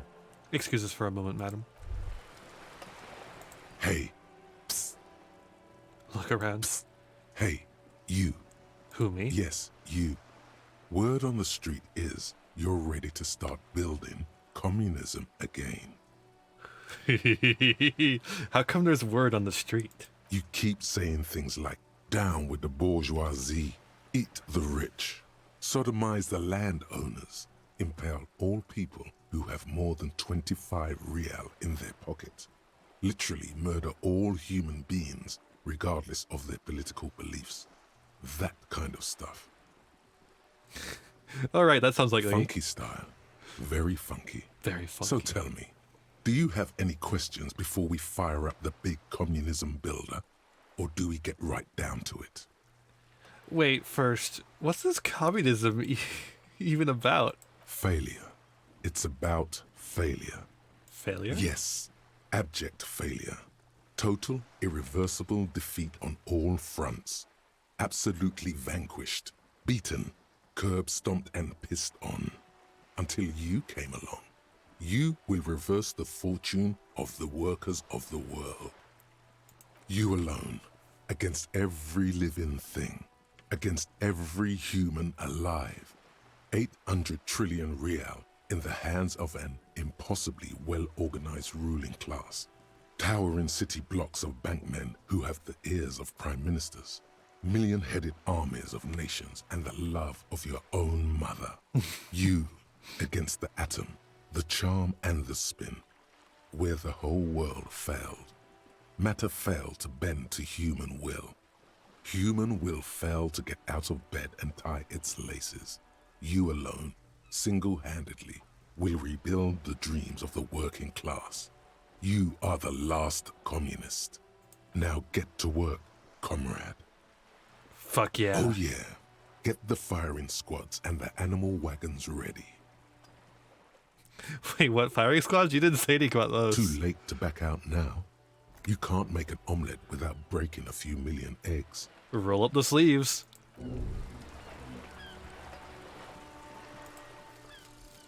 Lonesome, long way home. Here we go. Home awaits. Walk past Station 41 and through the market, past the Boogie Street spearhead to the other side of the lake, the frozen eye at the center of the district. Then past the video rental store on the corner. There, at the end of a street lined with pine trees, a small house no larger than a matchbox, 11 Voyager Road. You no longer live there. Those times are gone. And so are those people. Why did you come here? Why are you still here? And where's the dealer? You have to get back to work. That's all you have now. Oh, cool.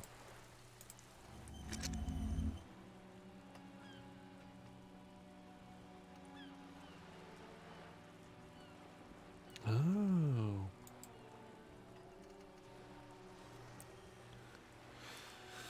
People think communism was some crazy idea that had its comeuppance 40 years ago, a fever that shook the world never to return again. They were right, until he woke up today, a spiritual corpse responsive only to the call of Commodore Red, prostitutes, and Krasmazov. For him, communism is still a thing. He will single-handedly raise the commune of O2 from the red oceanic trench where it has been resting, covered in ghosts and seaweed. He is the big communism builder. Come, witness his attempt to rebuild communism in the year 51. Let's start it.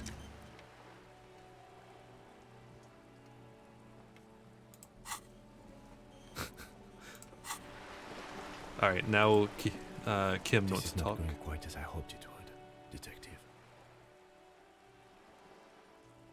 Honestly, I was expecting you to use your unorthodox technique to keep her off balance, and not volunteer us to be her henchman.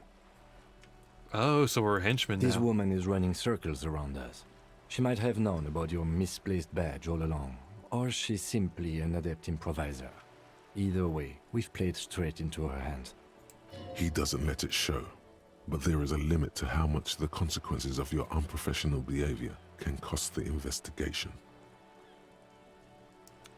We could just,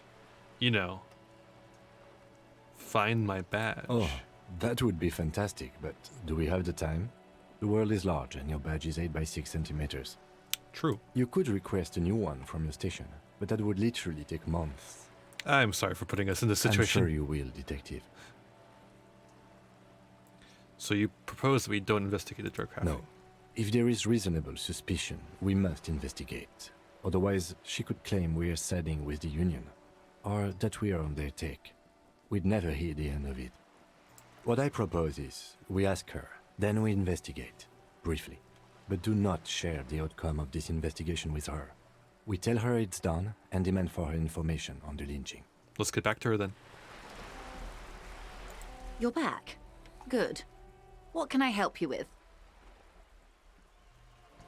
You seem smart. I need someone to give me the lowdown on this reality we're in. This reality? She pulls her hood close around her neck.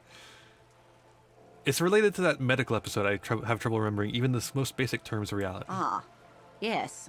The episode. Sounds like an acute case of encephalopathy, now that I think of it. She puts down her thermal cup and looks at you. Don't be phased, madame. He functions perfectly well. He only needs a lowdown on all of reality. We may be here a while then. Ask away, officer. I'll help however I can. All right, we're in. I know these all look good, but begin with the first, okay? Where are we? We're in Martinez, baby. Baby? A casual term of endearment popular among the 50-plus crowd. It's a disco holdover, pay it no heed. I'm a disco holdover myself. Aren't we all? Mm-hmm. And what is Martinez? Martinez is a district of Revachol. A very small district tucked away near the industrial harbour, north of the 881 and Jamrock. You would be excused for not knowing about it. Unimportant, they say. Forgotten, even. Shelled to smithereens during the Revolution. It has its charms, just not this time of year. Tell me more about Martinez. I'm not a good ambassador. I've only been here once before, as a teenager. Not a lot has changed. There are ruins, a terminal, fishing boats, reeds, Boys with boxy shoulders. As I told you, Martinez used to be a province, a workers' resort before the city swallowed it and the artillery did its part. Now the Reeds are the real star of the show here. The further down the coast, the wilder it gets. You mentioned the sea. What sea is this? It's not really a sea, it's the Bay of Revachol. And the bay feeds into the ocean. Are we near the ocean? Yes. We're on an island in an ocean, the world's largest body of water, the Insulindic. Vast, lukewarm and unknowable, flowing in and out of sight. What's the name of the island? Caillou, as you already know. Imagine a pebble. A smoothed-over pebble amidst a great blue sea, misshapen, cracked. The cracks are the River Esperance. We're in the delta of this river, on the 6th branch, the Martinez distributary. It is clear this pebble is of enormous value to her, and to humanity at large.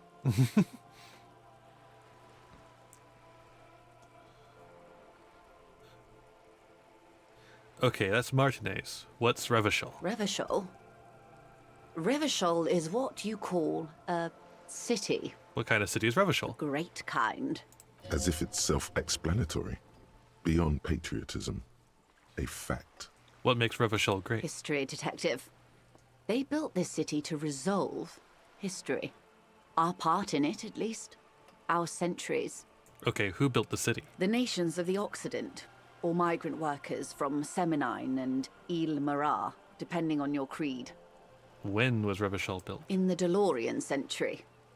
380 years ago. And why will it resolve history? They say it's where the terrible questions of our time will be answered. The tensions are highest, the fault lines deepest. By that I mean conflicts. Ideological conflicts. The stuff of men. We are standing on a fertile, self-sufficient island able to sustain up to 200 million people. In the middle of the Insulindic Ocean. The world's connective tissue. It's where the money is.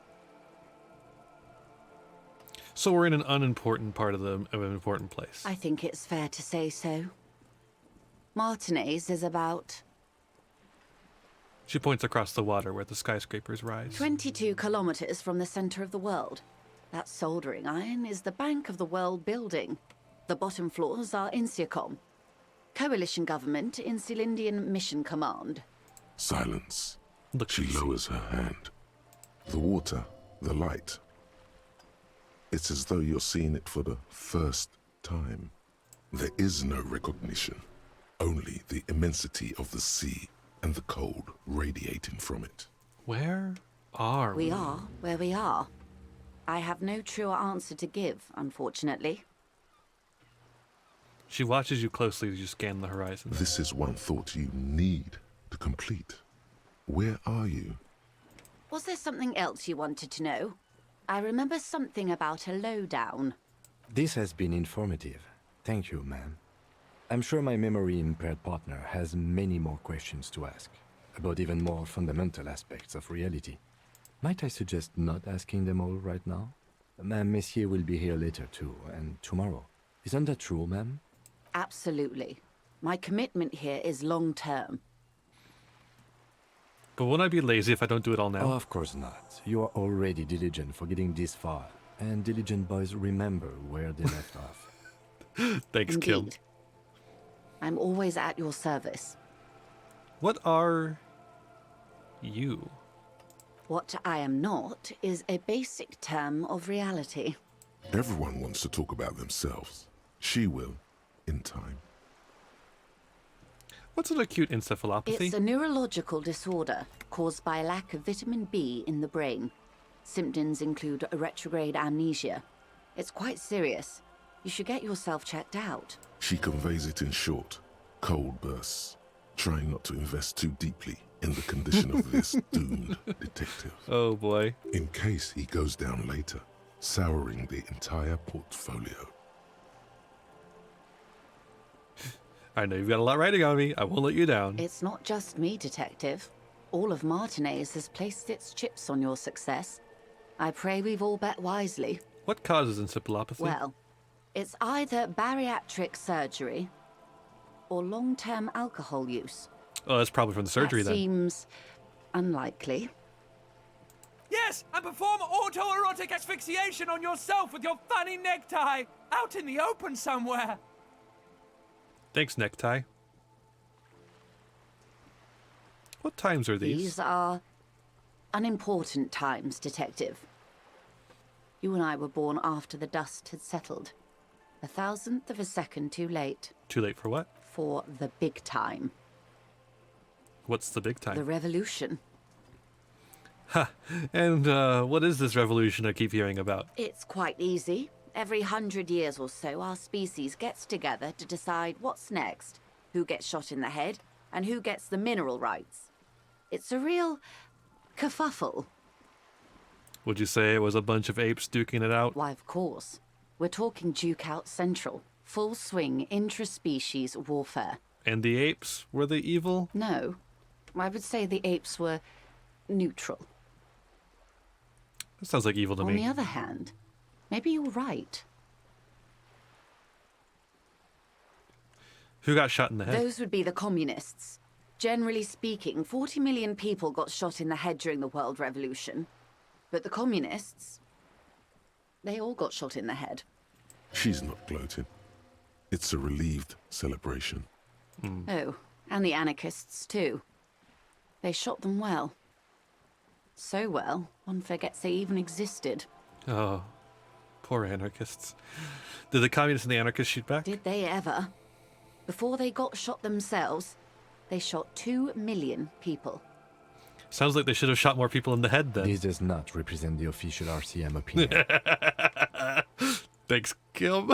Don't worry. Klaus Mazov shot 15 million people in the head.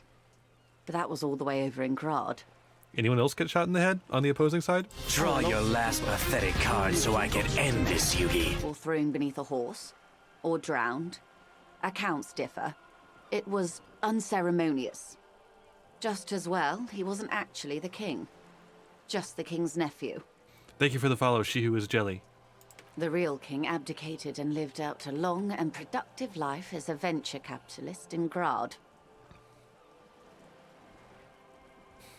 Cowardly king. I prefer the term risk-averse. King Guillaume was nobody's fool. He could smell a PR disaster brewing, so he got out alive, and his nephew Fricelle got shot in his place. Him and tens of thousands of his wonderfully fascist kingsmen. It was a wild time. Who got the mineral rights? The liberals got the mineral rights. And by mineral rights, I mean everything. Okay, and by liberals you mean... Liberals are usually middle-class people, Detective. Or the remaining gentry. The beneficiaries of the pre-revolutionary arrangement. Some were rich enough to stay with the Constitution, with monarchy. Big mistake. Others bet on the revolution. They were called the ultras, or ultra-liberals. They fared well. How did the liberals win it all? They didn't win so much as survive. We were the last ones standing when the war ended. Everyone else got shot in the head, remember? We. She's one of them. Of course. If everyone got shot, who was there to surrender to? To foreign intervention. The coalition. Those people really took the mineral rights. Wait, you said the liberals already took The everything. liberals took everything that wasn't nailed to the ground. The coalition took the ground. The ocean, the laws, and the people. Who are the coalition? The coalition of nations. Grad, Mesk, Vesper, Messina, Oranje, and Sur-la-Clay. The armed center of the world. They landed here and ended the revolution. It was the moralist thing to do. There is bitterness in her voice, tempered with understanding. She is critical, but ultimately understands the cause. Moralist? The moralists believe in keeping everything exactly the way it is. They believe in mineral rights, and not shooting people in the head. At least not in the same manner and volume as the others do. They are the long-standing provisional rulers of Revachol now, the coalition government. This is their zone of control. They embolden the RCM with crumbs of the same law they took. Technically speaking, you are a moralist. I don't think I'm a moralist, ma'am. Of course. Not easy to be moderate about head shooting in your line of work. When was this kerfuffle? Turn of the century revolution? Don't answer it. It's a trick question. The revolution began in '02 on the Isla of Grad, though by the end, nearly the whole world had gotten involved.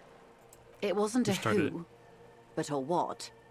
A pandemic of Zarat, a particularly virulent prion disease, which the authorities in Grad proved unable to contain.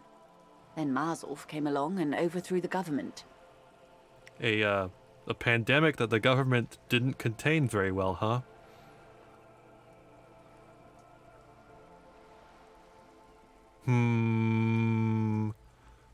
It made people overthrow their governments. Wow, really? Of course not. It was a highly infectious microorganism that destroyed the actual causes of the revolution were material. The pandemic only provided the spark. Thank you for the raid, Fae Queen of Demons. Welcome, everyone. Welcome, welcome, welcome. We're playing Disco Elysium. Draw your Thank you for the follow, Jimmy Dragon. So I can How was your end this stream? union. Did you have a good stream? What were you playing? Final Fantasy? Heck yeah. Which Final Fantasy? That's weird. It doesn't say. Is it just the original one? Raid phrase. Hell yeah. Welcome, everyone. We're having deep conversations with a union buster. Where did it spread from there? From Revachol and Grad? Not far. The world managed to cauterize itself. Mazov's government was overthrown in '08, and the coalition crushed the Revachol commune 2 years later. It was the end. Yeah, she's hired by a corporation to bust a union. Good night. Sleep well. Thank you for the raid again. What came next? Why? You and I, officer. Our lives in the zone of control. Something tells you her life and yours are not that similar. Maybe it's because she has a boat and you have that necktie? A pair of pants? Our lives are very different from No each other. doubt. But we share the same time and position on the planet's crust. That counts for more than you think. What is the zone of control? A city-state divided into free market zones under the everlasting interregnum of the Coalition of Nations. And you, of course, the citizens' militia. The clatter of typewriter keys fills the main hall of the reappropriated silk mill. Precinct 41. Chad Tilbrook presses enter. Outside, Officer Elfboy Williams slams the door of an armored motor carriage. I also do not like her. I can tell you exactly why, though. As they said when we started talking to her, she is a negotiator, first and foremost. And she's a liberal, and you know she's also a union buster. Who, as I agree with Gatekeeper, union busters can indeed suck it. Yeah, essentially. The zone of control is the third incarnation of Revachol, after the failure of the suzerain and the commune. What happened in the rest of the world? Modernity. They developed the marvels of the inter-eastlery communication. Telematic milieus, radiation, colored plastics. Meanwhile, in Revachol West, the aftermath continues for the 5th decade. It's been like this for how long exactly? Draw your last pathetic card so I can end this union. Thank you for the follow, Farmer Cosm. What have we been doing all that time? The 20s saw a decade of urban war, west of the river leveled, offshore platforms in flames. Still, it's regarded as an improvement on what came before. '08 to '19 was simply hell. And after that? The 30s? Things settled down in the 30s. Revachol East transformed itself into the world's largest tax haven. Oh boy. With the international community's blessing. For the first time in a long time, it seemed like things were going somewhere. Were they? No. It was a market mirage fueled by cocaine and quantitative easing. The 40s dispelled it like a cold splash, an Isla-wide hangover, you might say. And here we are. She curtsies. Welcome to reality, baby. Holy moly, that's a lot of experience. From the looks of it, the 50s haven't been much better for the zone of control. You can see it in her eyes. Days slipping away. You don't seem to be thrilled. I've no right to be dissatisfied. This shirt is Barbara Muscova. This raincoat is impervious to rain and is guaranteed for 100 years. My daughters will wear it. No, it's just... She looks at the crumbling tenements, paint flecking from the stone. We could have had so much more. Every one of us. If only we'd played it right. What would you have done differently? Good question. What would you have done differently? No, her first. I asked you. Who are you in all this? And I asked you, past-less detective of the Citizens Militia, what insight has acute encephalopathy given to you?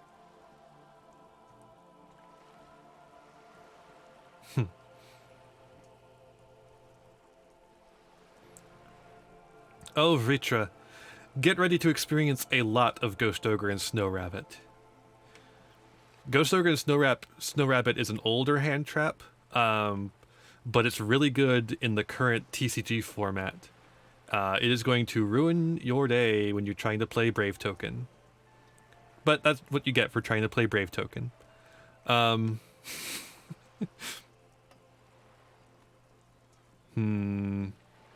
don't know what I would have done differently. And you would have died, most likely. Not far from here. Maybe even right here, during the beachhead, defending the coast the day the Coalition took the city.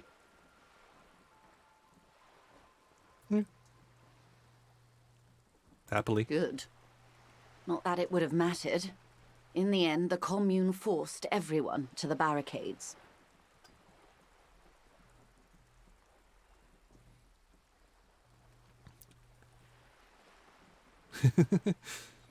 And that's enough about the times. They are what they are. Who knows? An afterbloom may yet come. Anyway, enough sentimentality. Is there anything else you want to know? Now's your chance. Ask her who she is. She won't get out this time. Seriously, I want to know about what you are. She won't maneuver her way out of this one. Stop dodging. What are you? I am the vilest of the vile. A traitor, a devourer of nations and infants. I am an ultra. She raises the corner of her mouth, smirking, revealing a canine.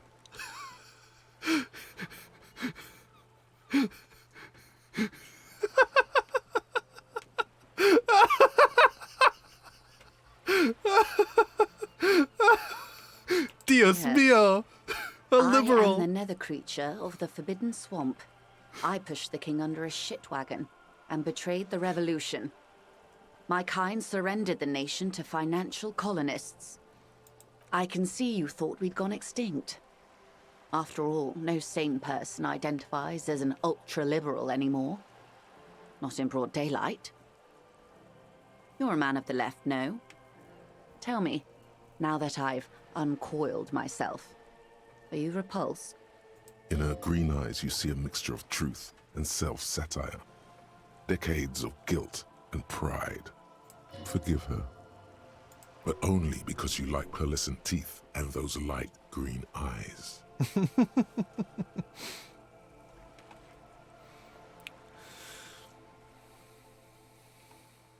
I forgive you. I hope you do. I hope we are able to continue as friends, despite my scales and my need to infiltrate and betray your precious revolution. Honestly, I may have even preferred it, had the communards won. Who knows? They might really have built something better. But they didn't, because they lost. When the dust settled, the liberals were the only ones left to clean up the mess. By virtue of their survival, they were handed enormous power to shape the future. This was all our last generation managed. Would you have done something differently? With due respect to our overlords, the eternal caretaker government that keeps Martinez a monument to the efficacy of its artillery, I would not have relinquished sovereignty to the Coalition. Not here in Martinez, and not in the Stella Maris or Delta Beachheads either. If not for my own sake. She realizes her small, cold fists are clenched. She loosens them. Hey, Haru. Then for my daughters. We had an obligation to defend our sovereignty. We should have burned the whole Isola down rather than let them have it. Dark orange flames reflect in her green eyes. An oil fire on the ocean.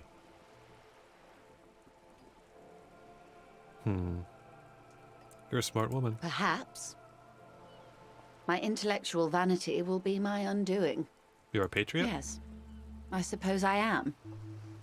But I wouldn't be a patriot anywhere but here. I think that's what... Anyways. Seditious talk, man. The lieutenant puts down his notes and gives her a look. You have daughters? Yes. Whatever else I am, I'm also a mother. And a wife. Now, shall we return to reality? Yeah, I got a good one for you. What is this? Spreads my hands. A sphenicid? A flightless bird of the polar regions? Keep guessing. Some sort of krill hunter? No, wait. You're an ancient ruin. A symbol of hubris and decay. Half submerged in some salty sea. Are you saying I'm ruined? Of course you're not, my dear. I'm just terrible at guessing games. I meant this place here. Ah. This is the pier of Rue de Saint-Ghislaine, 33A, where the tenants have been kind enough to rent me a slot. Or two. What is Rue de Saint-Ghislaine, 33A? A pre-revolutionary tenement. Old buildings are called tenements, you see. And new buildings, bâtiments. After les bâtiments nouveaux. But 33A and 33B are not nouveaux. They're old. She looks up at the crumbling facade. This one used to be 8 to 10 stories tall. A real high-rise by the standards of the last century. Built to mirror the skyscrapers across the bay in the Delta. That was before the war, of course. Who lived in them? Mostly the urban middle class, I believe. This was Ultra-liberals. once primo real estate, before the cannons lopped 4 or 5 stories off.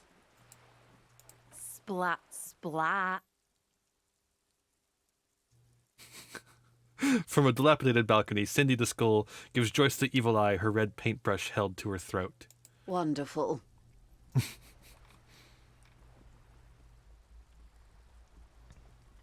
What is that? Points to Cindy the Skull. The girl in the old lady rags.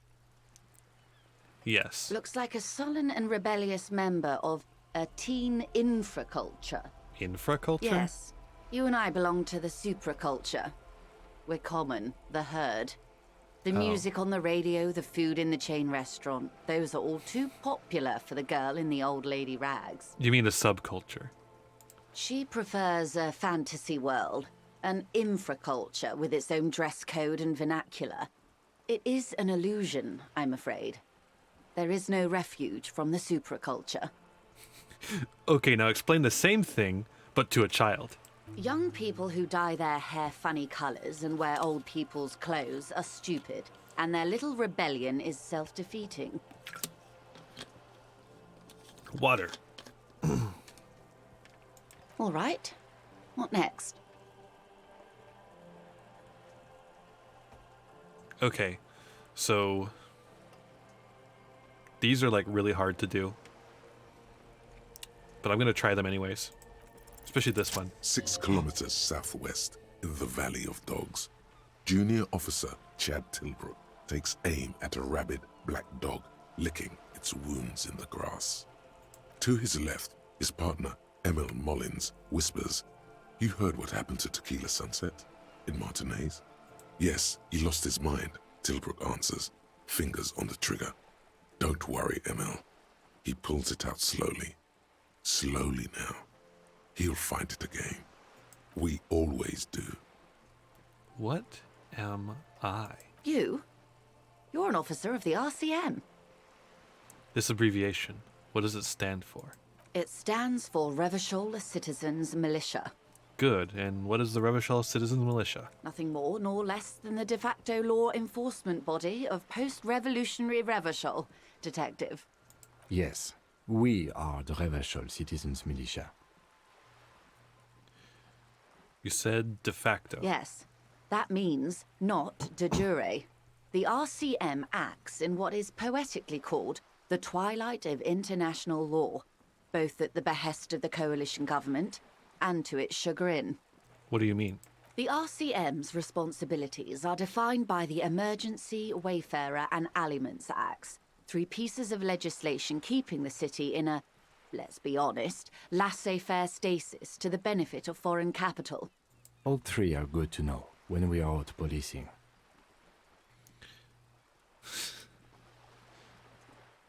So I'm basically a lackey of capital. There's nothing basic about your role, Detective.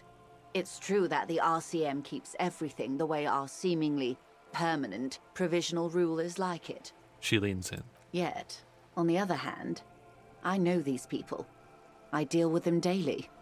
Let me tell you, dear, they are not fans of you. Why? The post-revolutionary decade was a disaster for the coalition government. Revachol in the 20s was hell, especially on the west side of the river. Gang warfare, a botched privatization scheme, a nuclear pile meltdown. That sounds fun. They called it the International Zone because no nation wanted to claim responsibility. The RCM restored peace where the coalition failed, a true blue citizens' initiative.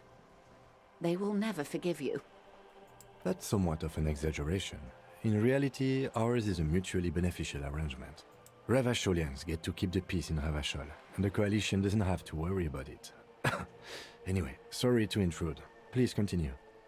Yes, Lieutenant. Permit me to conclude with this. Who you are, to me, is the police. The only legitimate law enforcement authority in Revachol. True, Vricha. Thank you, ma'am. And if those authorities drink so hard they need help recalling the basic terms of reality, well, I'm here to help. Okay, we're gonna try this. This is not going to succeed, but... A strange coldness comes over you as you look at the world. The waves sway the sloop slowly. That's all. It's on the tip of your tongue, a doubt of sorts, already in your head. But it's not fully formed yet. You have to wait and return to this later, once the jamais vu thought is complete. That's all for now. Glad to have been of assistance. The little that I know. Anything else? Okay, I think it's time to do this one. Do you know something about these tattoos? That's the man who was killed. I'm afraid this is a discussion for once we've cleared the lynching question. Why? How was you looking at the photo tied to the lynching? Better not tie the forestay to the backstay on this. I hope there is something else I can help you with. She wants to answer the question. Protocol keeps her from it. Alright, tell me about the drug trafficking. It's quite straightforward. Someone is using Terminal B to smuggle raw ingredients from the Samaran Isla into Revachol with the Union's blessing. Wild Pines has suspected it for years. Ingredients for what, ma'am? Meth and dextroamphetamine, GBL and various synthetic psychedelics. Honestly, it might be quicker to say what you can't make from the stuff. Let me get this straight. The materials come from Samara to Revachol through the terminal. Yes. Revachol. After they clear the terminal, we lose track. The actual production is taking place at various sites in and around Jamrock Quarter, north of here. Wild Pine seems to be well apprised of the local drug trade, ma'am. Do you mean to say the Union also produces the product? Sells drugs, I mean? We're in logistics. It's our business to know. And no. As far as the company knows, the Union does not produce it. They transport the ingredients for a cut. And you want us to investigate? Yes, but you won't get anything out of Evrat and the Dock Workers Union. Still, every chain has its weak link. What do you mean? The lorries.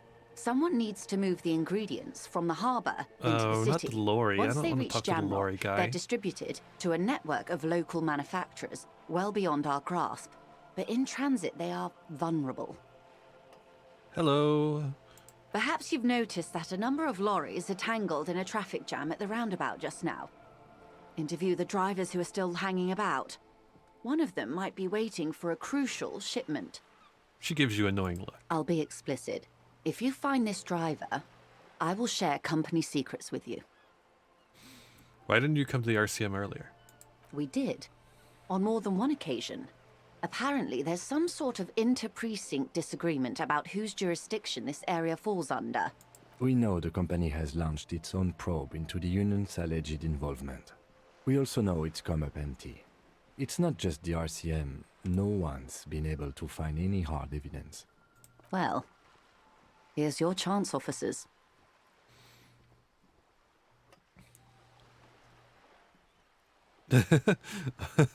Wow, that's crazy. This is my first time playing. We'll see what I do. Nah, it's fine. I have been understanding perfectly well. What proof do you have that the union is involved? How do you think they're financing this strike? There are thousands of unpaid dock workers going strong for the 4th month straight. There was a shakedown of local businesses preceding the strike. Many were squeezed to bankruptcy to fund it. With all due respect to these desert cacti, the contents Thank of you. a few cash registers cannot provide for 2,000 men.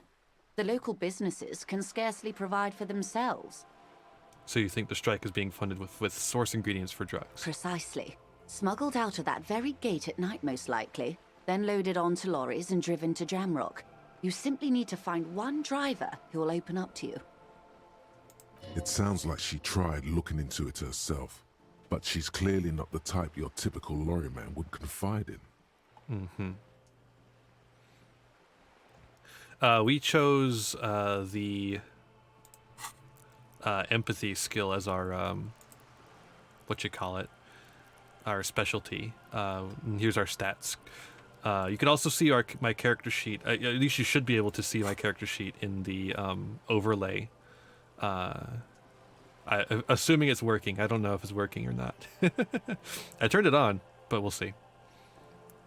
There's no coincidence the lorries are stranded like that, is it? No. We asked East Motor Track to raise the drawbridge. The road company is a partner of one of our subsidiaries. However, She pauses, looking to the sea. this is a limited time opportunity. Once the complaint has been processed by the trade committee, they'll have no choice but to lower the drawbridge, and the operation will continue. She looks north. Thousands of litres of raw ingredients will pour onto the streets of Revachol. Not the east across the river, but the west. The vulnerable, the weary. Yeah, that's very possible. I just like empathy personally. It aligns with my personal stuff, so I went with that. Well, at least this solves one mystery. What is that, Lieutenant? Why I had to call East Motor Tract and beg them to open a drawbridge for me. I'd wondered since I first drove in, on my motor carriage. I am sorry for the inconvenience, Lieutenant Kisaragi, but we need them trapped here. This is a unique opportunity. I'm sure you understand. Okay, I've made up my mind about the smuggling investigation. I guess we'll take the case and probe and see what it yields. Excellent. According to my reports, there are at least 3 lorry drivers lingering near the roundabout. Hopefully one of them will know something.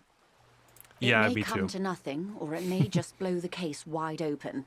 I can keep the drawbridge up for a few more days at least. You should have the time you need. In the meantime, let me know if there's any other way I may be of assistance. You seem rich. Can I have some money? Is what you want to say, but it isn't that easy. What? Is Why it? not? Look at that lady. Take a gander. Squint your eyes, bub. What nice fabrics. Why, yes. Tucked away under that sturdy green raincoat, almost rustic in its simplicity, a silk shirt and matching scarf around her gentle throat, while dull orange pearls hang from her earlobes, red from the cold. Her light green eyes scan you, full of knowledge and worry. wealth and all its possibilities. These are the kind eyes of the rich man that seem to say everything is possible. Yeah, so? Now look at you. You misery-clad simian. Barely able to tie your own laces. Your armpits are lakes. A scythe of booze precedes you.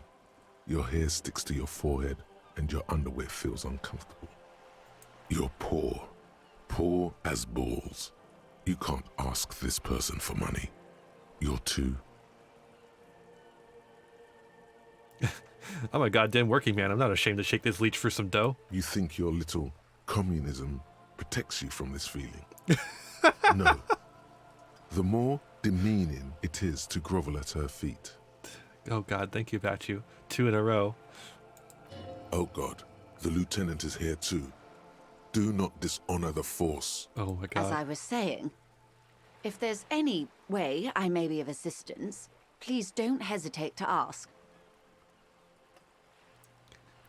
The conversations are so well written. I'm still gonna do it. I have a 92% chance of success. Voila, you're doing it. You seem rich. Can I have some money? Why, yes, I am rich. How much money do you need? Hopefully not too much. I couldn't bring all of it with me. She's surprisingly nonchalant about this. Could it be that she somehow knows more about your predicament than she's letting on? I need 130 real. That's a good sum. Not too small, not fantastically large. She reaches into her raincoat and pulls out a zip bag. In it, you see paper notes arranged like back. She removes gills. a few notes and hands them to you. The paper is cold and oily to the touch. Hell yeah, we accepted a bribe. Whoa, whoa. Did you see how easy that was? Ask her for more. Toot toot, train to Moneytown. Oh, the voice actor is so good too.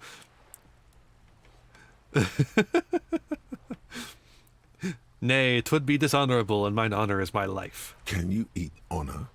Are you an omnivore? Give me a break. Well, that's a fair point. So, I hope I didn't just bribe you, officer. It may not be technically illegal under the Emergency Act, but still. Oh, this is a good one. I'm still getting my head around this whole money concept. You were just helping me out. You're right, ma'am, that donations are permitted under the Emergency Act, unseemly as it may be, as long as they are properly logged with the precinct. Which he most certainly will do. Now, how else can I help the RCM today? All right, Besides, that's... of course, Detective. I just wanted enough money to get this debt dealt with.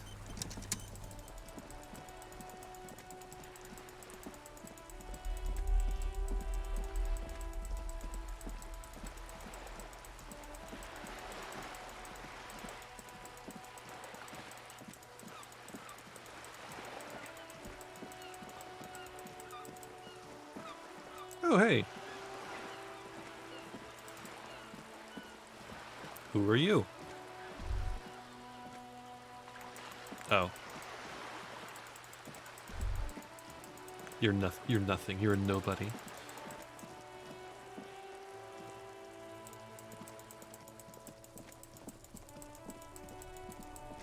All right.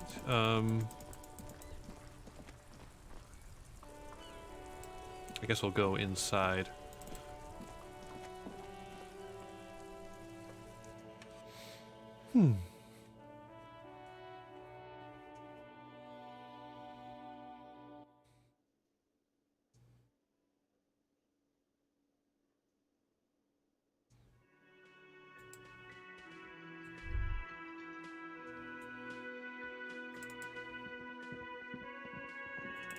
I don't know. I have a lot of things I could do.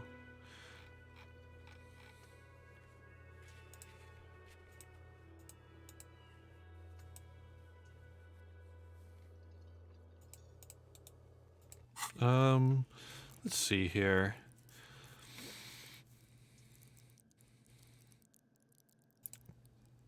Let's up perception, because we need to do... Oops. I'm still not quite used to the UI. The UI is a little weird.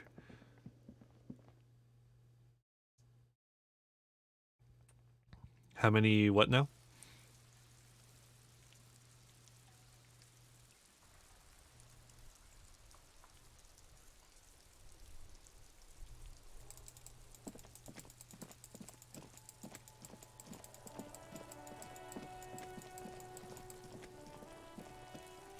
Oh, right, we still have to get the body down.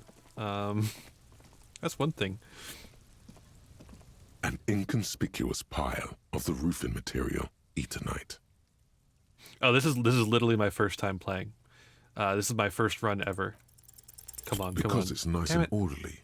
Well-laid pallets. Easy on the eyes. It reveals no secrets that... Okay, this is why I saved a level. We're gonna up it one more time and do it again. An inconspicuous pile of the roofing material, Eternite. Because it's nice and orderly. Oh, come on, that was Snake Eyes. Easy on the eyes. Come on. It reveals no... Do we have it? I don't think we have another one. Damn it. It's so frustrating.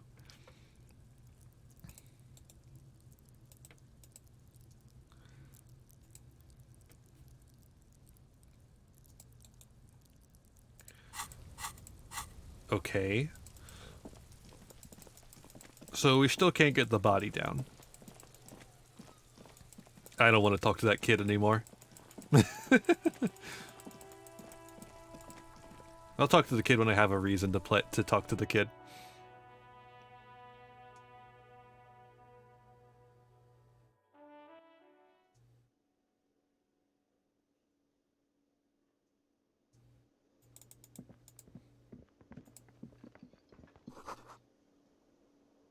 Okay.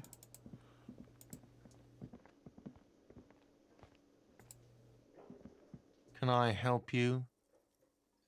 So about the money I owe. Yes. Have you got it? I have your money. Well?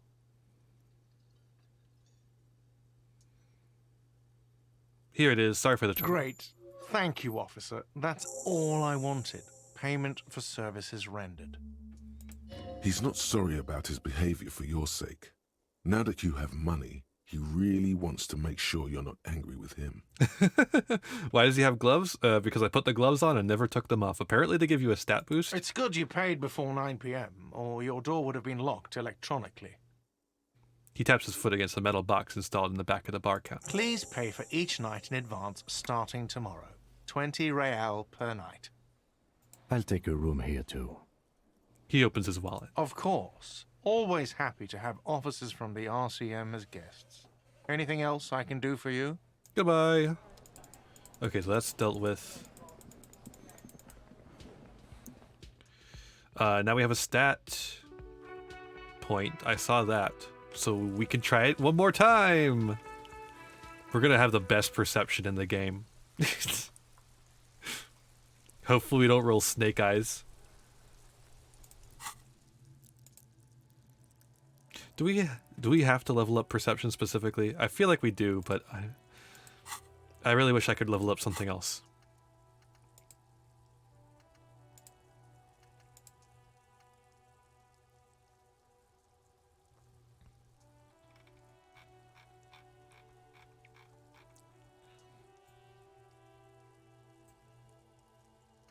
I'm tempted by that. Yeah, let's do it. Fuck it. Jamais vu.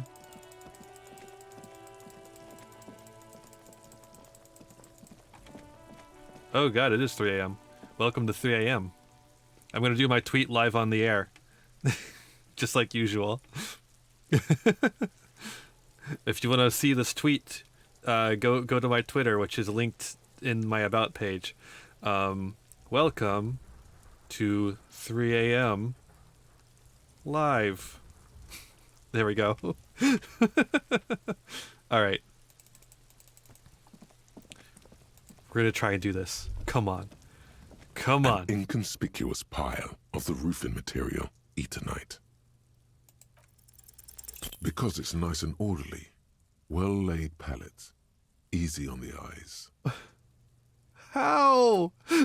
Come on! It reveals no secrets at this time. This is so bullshit.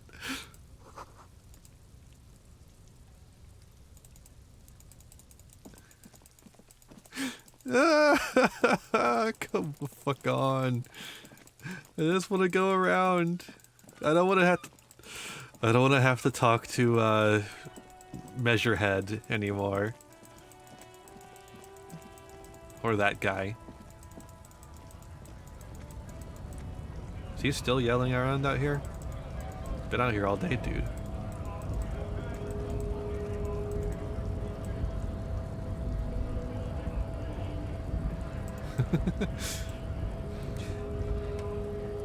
Yeah, it's amazing how many people I interact with who are on so many different time zones now.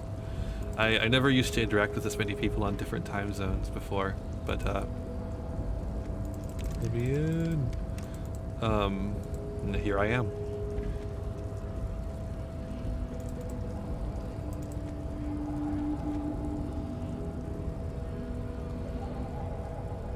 God, I don't want to interact with Measurehead anymore.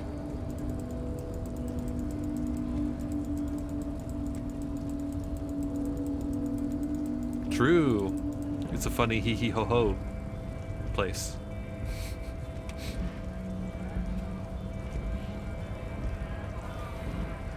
Yeah, I'm not gonna interact with Measurehead anymore. In that case, though, we have to find something else to do. Looking for something, Hunt? Come to tell me to fuck off again? Yes. You're a lorry man, right? What's your stance on drugs? Drugs? They're shit, man.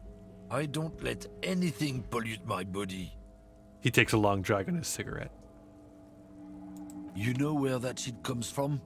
Sarah Miriza, Safre, Ilmara. They take the money from our local junkies here and then use it to outcompete us in the manufacturing sector. God, I hate talking to this guy. They know they can't beat us in a fair fight, so they have to get us to weaken ourselves somehow. It's racial sabotage, racial economic sabotage.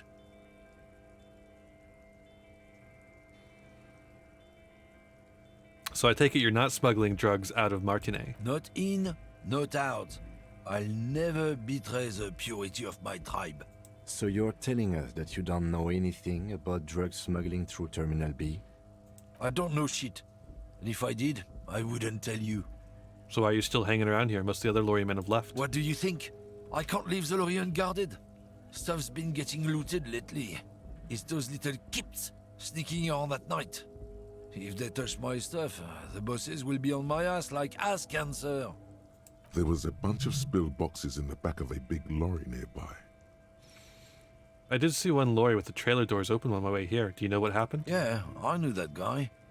He was an honest driver who loved this country. We were having a good debate about genetics at the Wheeling in Rags when some kip boys smashed his luck and took damn near everything. Lost his fucking job over it. Since he left, I haven't had anyone to talk to. Serves them right.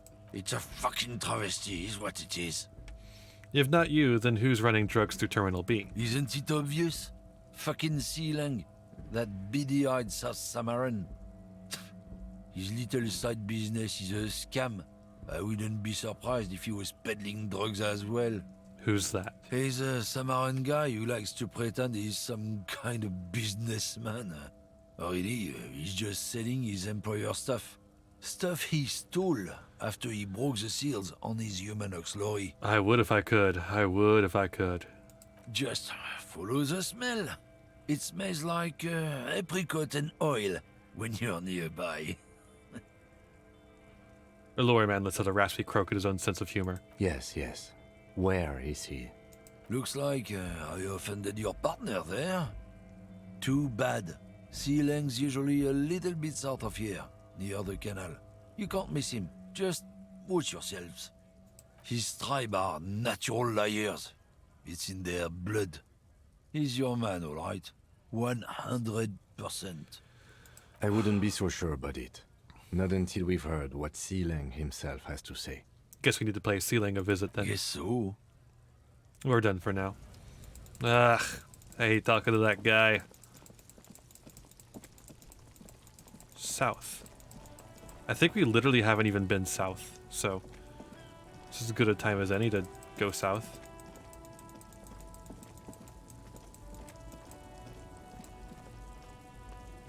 Please do. Bold slogan, Humanox covers the tracks. Oh, look at this thing. A foreign car kept in good condition. Oh, this will give us some people to talk to. The small, wrinkled woman does not greet you. She nods along to something on her radio. A photograph is clutched in her hands, and there is a warm smile on her face. Pale driver. It's the warmth of a winter night's fire. Maybe she could give you comfort and shelter, some cigarettes, and food money. Maybe she's your... grandma? Nothing. Her smile just keeps widening. Her hair is grey like lead. Excuse me, ma'am. I'd like to ask some questions. No response. Wherever this woman is, your words fail to reach her. Snap your fingers. If you want her attention, you may need to be more forceful. I'll do it twice. Where am I? Who are you? Did I go to the blue car on the front of the hotel? I don't know. I don't think I've gone to a blue car at all. I have gone to the blue door in the back of the hotel. Where am I? Who are you? Like a magician recalling a subject from hypnosis, you jolted her back to reality. The smile on her face has disappeared, replaced by the weary aspect of a cornered beast. I was actually hoping you could tell me that. Never mind. I remember now. I'm still stuck in that traffic jam in the 50s. Where else would you be? Back in Mecca, during the time of the revolution. The sidewalks and cafes are filled with young people. I was on my way to see a new Boyadero picture starring Gabriel Buenguerro. Until you came along, that is. So I take it you were in Mesk when you were young? Someone was. She nods as though her meaning was perfectly clear. Someone, are these not your memories? They are someone's memories, boy. What difference does it make if it's me or not? They're beautiful.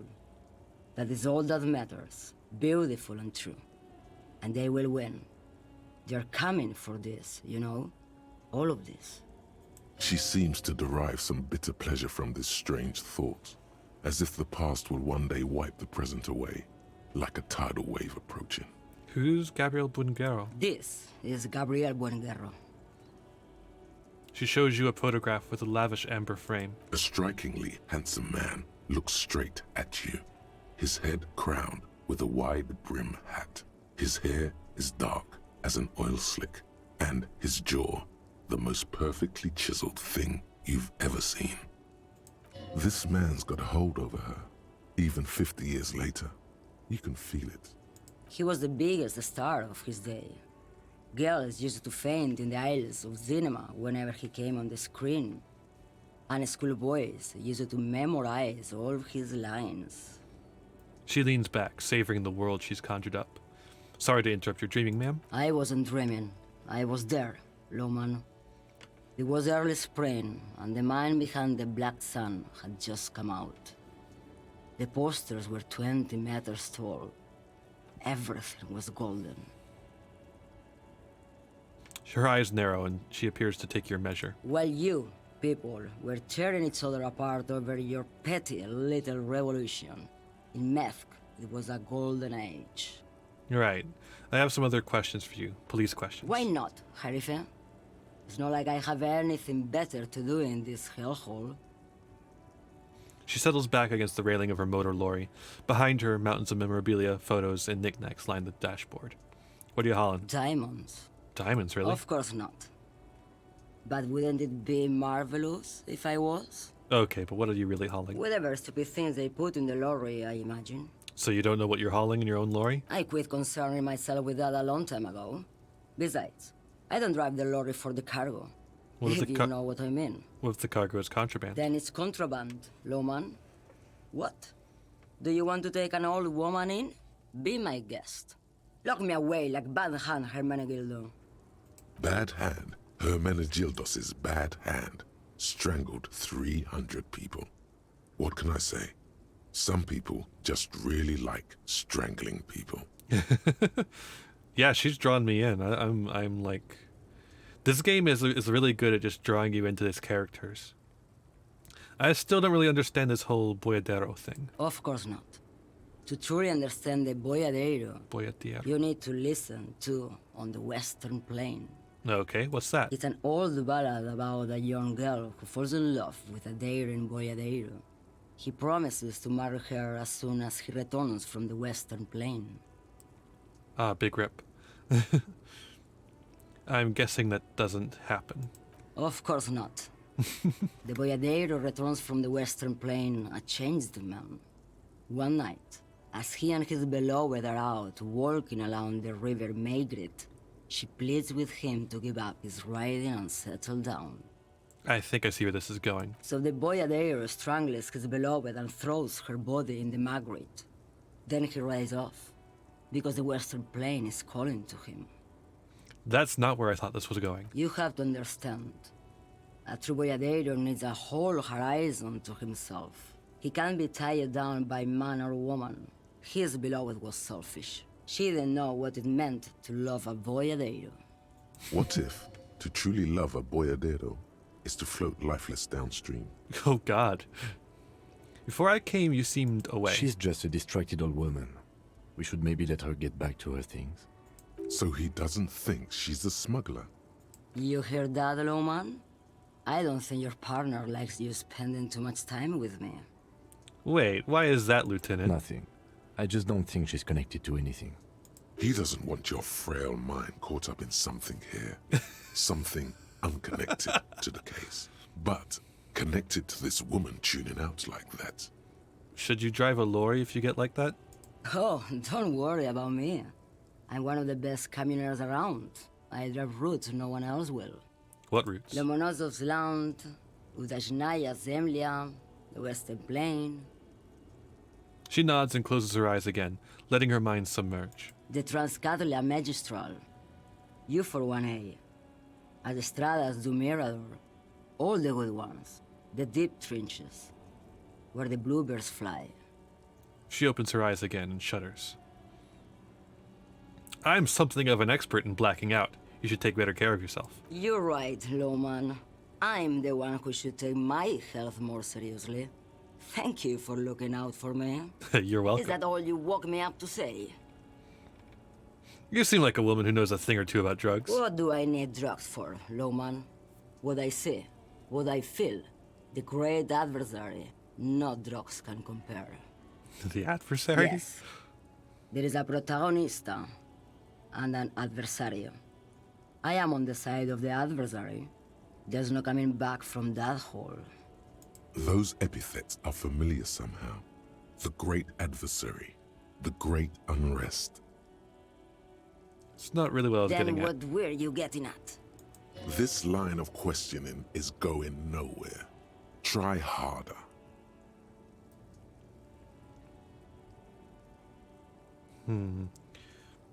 Where do you find $100? I got it from the lady just now.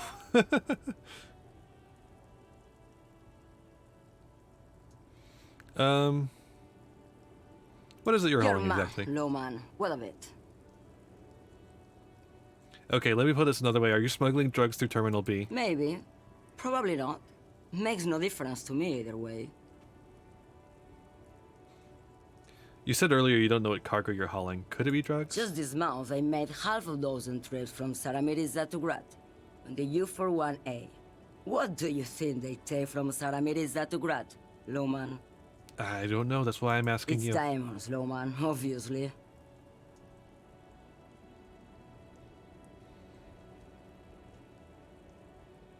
If you had to guess, who do you think is smuggling drugs around here? Easy. He's the skinny man who thinks he's a poet. Never trust a poet. Also, he's the only one I can see from here. I didn't ask you about diamonds, did I? I don't care about Diamonds that. are good for you, Lowman. You should try them sometime. Good for you? Make yourself pretty like Eva de Zoras. Well, fair enough. Okay, if you're not involved with the drug trafficking, then why are you still Where waiting do here? you want me to go? This isn't so bad. I can listen to music, or the seagulls. Look at all the colors and the futures of this world. It's a good palate cleanser, this jamboree. Or I can just relax and let my mind carry me back where it will, to the Great Plains. I think we're done here, no? Yes, go. Enough jamboree. I need to get back to Mesque. Her voice trails off. Did we get a... No, not quite. What a nice old lady.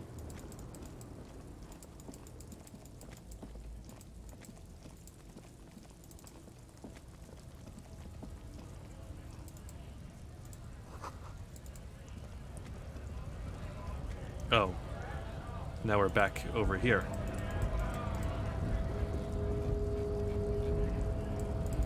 Okay.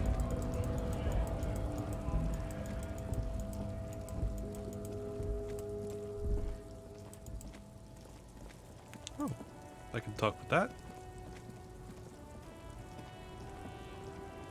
Kim, get out of my way. I will take that money. Thank you. Bye-bye.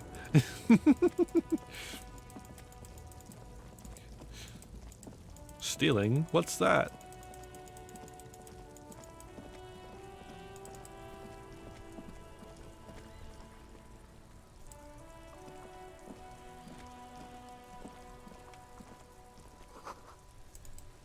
All right.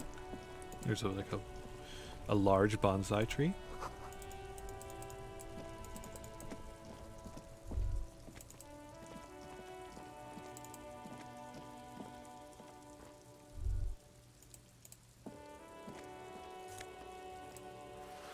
Fingerless gloves.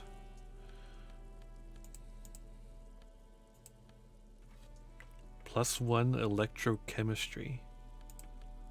That's +1 interfacing. Okay.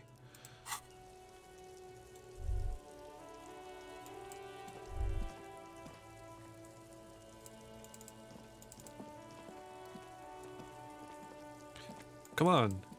Run. Move faster. It's 3 a.m. Move faster. I wanna get through that place before we close for the night.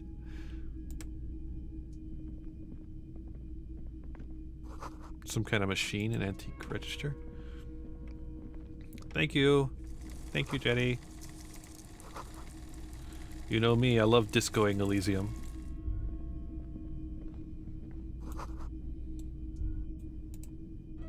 Wow, a very large red t-shirt with an impressive print stands out from the other garb. Oh yeah? Oh yeah. The print depicts a muscled man striding toward you, a giant sword in each hand, encircled by burning embers. Behind him is a cluster of cabins engulfed in flames. Beneath him are the words, Hjelmdal burning. What's the deal with the man in this t-shirt? It's the man from Hjelmdal. Walking away from his burning village. Yes. Their matter-of-fact tone belies their surprise at the fact that you didn't recognize the figure in the print. I'm guessing I'm supposed to know who this man from Hjelmdal is, but I've lost my memory recently and I need help remembering basic facts about reality. Huh? I said I lost my memory recently and I need help remembering basic facts about reality. Oh, I see. That's tough, man. I feel the same way sometimes. The man from Hjelmdal is the hero of a series of popular books based on a fictional version of Kotla. In fact, most people don't think that man from Hjelmdal ever really existed, but they are wrong. Hjelmdal isn't a real place. Neither is the man a real man, of course, but both the man and Hjelmdal are an ontological necessity. But hey, it's not worth getting into an argument about. What do you mean the man from Hjelmdal was real? I mean, even if the man from Hjelmdal didn't exist before the adventure novels, the stories have made it so that he has. It's simple, really. Okay. He sounds incredulous. You sound skeptical. It's not that complicated. All that's required is a more robust understanding of cause and effect.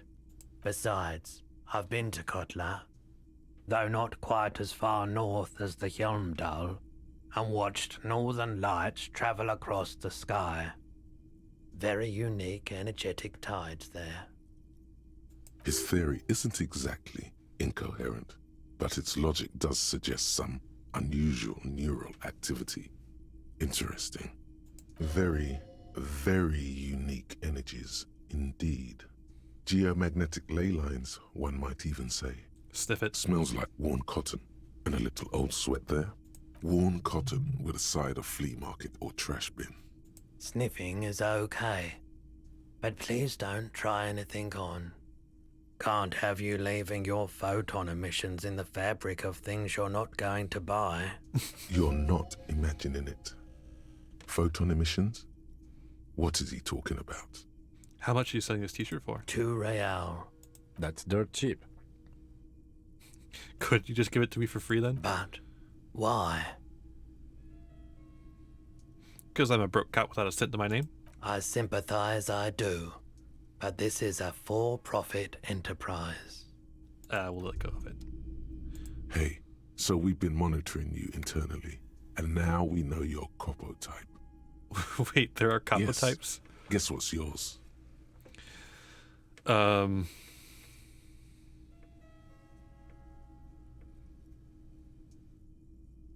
Cool cop? No, you're the sorry cop. The cop who's sorriest. Let's make it official then, shall we? Huge lack of enthusiasm going on in here. Won't the other copo types be jealous? What? Jealous of the sorry cop? I think they'll be fine. Don't worry. They'll be super, super fine. It'll be totally okay. You can dual copo type from sorry to anything.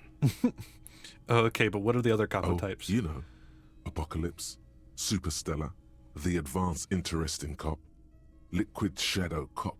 Liquid but Shadow you're too Cop. sorry to say those things. So, here we go.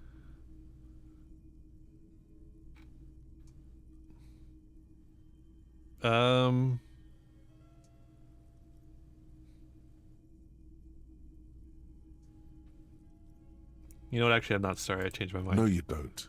Come on. You'll be back to saying sorry in 2 minutes. Stop wasting time and begin the repentance. I'm sorry. Of course you are. It's okay.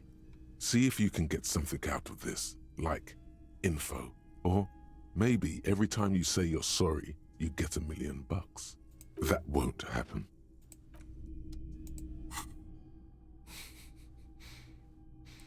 This game is about a lot of things. It's not often that I see officers from the RCM in my pawn shop. The man at the counter turns to you slowly. What can I do for you? His courtesy is not insincere, but he prefers being alone with his projector, just watching the movement of light across the walls of the shop. Sorry, I feel like I'm interrupting you. Oh no, not at all. I guess I haven't had many customers lately, RCM or otherwise. Yeah, you'll get quite a bit of context. The thing is that you start this game as an amnesiac, so the context is drip fed to you.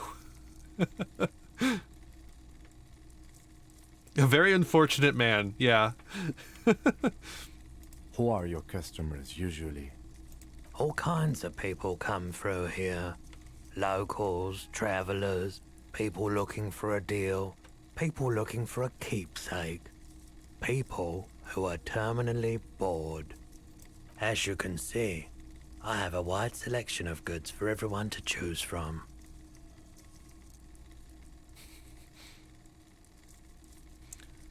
Typical vacuous consumerist objects. It keeps me entertained. Hey, we did it! We built communism! I don't know if you can see the achievement pop up, but yeah.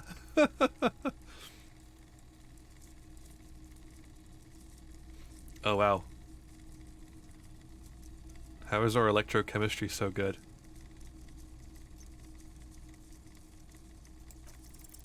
Feeling warm and enthralled by the movement of light, while the mind continues to race forward. Lucky bastard. He's probably on Perolidon. It's tough to come by on the street. A drug developed by the military to treat and prevent radiation sickness. It has psychedelic side effects, and it makes your eyes turn yellow.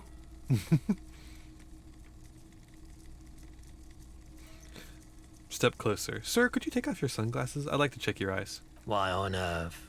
These are prescription. I can't really see without them. There's a note of indignation in his voice. Interesting. Those triangle patches on his vest, you have a feeling they mean something, like they're similar to the halogen rectangle on your jacket.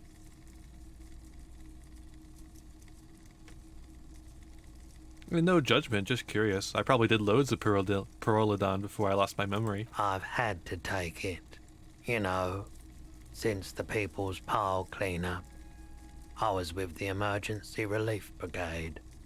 He's taken it for mental and emotional, not physical pain these days. People's Pile? What's that? A bad idea. Some poor leftist built a particle decay generator in hopes of bringing affordable electricity to underserved communities. It malfunctioned. Radioactive waste everywhere. Probably some of it in you, too. Almost certainly. Tell me more about this emergency relief brigade you're part of. We were an all-volunteer force. Self-organized. Tried to help the fire brigades contain the spill. On the patch, gamma radiation lines crossed with a red drop of blood. I lived by the river since I was a small boy. The Esperance. Didn't have the art to let it all go to shit without trying to do something to help out. There wasn't much the volunteer force could do, however.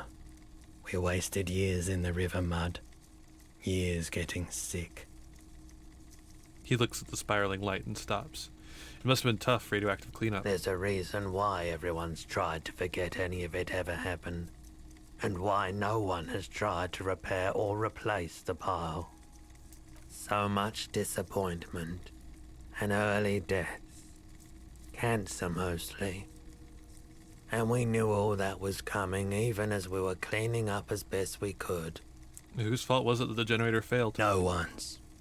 Everyone's. He sighs and shakes his head. So much bitterness. A bunch of poor people built themselves a primitive nuclear reactor, hoping for the best. What do you think is going to happen? How'd you end up running a pawn shop? The cleanup happened 15 years ago. I was young then. Later, my second aunt died. Left me this shack and all the assorted junk in it. So I came to Martinez. People told me don't go there. It's a shithole. I said, people, we just had a nuclear pile meltdown. I'm gonna get as far away from Forburg as I can. Still in the same city, but... Thanks for telling me. I like the theory more than the story. Outward movement, not vortices. Yeah, you gotta get in on those vortices, my man. You might be able to aid our investigation. I doubt it, but I can try and answer any questions you may have. Know anything about the recent hanging? I do my best to keep my distance from all manner of butchery. Bad for business. Bad for everyone. Think you can help me get a corpse out of a tree? The corpse behind the hostel, I assume. I don't have a truck with a mounted platform or anything of that sort myself. Ask around the harbour. There might be some workers there who'd be willing to help. Actually, that's all I've got. The pawnbroker's gaze is already fixed on the dancing colors. We'll just leave for now. A typical Martinez streetlight sits among assorted floor and table lamps. Is that a streetlight? Yes, officer. As you see, it's in perfect working order. His manner is casual, but his speech is careful, measured. He wants you to know that he has nothing to hide. Where'd you get it? It was brought to me to be altered. We are not here to investigate the theft of city property. He leans in so the pawnbroker doesn't hear him. You have to admit it's rather clever what he's done with it. He pauses, studying the light. Let your gaze run over the the light pole has been carefully cut, and the wiring has been redone and attached to a standard indoor plug. The light buzzes faintly, but persistently. This would make quite a statement in your living room. True. We're going to leave it for now. The boomboxes on the shelf look well-loved and well-traveled. Chipped, dented, They stare at you with the unblinking eyes of their tape reels. Gotta stand on those One tiptoes. especially catches your eye. Deep gold and amber plastic with a big old handle on top. A classic boombox that says Stereo 8 approved. This is you. Golden orange. A sunset suite. Just make sure it works before you buy it. Shopkeep. This Stereo 8 approved machine here. Is the Harman Welsh W2. Made in Vespa. Designed in Seoul. Plays all reel-to-reel formats. 2mm, 8mm, 12mm. It's even got a little radio in there. It'll set you back 12 real. Are you sure this is all in working order? Absolutely. I've tested each one myself with recordings of speech. Found sounds and music from a variety of genres. Even though I don't really like music. How weird. That's all I want to know, or what I really want to know is, how can this device come in handy in my police work? If police work means playing tapes, sure. You can use it for that. Sure enough. Or any other time you'd need to play a tape. Fair enough. Alright, we don't have money for it though. You see rows of toy soldiers guarding the rest of the trinkets displayed on the table. Some on horseback, others in rags, others yet in bright blue uniforms. All are stern and unyielding in their duty. Try to find something pretty and cool here. Then use it to win her back. Win her back? Yes. Buy something nice. A figurine. This sounds off. You shouldn't trust this guy. Big men on big horses, clad in lamella armor and carrying flintlocks. The kind that would mow down a line of enemy soldiers in the blink of an eye. Point at the knights on horseback. Who are they? Franco-Nigerian knights. I used to be very serious about these guys. A long, long time ago. Franco-Nigerian. It's like the blue They're uniforms. not all blue. These figurines also wear gold coats and caps, complemented by orange trousers. They are variously posed, wielding swords and rifles with bayonets. Are these royalist soldiers? Which ones? Ah, those. Yes, they are. I find the paint job a bit gaudy, but children like the bright colours indiscriminately. You inspect the rags. This set of soldiers isn't meant to look impressive. A few have rifles, but most of them carry pistols. Some even shovels and tall sticks. Are these even soldiers? You're probably talking about the revolutionaries, yes? Yes, they are soldiers, revolutionary soldiers. I think their poverty has been exaggerated for effect. When you place them next to the royalists, it doesn't seem like they could possibly win.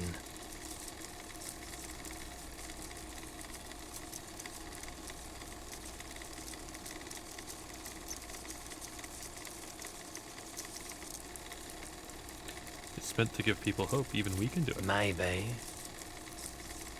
Sure, let's do this. Why? What's this? A headless man riding a horse? A headless man wearing futuristic tracksuit trousers that say found. What is this? Oh, that's the Headless Phone Rider. Who? The Headless Phone Rider. It's an urban legend about a man who rides the streets of Revachol sporting a fawn tracksuit. As you see, he's missing his head. He points at the decapitated figurine. 50 cents. Bargain price. I'll throw in the tiny cap too. I think he's looking for it, or something. That part of the story has many interpretations. Maybe later.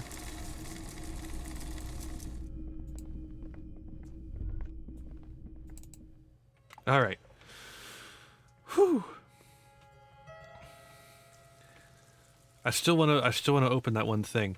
So we still have to talk to some more people so we can get some more experience points. Ah.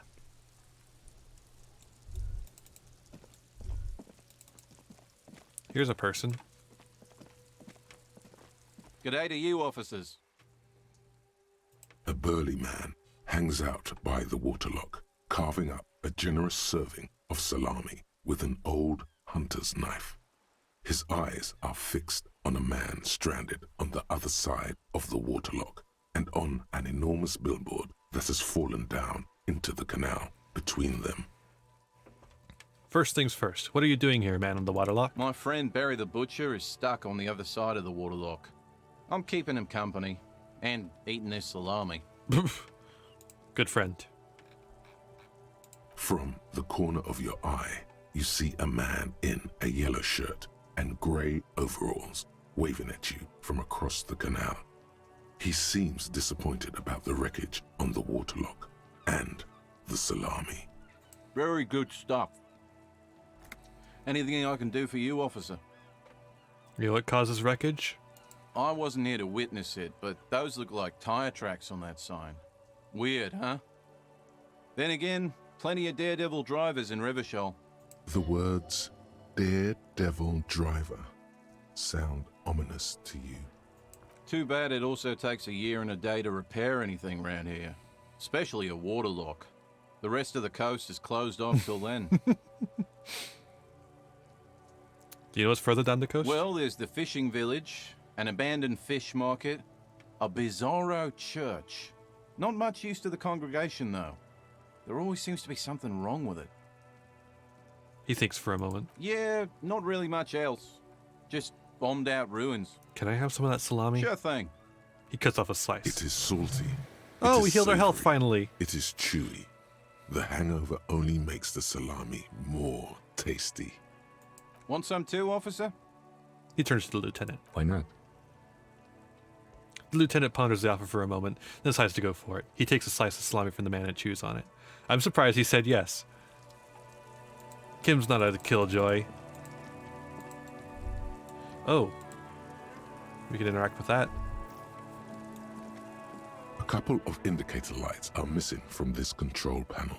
Loose wires dangle from the now vacant holes. In the middle is a lever. Beneath it, a small metal plaque. This panel usually closes the waterlock, turning it into a bridge that lets you cross the canal. But there's a crashed salmon and butter sign in the way. Pulling the lever probably won't do anything. Might as well pull it. The lever all the way up until the metal clicks against the contact pins. You Why? hear a soft clunk. Then Why is the sound effect so fucking loud? nothing happens. Push it harder. Nothing happens.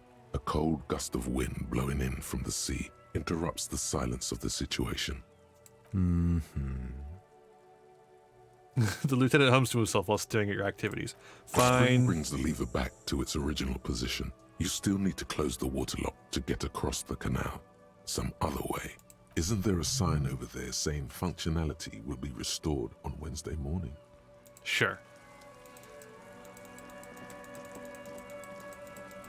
I don't know when Wednesday is, but sure. Sure, we'll wait.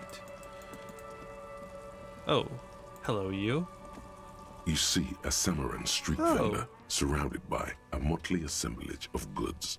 When he realizes you're looking at him, his face breaks into a wide, welcoming grin.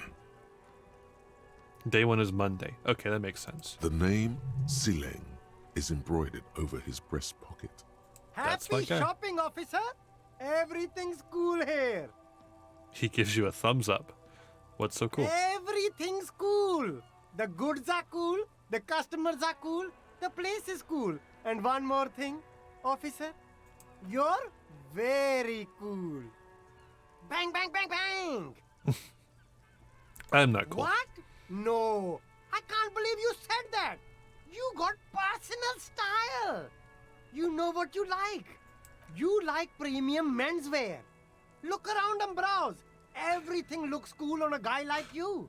Take your time. He settles back into the pile of boxes he's sitting on. Don't be distracted by the flattery and funny man act. Questions.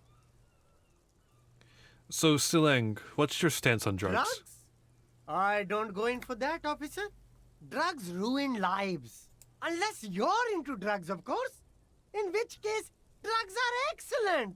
Mwah! Tasty, tasty drugs.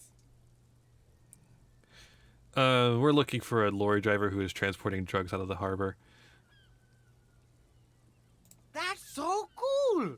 You investigating the local drug trade like some cool narc? But I am not a lorry driver. I am just a street vendor. I don't know anything about that. But you are a lorry man. Another driver has identified you and your lorry. Who said that? It's the fat racist, right? I bet it's him. He has an agenda against me because I'm an immigrant who works harder than he does. He's a hater. So you admit you're a lorry driver? No, I just said I work harder and he's an asshole. He stops to think. Realizing he can't get out of it. Smart man. Okay, maybe I'm a lorry driver too. A little. But that's not the most important thing about me. That's my day job. This is my dream. He spreads his arms. So you forgot to tell me? Exactly. It's such a small part of my life. It's in the rear view mirror now. I'm climbing out of that hole with ingenuity. Stop squirming. What do you know about the drug operation at the harbor? Nothing. I told you. I'm not a dumb guy. I don't get involved with that crowd. And what crowd is that? Crowd. You know, the drug crowd. He doesn't want to talk about them. He's afraid. Who are you afraid of, Celine? Look, there's bad people doing bad things here. That's all I know. Please don't get me into this mess. I've spent 15 years working my way up. We're buddies. Help us out. No one will know it is you. It's a she, okay? The other drivers call her the lady driver. You're better off staying away from her. The way they talk about her, she's no lady. Is that the old woman? I don't know. Maybe. If she is, I haven't gone near her. I don't get involved. I told you. It could be. She was strange. Who are these other drivers who talk? All of them. I don't know. I told you all I know. Are we cool now? I really want us to be cool now. Who exactly is talking about this lady driver of yours? The racist or the other one with the tattoos? He points north. All of them. Even the ones who've left. I don't hang out with them. I don't remember who has tattoos. Okay, we're cool now. All right. I scored. Let's cap this off with a purchase. You can walk away from here with funky sunglasses, detectives. Both of you. You deserve it.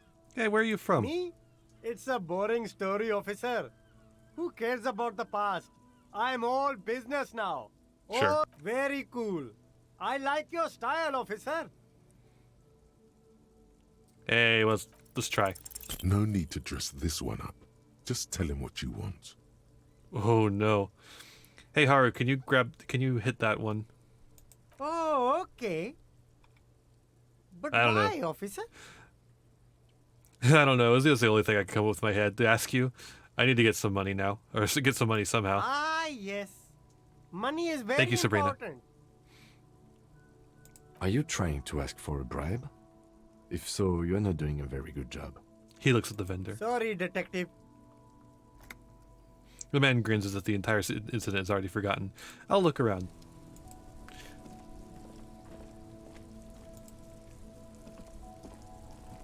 There are clothes inside. Cheap second-hand clothes, smelling of strangers' body odors. Don't be shy. These are premium class clothes. Good quality fabrics, best retro design. Save the economy with your style, officer. You find your hands deep in tattered and faded garments made from weird polyester blends that make your body itch and sweat in all the wrong places. The box smells like cat piss or like an old person with no money. Economical, Jesus. but also trendy. Look firsthand, buy secondhand. Keep the economy moving. We'll find something worth salvaging. Something cold grazes your hand. Synthetic and sleek. A windbreaker. Surf, it says, but also wind, summer, 100% waterproof, and sport. All in different typefaces. Good choice, officer. Mega sporty. And it's only $4.50 for you, sir. I'm good.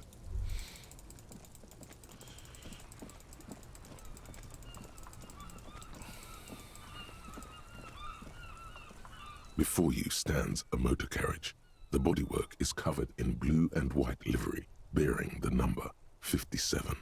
This must be the infernal machine that tore you from oblivion.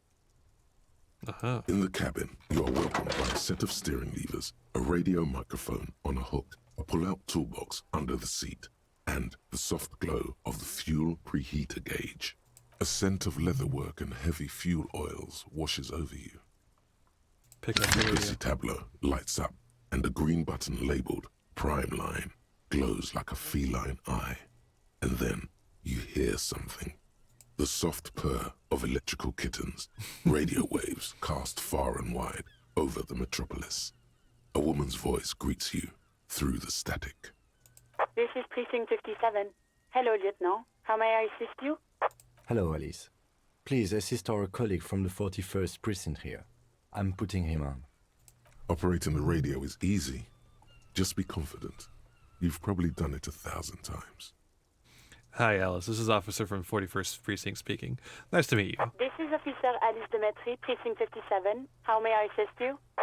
A voice replies on the radio. Under the green Prime Line, a yellow saved button catches your eye. You wonder what the lieutenant's default radio station is.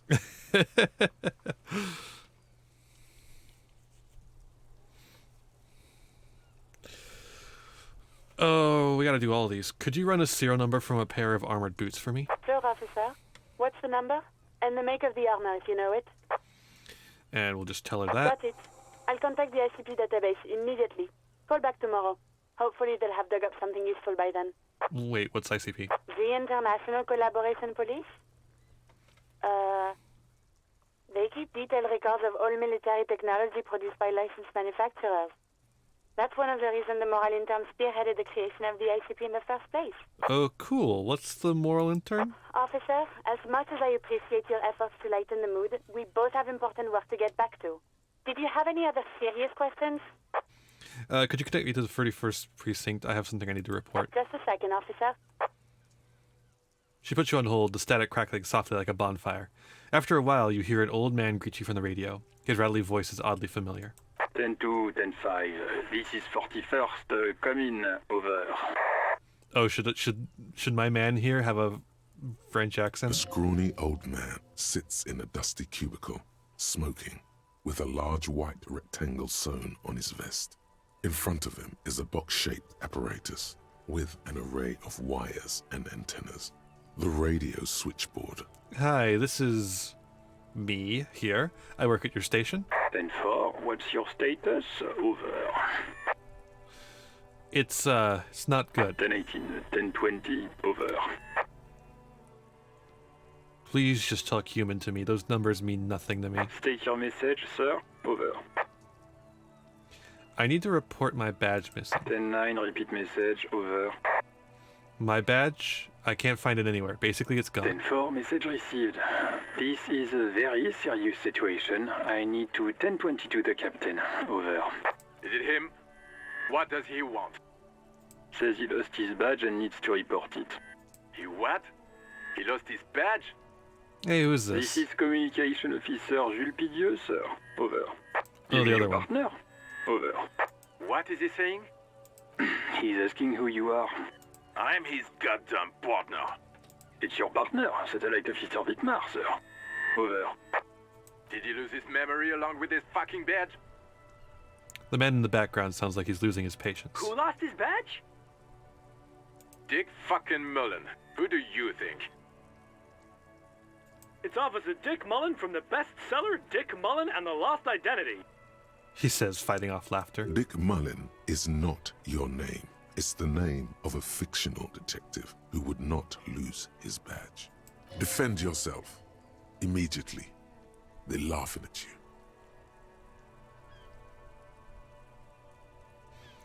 Ha ha, officer lost his badge. Ha ha.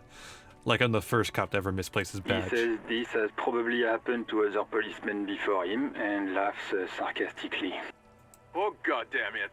Is he fucking kidding? The whole station's gonna be dicked for this. Satellite Officer Vicmar is wondering if you might be joking and adds that this tarnishes the reputation of the entire station. Over. Mullen dicked us.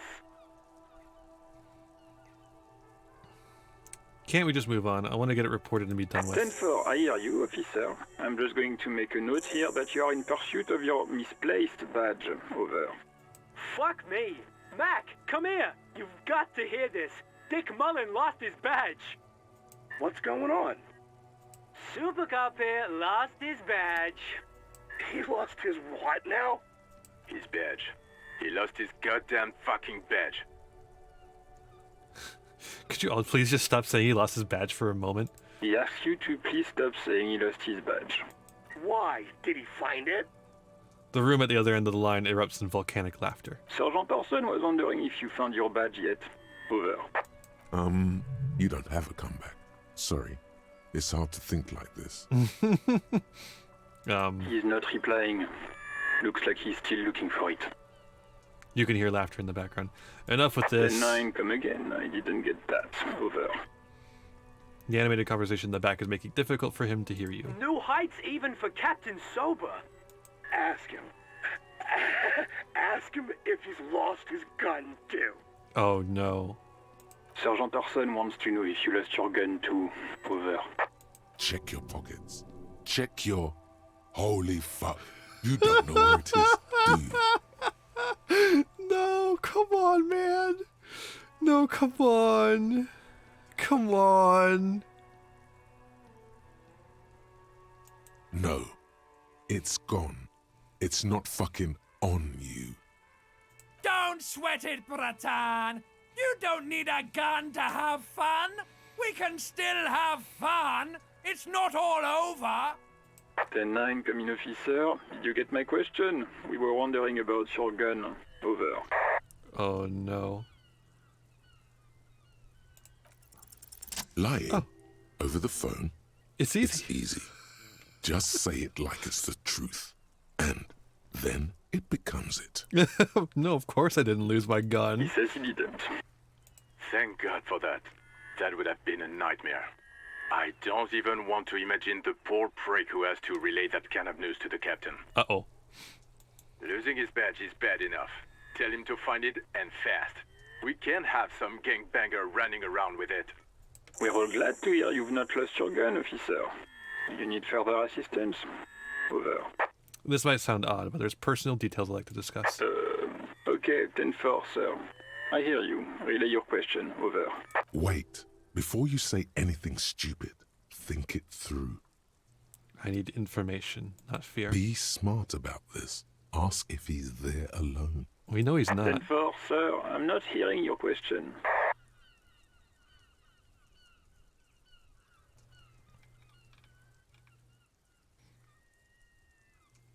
Hold on, are you alone in the room? I need some confidential information about myself. That's a negative, sir. I got a 10-12 here. Over.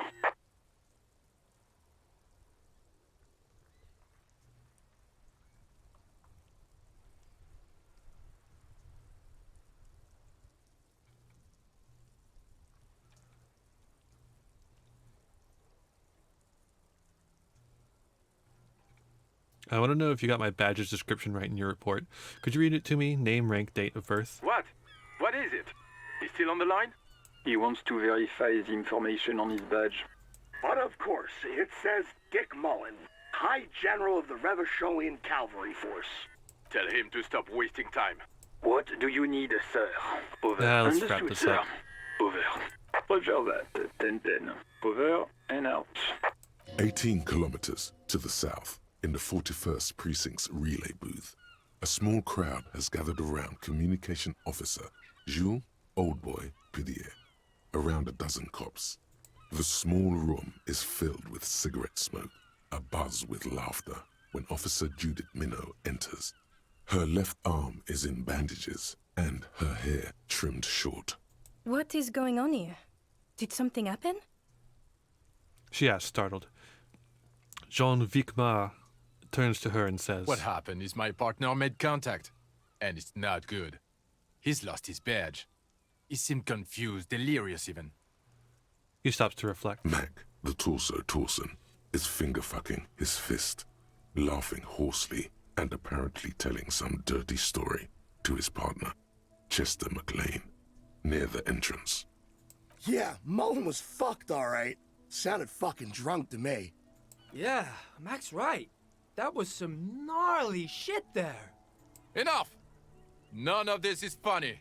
It's fucking sad. That's what it is. He's a cop. He's one of us, goddamn this. We must help him. Mino looks down at her neatly polished black shoes. There's a quiet firmness to her voice when she speaks. Yeah? How do you fucking plan to do that, huh? Get him off the drink? Go jogging with him in the morning and get him on carrot juice? He's a lost man. I just know we can't give up on him when he's at his weakest. He wouldn't. The crowd in the room has started fidgeting uncomfortably. Someone's trying to slip out unnoticed. Mac, man the door. You know what he told me? I don't want to get better. I want to get worse. Those were his words. He sighs heavily and turns to address the room. This shit does not leave this room. Not a word of this to the captain. Or anyone else. We'll give him a couple of days to pull his shit together. I guess I can hold off the report for a few days. Old boy lights another cigarette. Good. Okay, everybody. Nothing but a prank call here. We all got our laughs. Now get back to work. Far north, on the other side of the motorway, the officer quietly hunches with his hand in the motor carriage. Radio again. This is Precinct 57. How may I assist you?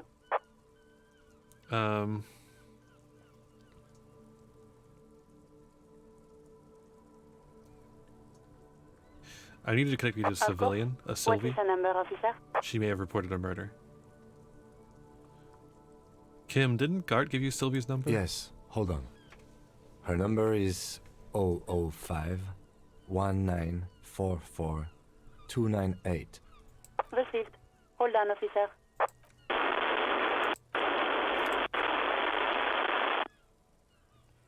Start slapping a marching rhythm on your thighs. Give it a minute. She might be busy at the moment. Takes a bit to get to the phone. That's way too accurate to me. Just wait. Relax. I'm sorry if you have misophonia, by the way. Officer, I have Sylvie Malaika on the line for you. Yes, hello? A female voice greets you through the static. It sounds like she's a million miles away from here. Hello, this is police calling. I have some questions about you for your last days of work. Oh, right. Hello, officer. What can I do for you? Oh no, she recognized our voice. You can hear resentment in her tone. She's not thrilled to be talking to you again. You quit your job at the Whirling. Why? You mean, why did I leave the bar? Honestly, I'm not really comfortable discussing it with you, sir. Wait, why aren't you comfortable discussing it with me? Let's just say I left because I needed to get away from someone. Whom? You know whom. You think you hear a sliver of accusation in her words. Don't be paranoid. She's obviously talking about someone else, not you. You mean me? You need to get away from me? I really don't want to talk about this. Let's just forget about this, okay? Alright, I won't push you on this. Are you ever coming back to work? Maybe, I don't know. I just know I have to take some time off right now. Was it you who called the police? No, not me. Do you know who made that call? No, sorry. I don't. Not a lot of people have phones around here. Copper thieves take the wires. People don't have the money to have the cables put in again. They use the Union's phone, or the one on the coast. It was someone else. Yeah, really? We'll find them sooner or later, officer. It just might take a while. Why didn't you call? Didn't the corpse behind your workplace bother you? What? Of course it bothered me. But I thought the Union already knew about the corpse. What does this Union have to do with anything? No one calls the police.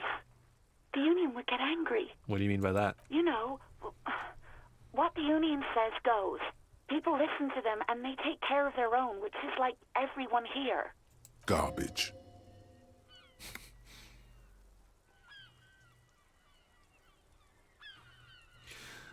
Tell me, why exactly did you let a corpse hang in your own backyard for weeks instead of calling us? I didn't want to get in trouble with the others.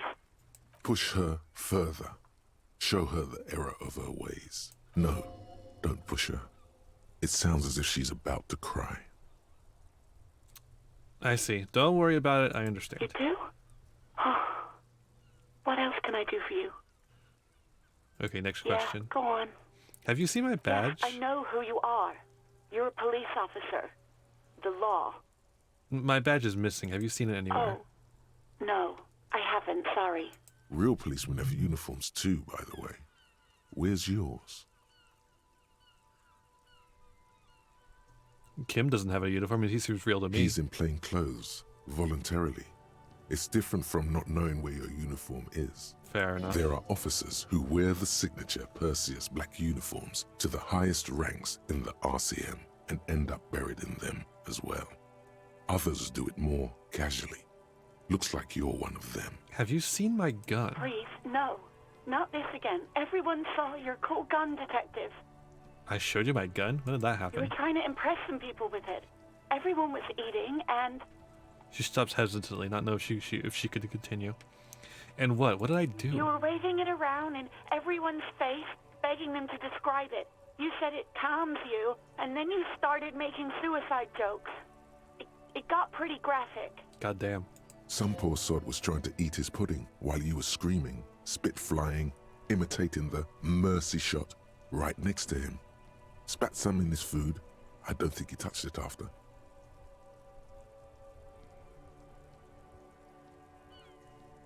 Okay. I don't know what to say. Me neither. But what happened to the No gun? idea. All I know is next you were waving around money instead, saying things like big bucks cannot lie and guns can't buy money, but money can always buy guns. What the fuck? It almost looked like you pawned it. But believe me, I did not ask. Have you seen my policeman uniform? Uniform? I never saw you in any uniform. You had your things on. The disco things. I think I got everything I need. I do Thanks. hope so. Please, don't call me again. Bye. She's ready to hang up. Oh, we got this. Yes, you have obviously done something to upset her at the Whirling in Rags when she was still working there. Wait, before you go, you're mad at me, right? Tell me, what did I do? I can't remember anything. I'm not mad. It's just... You were so drunk and so emotional all the time, and then the skua thing happened. Just made me want to quit. What skua thing? Stuffed bird. The great skua. You threw it against the wall while screaming, "Fuck that bird," and laughing like a maniac. I think we you did said break it the had bird. been giving you shit ever since you got there. Why do I always end up screwing everything up? It was a pretty bird. There since I started working in whirling. I really liked her. We call her Scotty. There's genuine sadness in her voice. So, you're telling me that I was the one who made you quit? Yes, obviously. You were the worst client I've ever seen. And I have seen so many assholes in this place. I've had sailors fighting, union guys grabbing my ass, kids stealing booze. Once a guy was glued to the karaoke machine every night for 2 months. But you, Go on, I want to know what I did. well, you were worse than all of them. Honestly, you were getting borderline aggressive.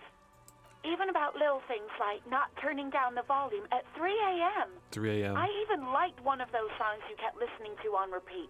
No more. I hate it now. Hold on, which song? We Go On by the O.O. I can't listen to it anymore. You've turned it into a parody. Sorry. Sorry about the song. To hell with that song. Then there was your room. Your project. An experiment to see how bad it can get in there. I tried to send the cleaner, but you wouldn't let me. Threatened to make me understand. I had no idea what you meant, and I don't want to know. True. And then you screamed something about how you're a piece of shit human being, and why does anyone even let you work as a policeman? That you'd fire yourself, but you can't even do that. I'm sorry. And then I had to deal with your toilet. The one you clogged with police documents, causing water damage downstairs in the kitchen. I won't even mention you waving your gun around, harassing customers, threatening to sing karaoke, threatening to kill yourself. Wait, police documents? The ones I had to wrench out of your toilet. What happened to them? Damn it, I don't remember what I did to your damn papers. I don't remember every little thing I do. Resentment gives way to concern in her voice. Especially when there's a hurricane loose. It's your fault for losing them, not mine. Something in you wants to immediately forget about this, as if there was a reason you threw them away. All right, I get it. I wasn't a very good tenant. No, you really weren't. You were simply the worst.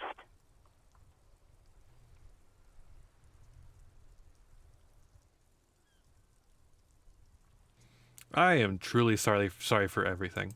God, I know I shouldn't have brought it up. Just try not to call me again, and let's pretend it never happened. One last thing. What else did I sing besides the Oh? I'm looking for a song. All sorts of things. From disco, rock too. So much disco and rock. Was I singing The Smallest Church of St. Sains? Yes, that's the one you like to sing along to the most. The later it got, the more that one came on. Interesting. You still have to find a copy, though, before you can blast it. Right. Thank you for talking with me. Take care. You hear a sigh of relief on the other end of the radio. Wordless, the call breaks. Then, the already familiar voice. Anything else I can help you with, officer? I'm pressing the saved button. As always, it's DJ Mesh and Felicio, and you're listening to Street Freaks FM, bringing you the hottest, the nastiest, the most vulgar. A flock of seagulls takes off nearby, startled by the roaring radio. Right away, the lieutenant reaches into the cabin and turns off the radio. He's not looking at you as he says, Someone must have been messing with the radio, or maybe picked up a random frequency. You wanted a prime line, right? He's still avoiding your gaze, and his ears glow red. Speed Freaks FM, huh? Is that what it was called? He's trying hard to act surprised. Right, you don't want to get into this, no problem. Nothing to get into, really. But sure, let's focus on the important things. This is Precinct 57. Can I connect it to someone? I'm done with the radio. 57's over and out. In the cabin, you see a set of steering levers. A radio on a Toolbox. metallic drawer slides out from under the seat and clicks into place. The tools inside are neatly organized. Take what you need, officer. It's going to be a long case. I'm not protective of my tools, like some men are. He's clearly a little protective of his tools. But what can you do? Work is work. Take the pry bar, useful for opening all sorts of doors and lids. Heavier than you'd think. All right. The handles are long and sleek. Snap, snap, go the cutters in your hand. You can do good work with these. Cut chains, locks, and ropes, especially belts. Belts? It's robust, weatherproof, and well-made. Police issue, blue. Lets you see things in the dark you would otherwise miss. The pull-out toolbox slides back into its nest. Preheater gauge casts a warm glow on the steering levers and the radio on its hook. I'm going to run my fingers over the The steering white lever. suede feels luxurious under the touch, and the metal clutch handle so very familiar in your palm. I'm going to tap on the fuel As you preheater. tap on the gauge, the indicator pin jerks as if startled. It's in the large orange sector, indicating the engine is warm. Next to the gauge is a red switch labeled heat. There's no use pressing the heat button. It won't start without the ignition key. Translation: we're not going anywhere right now. Alternative translation: don't even think you can drive my MC. Ken, what are we looking at? What is this machine? This is the Caprice Kinema, my motor carriage. You can use the toolbox and the radio if you'd like. He nods at the cabin. Motor carriage, motor carriage. Something bad with a motor carriage. A dark lump rises in your throat. What is this sinking feeling I have with the term motor carriage? Nothing. It's probably nothing. Forget I brought it up. Please proceed with the carefree lollygagging. Can we turn it on and drive somewhere? No, I'm afraid not. We have a murder case on our hands, remember? I must have slipped my mind. This must be what woke me up when you arrived in Martinez. The infernal noise. Yes, sorry about that. The Caprice Kinema does have a rather distinctive engine sound. He says it with very badly concealed pride. Do all policemen in the RCM have such cool motor carriages? The Caprice motorcar does provide most of our patrol vehicles, yes. But this is different. This is a sports model. I might be wrong, but this one is a sports model, right? You're right. I didn't take you for a motorcar enthusiast. Do you also like Tip Top, Detective? What's Tip Top? An interstellary racing series. You should definitely give it a go if you like motor carriages. It has fantastic competition. He smiles again. All right. In the cabin, That's enough. We've got everything out of this that we're going to get. Mazovian Socioeconomics. 0.000% of communism has been built.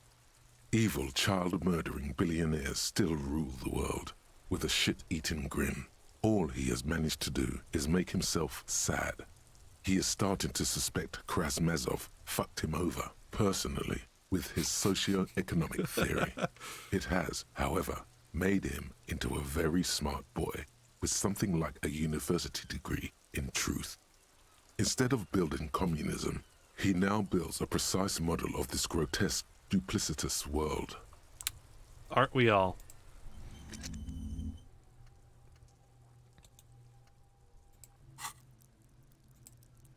God, we're so close. We just need to get a few more points somehow. Who are you?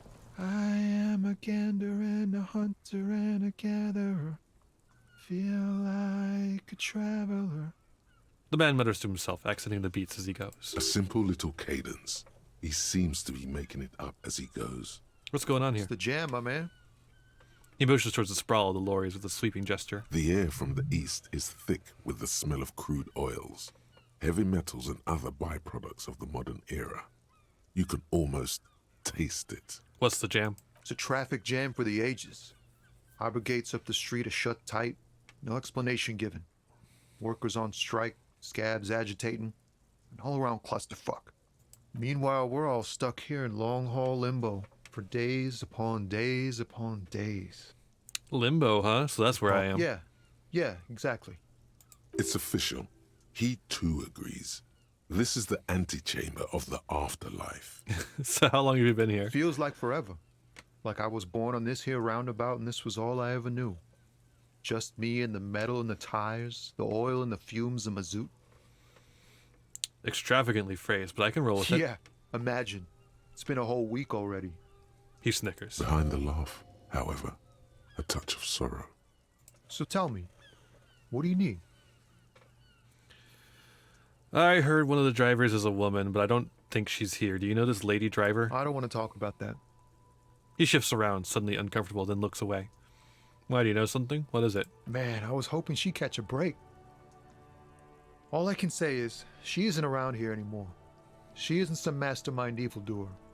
And I don't know where she is. Who is this person? What's her name? Thank God I don't know. People here call her the Lady Driver. She kept her name a secret. From me too. Now I see why. Again, not a lie as far as you can tell. Who is she to you? A friend? An acquaintance. I don't know. She was the only person in this damn jam I could talk to. She's someone I don't want to rat out to the law, okay? What does she look like? A youngish woman. Gruff, but in a cool way. Okay, that rules out the granny. Blue and violet. Died. It was violet when she got here. Blue before she went. Then she may have dyed it again. When did she leave? Damn, I don't want to... Please just let it go. Whatever she did, it can't be that bad. She's not a bad person. I know that much. We can't just let it go. It's part of a police investigation. That's how it always is with you, isn't it? All part of the investigation. The girl's troubled. If you hunt her down, she may not survive it. I can't have that on my conscience. It won't come to that. We won't pursue her on this. This is information only. I don't believe you. Believe us, it really is. I just can't, man. I'm not naive. That's fair enough. You said she's troubled. How? She's got the darkness in her. That young person's darkness when you think it's all over. And you're looking for a way out. She shared this with you? Yes. Which is why I don't want to snitch on her. I was told everyone's afraid of her. You're not? I heard the rumors. I saw the other drivers looking at me strange when we talked. And she told me, too, that she's had a violent life. But I wasn't afraid of her. More like for her. Did this violent life include drug trafficking? Well, it looks like it did now, but we didn't talk about that. We talked about life, you know? She talked about her mind. Her mind?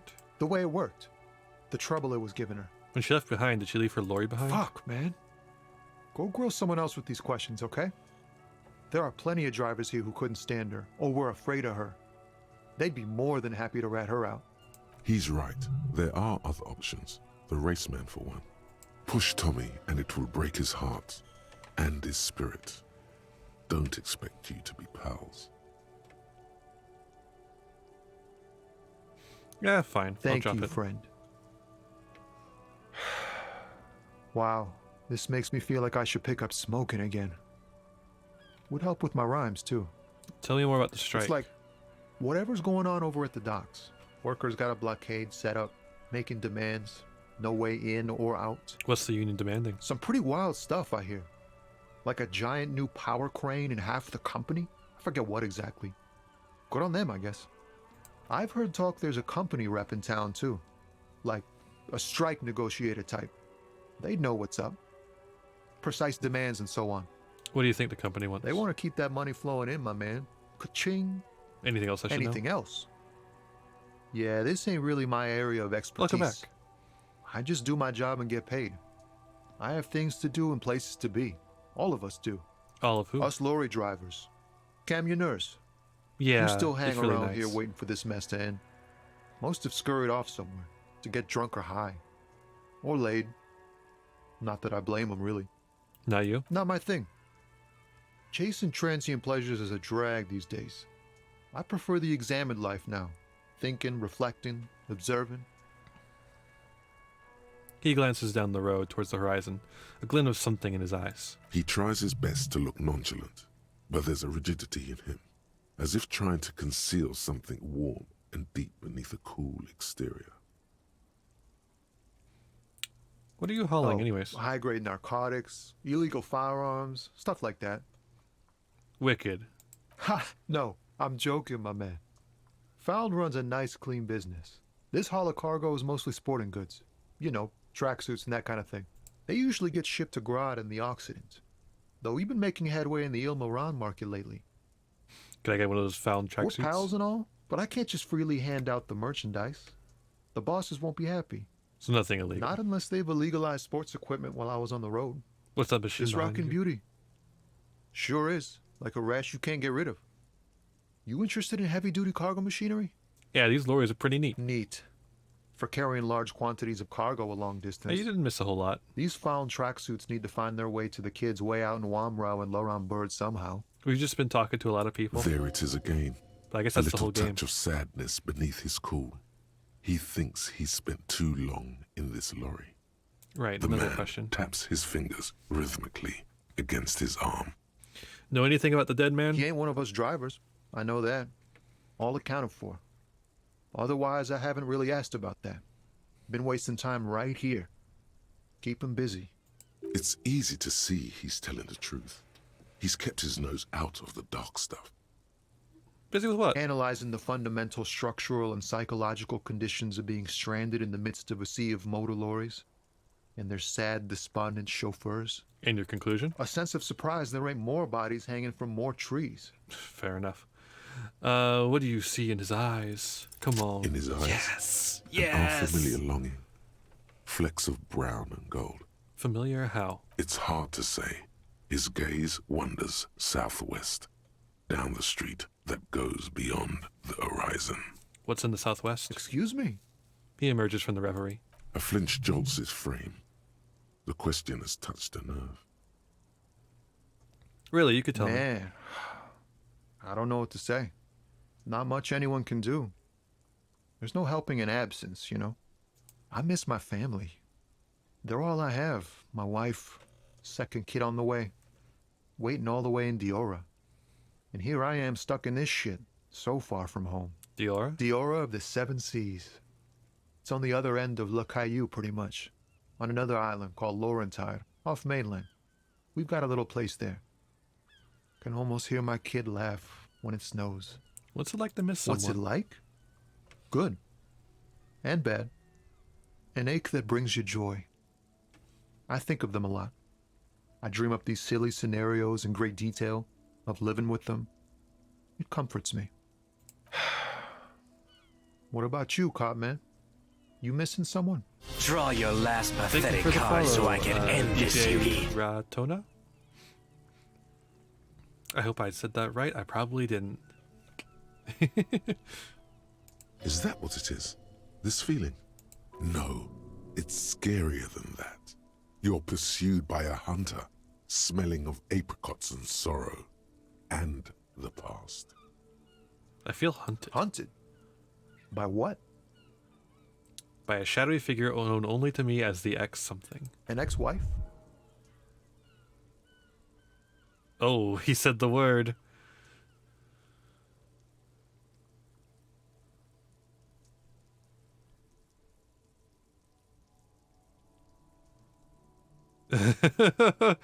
Oh no, our health.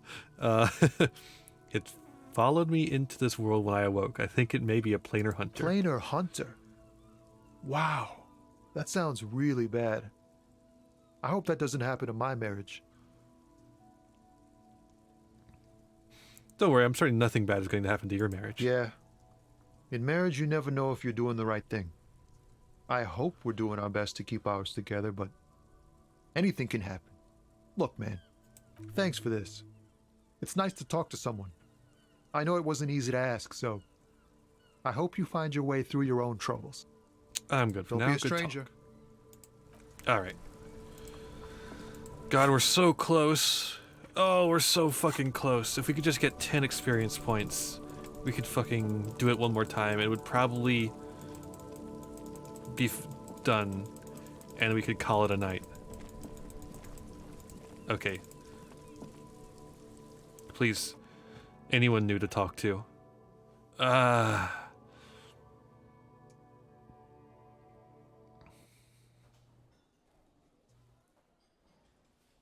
are we holding up, chat? Ooh. It's true. I just wanted to do this one thing.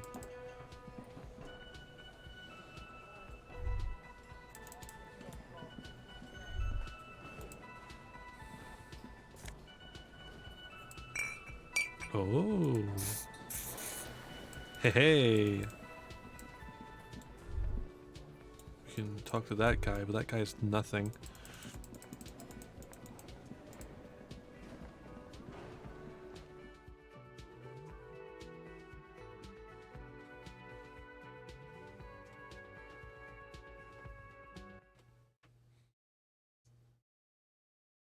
I know. It's the same one thing, though.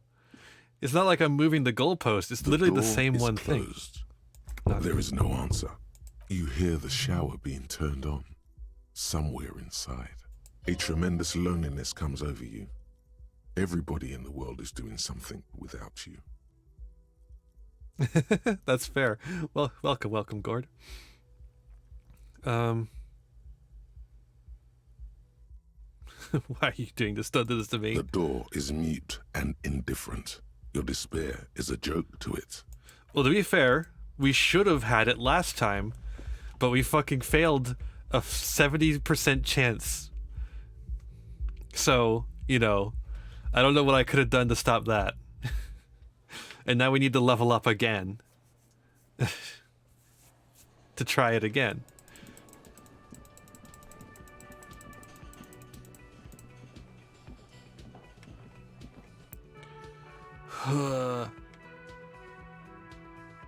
This is going to be the longest stream I've ever done.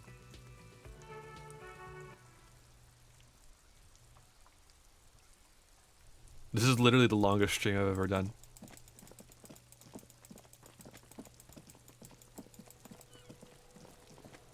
And that fucking kid is still there. I don't want to talk to him, though. There might be something new to get from him, but I don't want it. Whatever it is. An old call box, an off-key melody, starts playing after you ring the doorbell. Then a woman picks up the receiver. Kuno, please stop calling here. Grown-ups don't have time for your stupid games. Oh. Oh, I'm sorry, officer. I thought you were... There's a spot of static that overrides her words. But the doorbell is broken, and the bookstore shouldn't even be on the list anymore. So I can't help you. Please don't call here again. Thanks. A single beep indicates that the line has gone dead. Okay, interesting. So that allows you to call every business? So I guess what we can do is start doing some of this bullshit. Go back to the cursed building.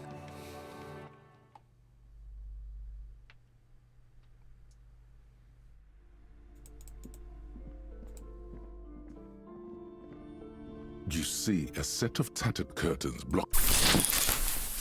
You see a dimly lit room full of dusty furniture and trash. A doorway stands in the back, covered in dozens of scary little Seminese wards, your shadow looming over it like an omen. Oh! A small, terrified O escapes from Plaisance as she tries her best to look away, her round face buried in her hands.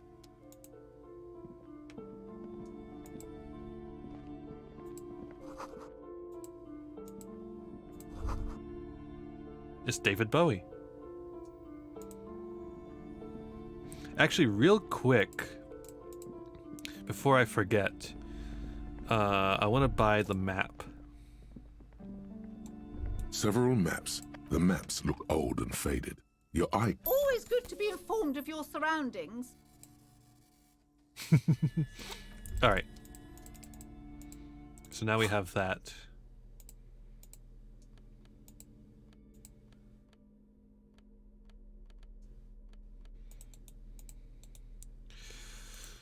I never get used to the fact that the thing works like that. Oh, Jamais right. vu. Derealization. Jamais vu. The opposite of déjà vu. Not already seen, but never seen.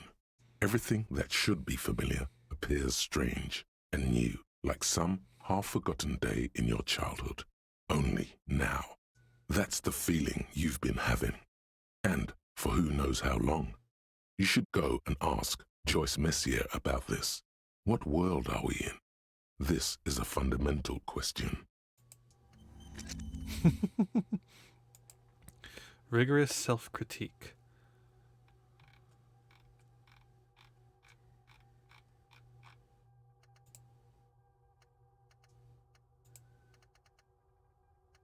Oh, I guess that's not available right now.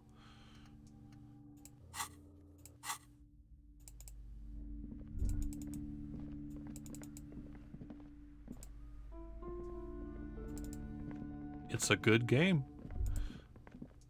A heavy door with a missing handle stands before you, covered in dozens, if not hundreds, of Seminese trinkets and charms. It appears to be locked. Real quick, I'm gonna do this.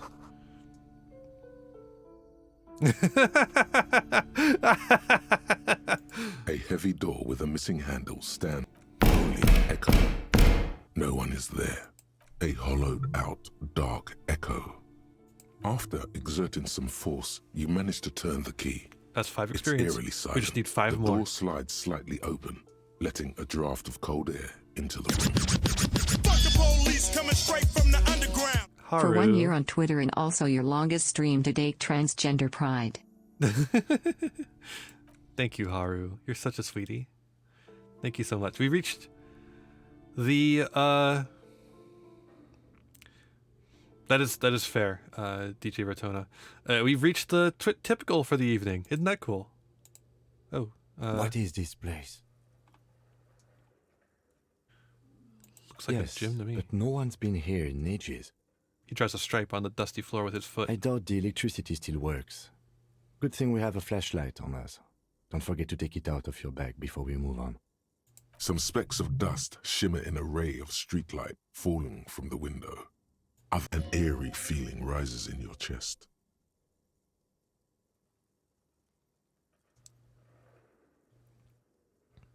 What if there's a reason why no one's been here for ages? Yes, because it's closed. No need to look for supernatural explanations where a banal one will do. Now let's move on, shall we? All right, let me get the tools. Haha.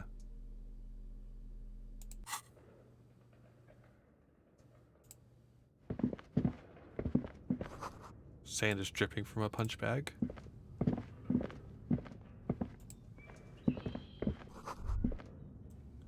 Cetius Fortis. I don't know enough Latin for that.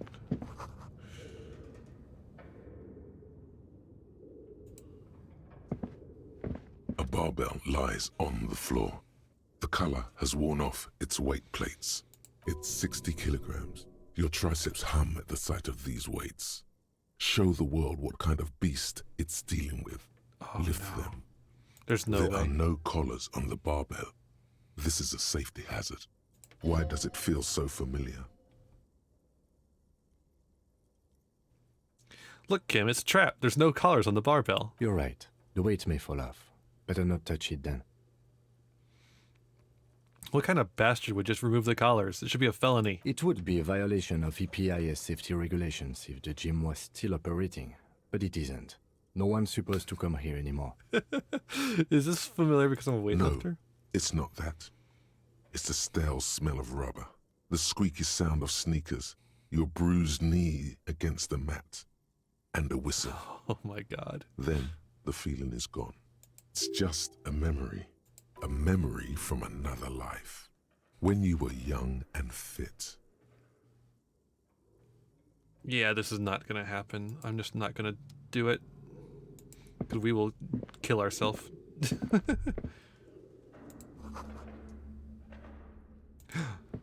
We have that skill point. Also, so far, nothing.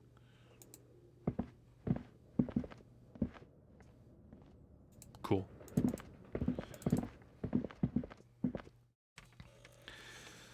In that case, I think we will leave this place. Maybe later we'll talk to her.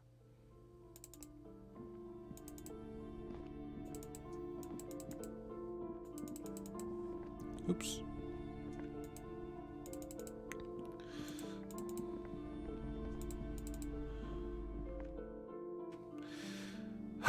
Okay. God, we put so many skill points into notice now. Or into perception. Have you died? We have not. I'd like to keep it that way. Look at this. Perception's our highest stat now.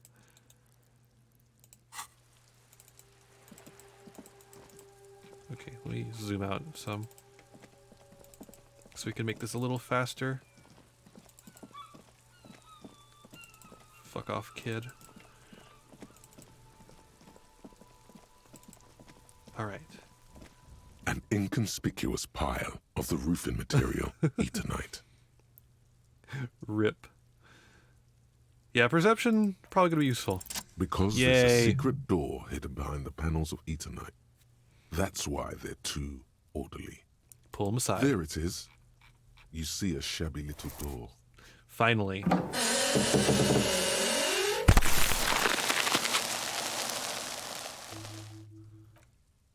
What is this then? A tool shed? Let's investigate. Oh, rip. Alright. We're gonna call it there.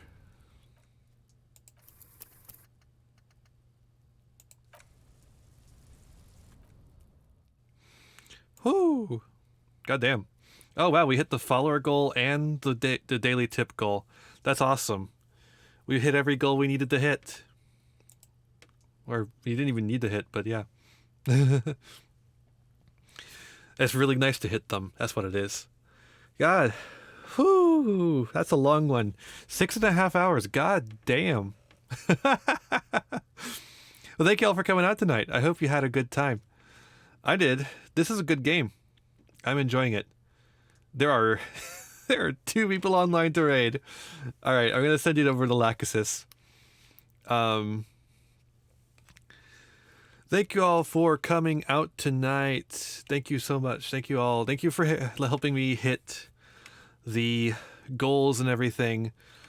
If you're not already, make sure you have that funny little follow button hit. There's the tip jar as well. Exclamation point socials. That will show you my card. That link will take you to a place where it's basically my website. You can find all my links to a Twitter, my Facebook, my TikTok, my Patreon, where you can contribute to me on a monthly basis, my YouTube, where you can find this VOD and all the other VODs I've ever done. And you find my Discord. You can join my Discord. Haru's there, and we have fun together. Talking about stuff in public. Where is the Discord? Just follow that link, and it'll be in that link. It'll be the one with the Discord mark. Thank you, Haru. Yeah. Anything else? Next week, Wednesday, we have Yu-Gi-Oh! Budget Sealed Series. I'll be playing with Kara again, playing some more Yu-Gi-Oh! My deck has gotten pretty strong, so I think we'll clock her again. Then Friday, we have Final Fantasy 14 with Sophie.